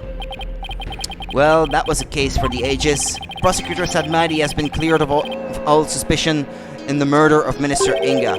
And as Mr. Dirk Sadmadi in the assassination attempt on Queen Amara. Now then, I think it is high time I handed down my verdict on Dirk and Nayuta Sadmadi. They are not guilty. Butterflies!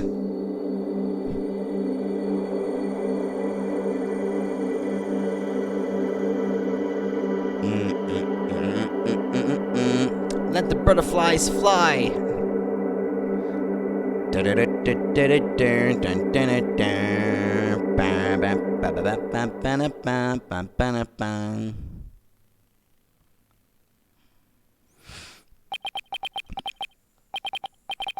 Dirk, I hope you're watching.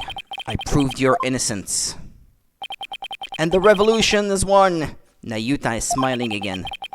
And that revolution you've always dreamed of is finally happening. With this, may I finally say this court is adjourned.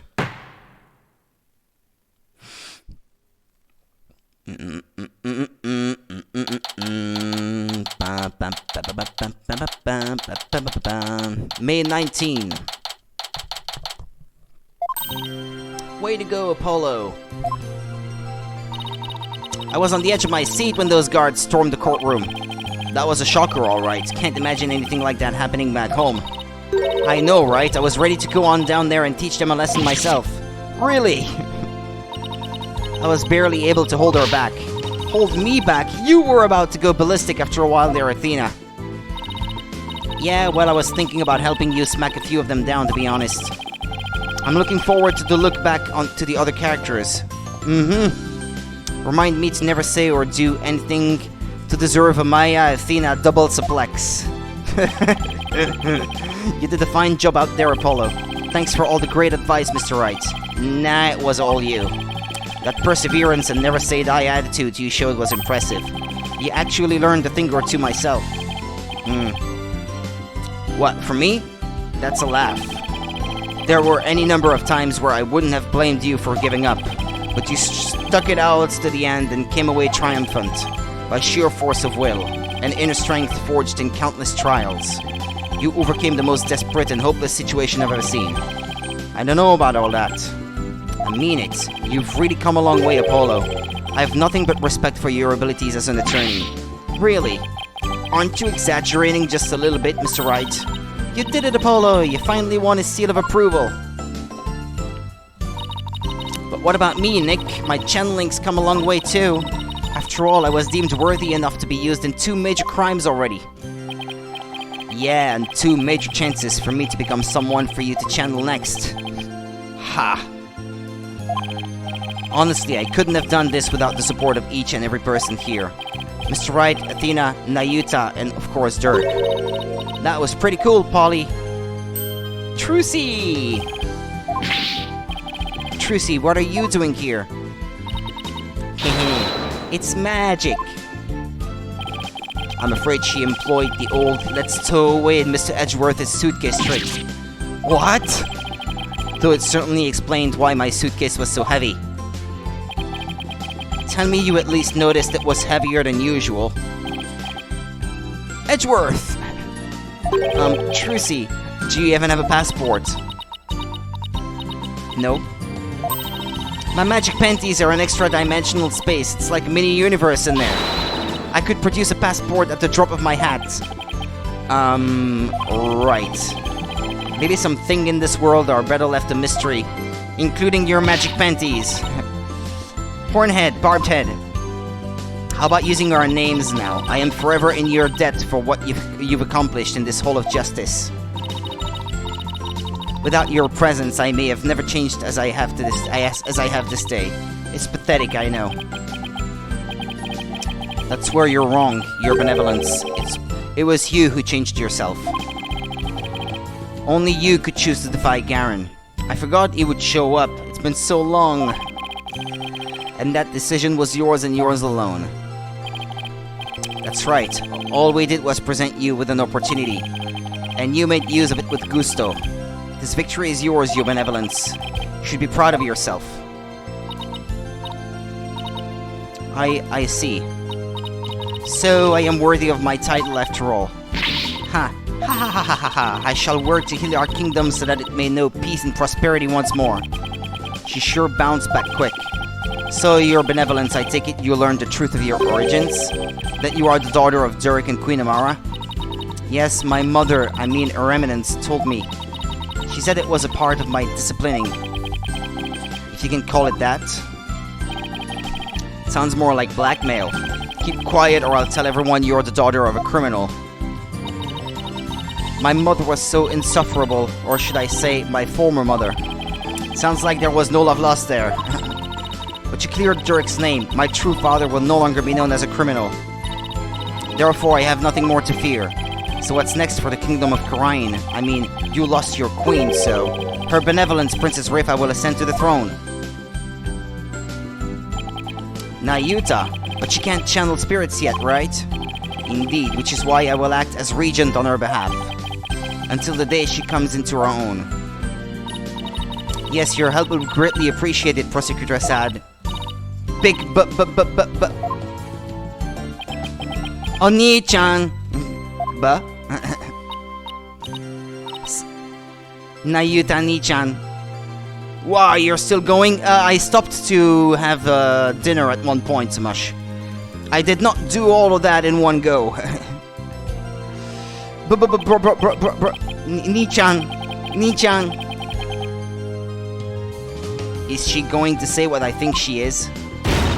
What are you looking at, you horn-headed nincompoop? Tongue.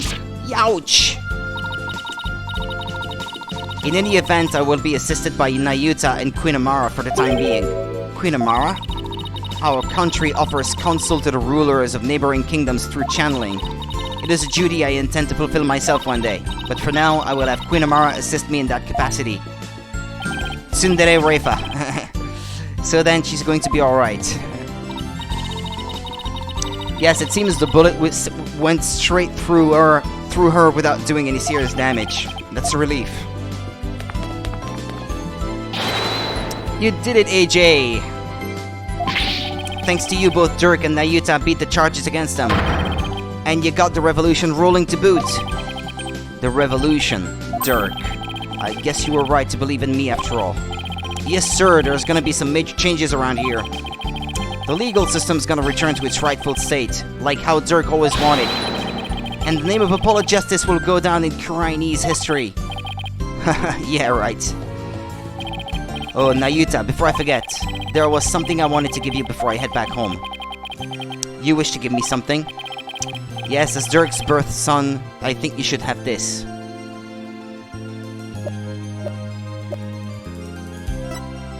Take that! Take that!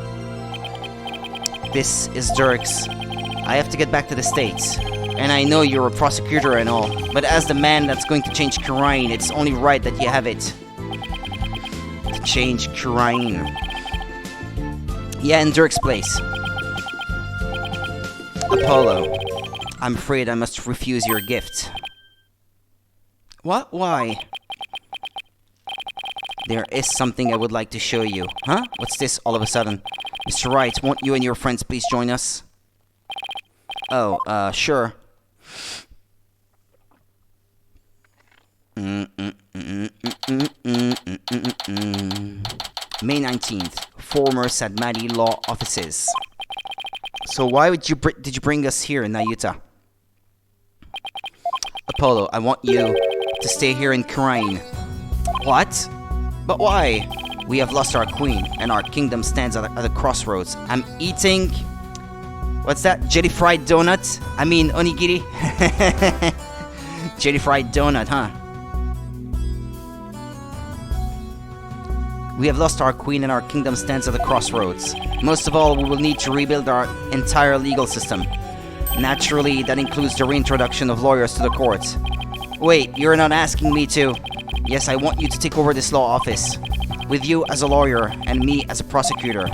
We shall rebuild Kurain's legal system from the ground up. You want me to help you rebuild the legal system? That's a lot to take in. Apollo, I cannot do this without you. As a lawyer, you are Dirk's spiritual heir. And having studied in America, your legal knowledge will be indispensable.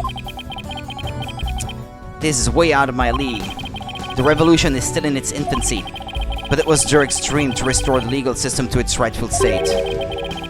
Will you not help me realize that dream? Come on, AJ, you know it's what Dirk would have wanted. Let's do it together. You must be taken aback by my sudden request, but please give it some thought. Oh, of course. I'm honored that you asked. Still, I have my job back at the Right Anything Agency to consider too. Don't you worry about that, Apollo. Besides, this is something only you can do. Something only I can do. I mean, to be completely honest, our office would be a bit short on firepower without you around it. But hey, Mr. Wright, someone's gonna have to clean the toilet in your stead after all. Actually, I'm sorry, but I can't get on board with this. Athena, I mean, there's still so much I want to learn from you, Apollo. That's right, it won't be the same without you. And everyone back home would really miss you too. There's no way I can agree to this. Still, if you really wanted to stay... Yeah, Athena's right. It won't be easy, but... Athena, Trucy. Apollo, no one but you can make this decision. Know that I would not question whatever choice you make. Our flight leaves tomorrow morning, Apollo. Think you can make up your mind by then? It's not like he's staying forever. I'll try. Talk about a difficult decision. Hello, Jeff. Wonderful people. Hello, Jeff. How's it going? Should I go back to the US and continue working at the Right Anything Agency?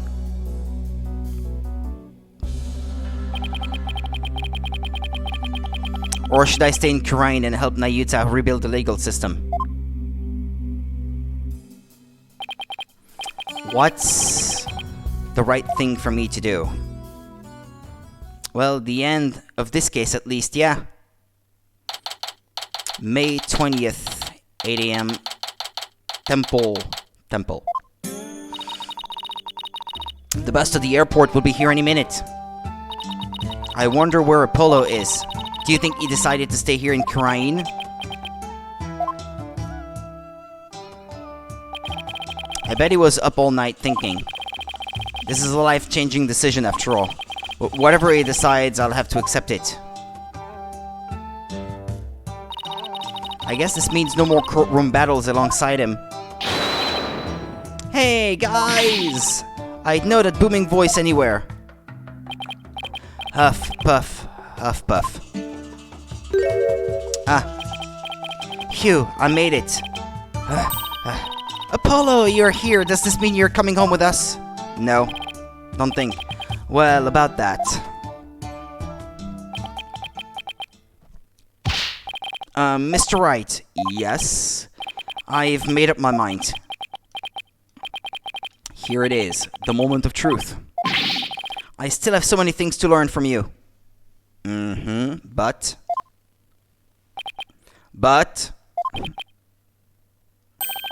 I've decided to stay in Karain. You're staying? But... I feel like I have to pick up where Zurich left off. I can't let this sacrifice go to waste. I see. Plus, I want to teach others everything you've taught me about being a lawyer, Mr. Wright. Apollo, Zurich's roadmap for the future, and your teachings. I believe that these two things will save the people of this kingdom from further unrest. I want to do this. No, I have to do this. Apollo, I've never felt prouder. Proud to have had such an amazing attorney working under me. But someday, I'll return to the US. Once the new legal system here is firmly in place, I'll be back. Scout's honor. Will we really see you again, Apollo? You bet. Not that I have any idea how long it'll be. But I promise you this, everyone. You can always visit. I'll keep on learning and growing. And I'll come back to the US an even better lawyer. So don't you forget about me. Of course we want Apollo. There will always be a spot waiting for you back at the office. In the meantime, we'll be rooting for you, so knock him dead. You got it, Mr. Wright. I'm gonna miss you, Polly. But if this is it, then I'm going to support your choice all the way. Thanks, Trucy. Good luck with your magic act. I know you'll do Troop Gamari proud. I'll be cheering for you too, Apollo. But don't think you're the only one with room to grow. The next time we meet, you probably won't even recognize me. Haha, in other words, game on? Yeah, game on! You bet, and I'm gonna win. I'm going to miss you too, Apollo. But I can't wait to see where your new adventure will take you. Well, there's our bus.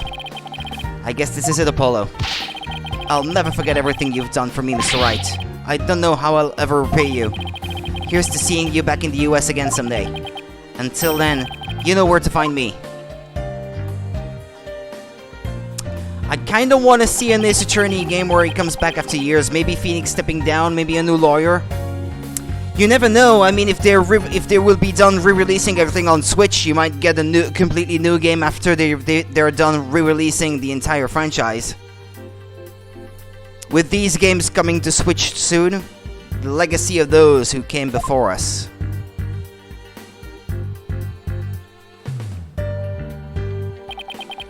Is handed down from parent to child. An Ace Attorney when the first case is investigating Nick's death. That would be sad, but that would be a strong one, though. No, no, no.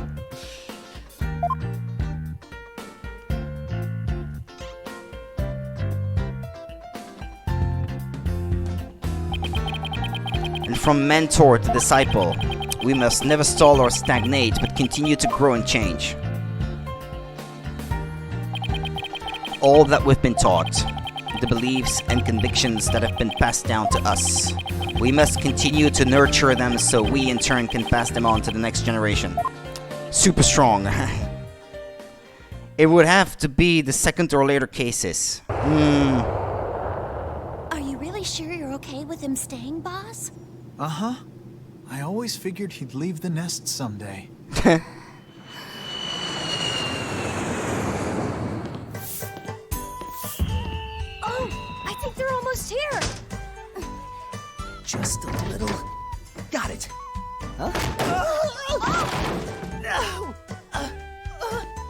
Why don't we go and check it out, AJ?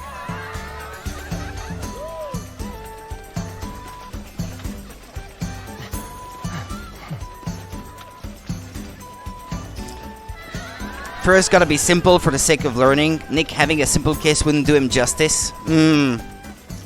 Since Layton is coming back and we have another crossover, dunno, I still have to play the crossover, mind you. I don't think that's on Android though. I think that's still stuck on 3DS, isn't it? Layton versus Phoenix Wright or whatever the title is.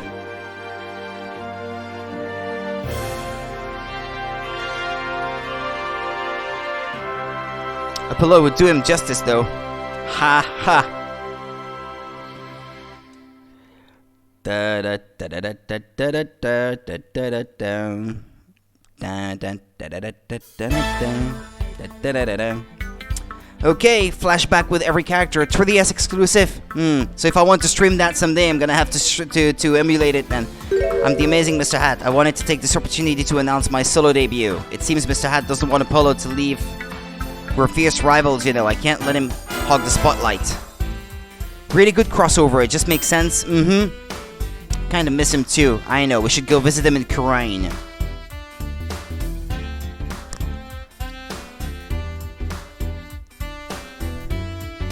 After seeing Mr. Justice in action, I got to thinking, what can I do for Karain? Then it came to me, tourism, that's what. I'll develop Karain's tourism industry. I'll roll out a night tour centered on the Founder's Orb. Oh, and make a museum dedicated to the Defiant Dragons. Boy, the ideas just keep on coming.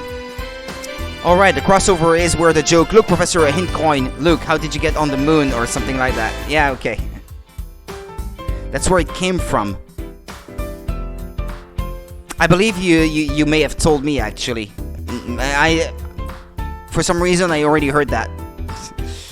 Thank you, but Prosecutor Sadmati says, so starting tomorrow, I'll be working in Karain for a while. Look at it this way. It's sure to be an educational experience. True, but plus I can't let that kid... Something.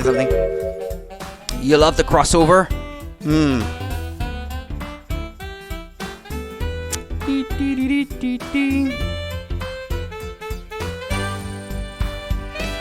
Love both franchises, and it was really neat having them working together. Ah, these two. Show requests have totally dried up. We'll be out on the street if we don't find some work soon. Maybe we should take Trucy up on the honor offer. She said we could make our debut. Shut up, I'm gonna show her up someday, on my own terms. Nothing fires you up like bitter something.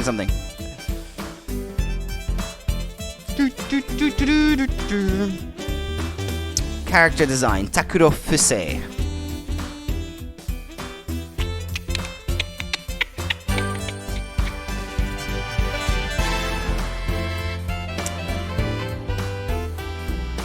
Excuse me, Monica. You found it?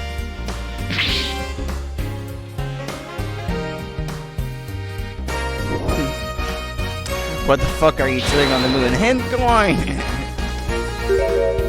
Are there voices to this?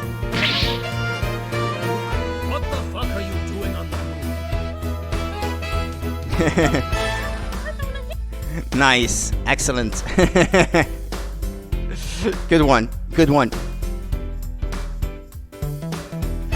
I've been pulling double duty ever since Apollo left, but that's okay. I'm going to make Simon recognize me for the awesome lawyer that I am. She's quaking in her boots. Widget. I can do it and I will. Mr. Wright will be calling me his right-hand woman before you know it. Let's do this. Wah, wah, wah, wah.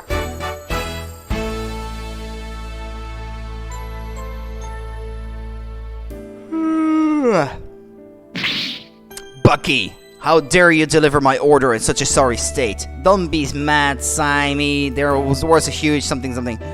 Yeah, I can't control how fast the text goes here.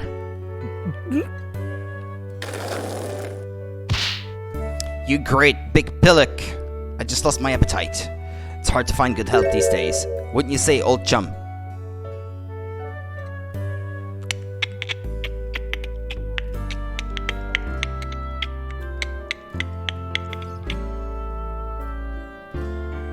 That trial the other day really inspired me. I've even created a Rakugo routine based on Shisho's case.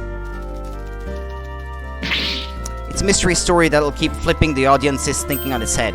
It's called The Scary Udon Noodle. You're giving away too much in the title. Keeping the tornado school going is our way of paying penance and repaying our debt to Shisho. And that includes Rakugo training for that kid. Owen?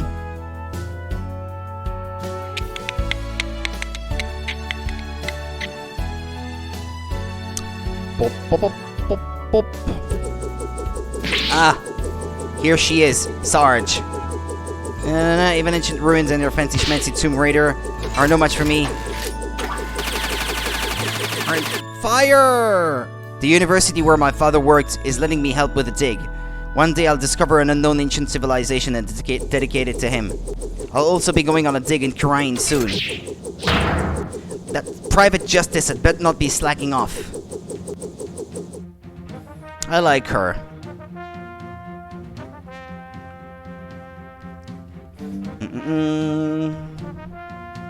I'm going to be super busy now that I'm the head of the Fae clan. Don't worry, Mystic Maya. I'll do whatever I can to help.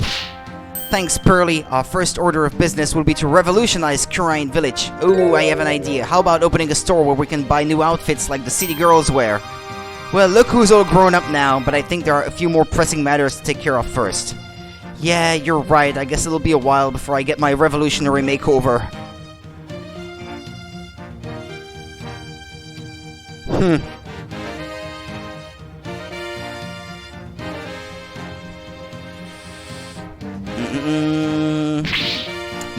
Mother, now that you have stopped being Nana, I want a new Nana. Oh, Pearl, I forgot about her, yeah. You are quite a handful after all. I am? With a simple wave of your hand. You would have your attire changed, meals prepared, and even your teeth something. To think I put such undue burden upon you, you a Grand Priestess. Fear not, Rafa. You will have plenty of time in which to make amends. Perhaps you could start with one of your famous shoulder rubs.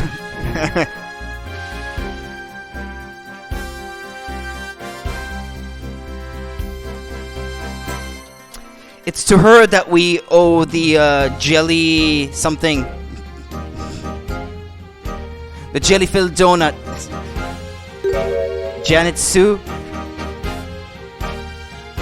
Localization director.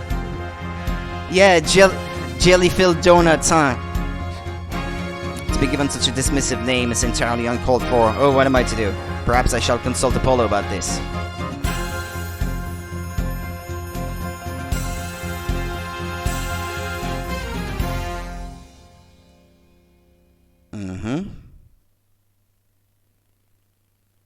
Okay, what's left?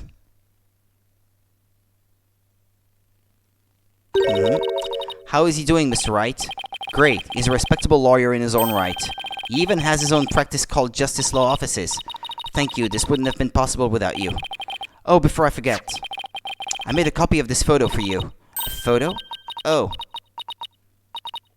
Jove. Snakus are also Karinto in the Japanese version. There it is. Don't you think it's about time we told them the truth? After all, they've both grown into fine young people now. Yes, you're right. Perhaps it's about time they knew. That was La Miroir, or whatever her name is.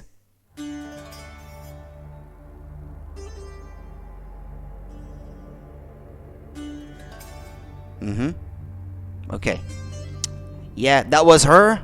Or so we think. It's strongly suggested, hinted at. Sorry, what were we saying, Lush?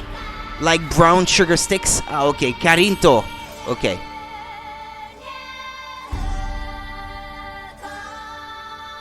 Snakus.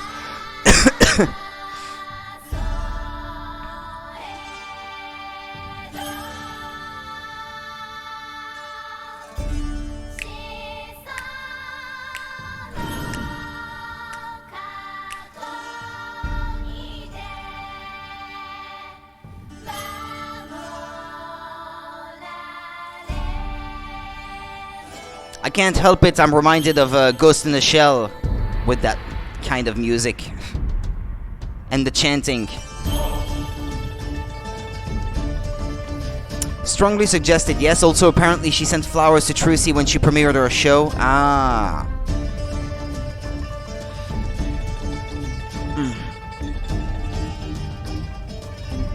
Boom, boom, boom, boom. This music reminds me of Monster Hunter Rise. I haven't played that, so I wouldn't know.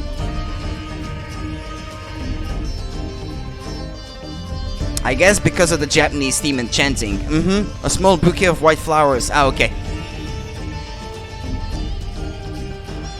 Empty framework. Boom, boom, boom, boom.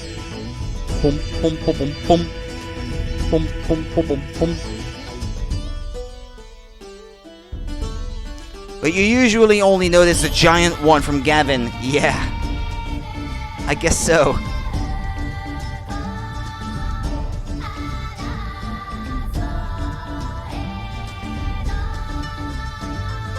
Empty framework. It's been a while. Yeah. I mean, if it was a 3DS game to begin with, they did port Empty Framework to 3DS. That's the thing that Street Fighter 4 for the 3DS was running on. Resident Evil Mercenaries, Resident Evil Revelations. Possibly the Monster Hunter games on 3DS, actually, come to think of it, were on Empty Framework. Yeah, they were. I'm pretty sure, actually. So yeah, they did make quite a few 3DS games on that engine. Empty Framework was their proprietary engine for a long time, before RE Engine. They retired it when they released Resident Evil 7, I think, was the first RE Engine title. Even console and PC games, yeah, Lost Planet, I think, was also on Empty Framework. That might have been the first game, actually, on Empty Framework. Or that might have been Dead Rising. I can't remember. Tomorrow will be the DLC, yes, Monica. Definitely. That's what I'll get started on tomorrow. Dear Mr. Wright. Ah, okay. What's this? Oops. Like this. I can't believe it's already been a few months since I decided to stay. I'm sorry I haven't been good about keeping in touch. Thank you, Breeze CG, for the follow. I'm sorry I haven't been good at keeping in touch, but things have been really hectic. Rebuilding a legal system I'm not yet familiar with has been a real challenge. But I will say it's given me plenty of work to keep me busy. Excuse me.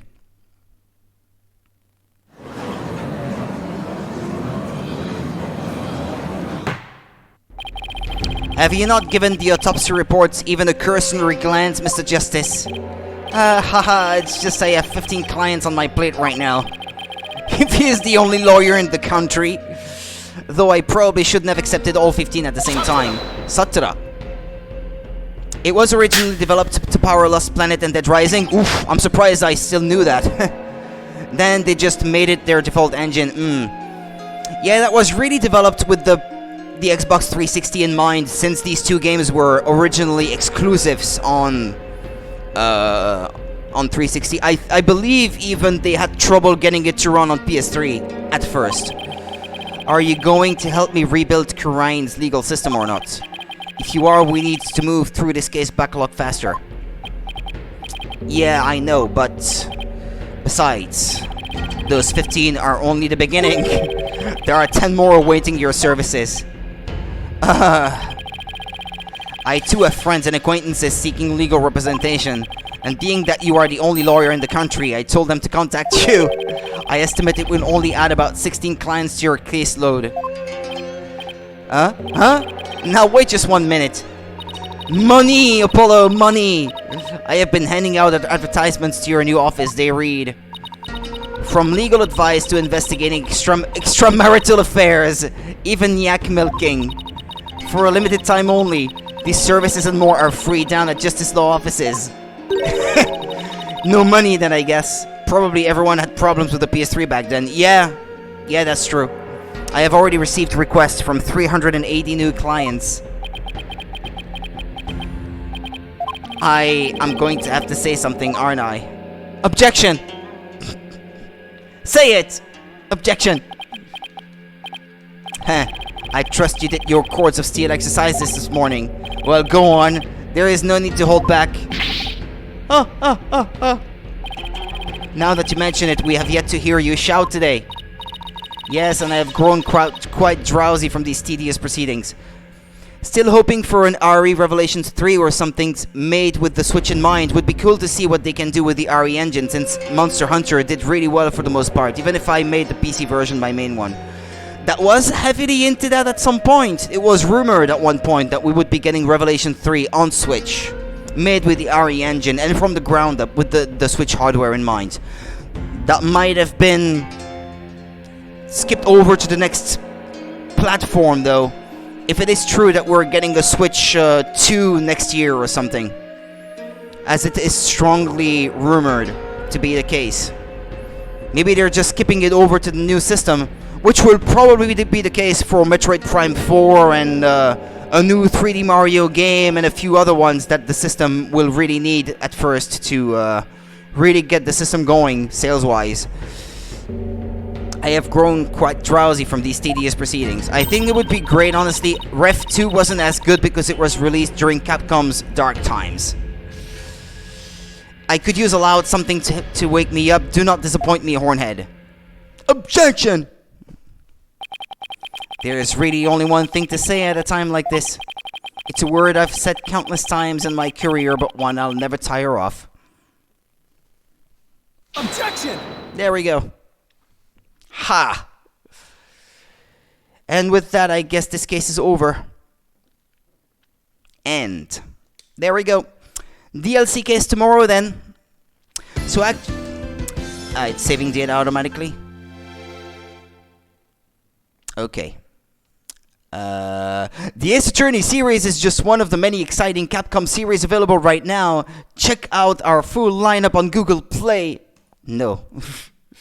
No, thank you. So, excuse me. Let me read this. So, actually, after Edgeworth took over as the head of the prosecutor's office, he fired a ton of corrupt prosecutors, which meant they didn't have many. And he had to take on a lot of cases, which is why we haven't seen him much. But then Nayuta came and took a bunch of cases to lessen the load. Well, until now, that is. Yeah, okay. As much as I have a love-hate relationship with Monster Hunter World, it really started a new life for Capcom. Well, sales-wise, it did really well for them anyway. That and the Resident Evil remakes. These were around the same time, so yeah, that did really well for them. You're welcome, Monica. Thank you for being there, lending your company to the stream, making it better. Sleep well and see you tomorrow. You too, Monica. Take care. Have a good one. Rest well. I'll be streaming in the afternoon then tomorrow, and possibly in the evening as well. We'll see how much headway I can make in progressing the case. We'll see tomorrow anyway. I'll decide when the time comes. But I will get started around 1 p.m. ish, I think, after I've had lunch tomorrow. Sleep well. See you later, Rudy. Yep. Okay, Mush. Have a good day ahead of you over there in Japan, and you guys take care. See you next time. I'll see you guys tomorrow, and we'll finish this game soon enough. See you next time. Bye bye, everyone. See ya. Take care. Thank you for watching.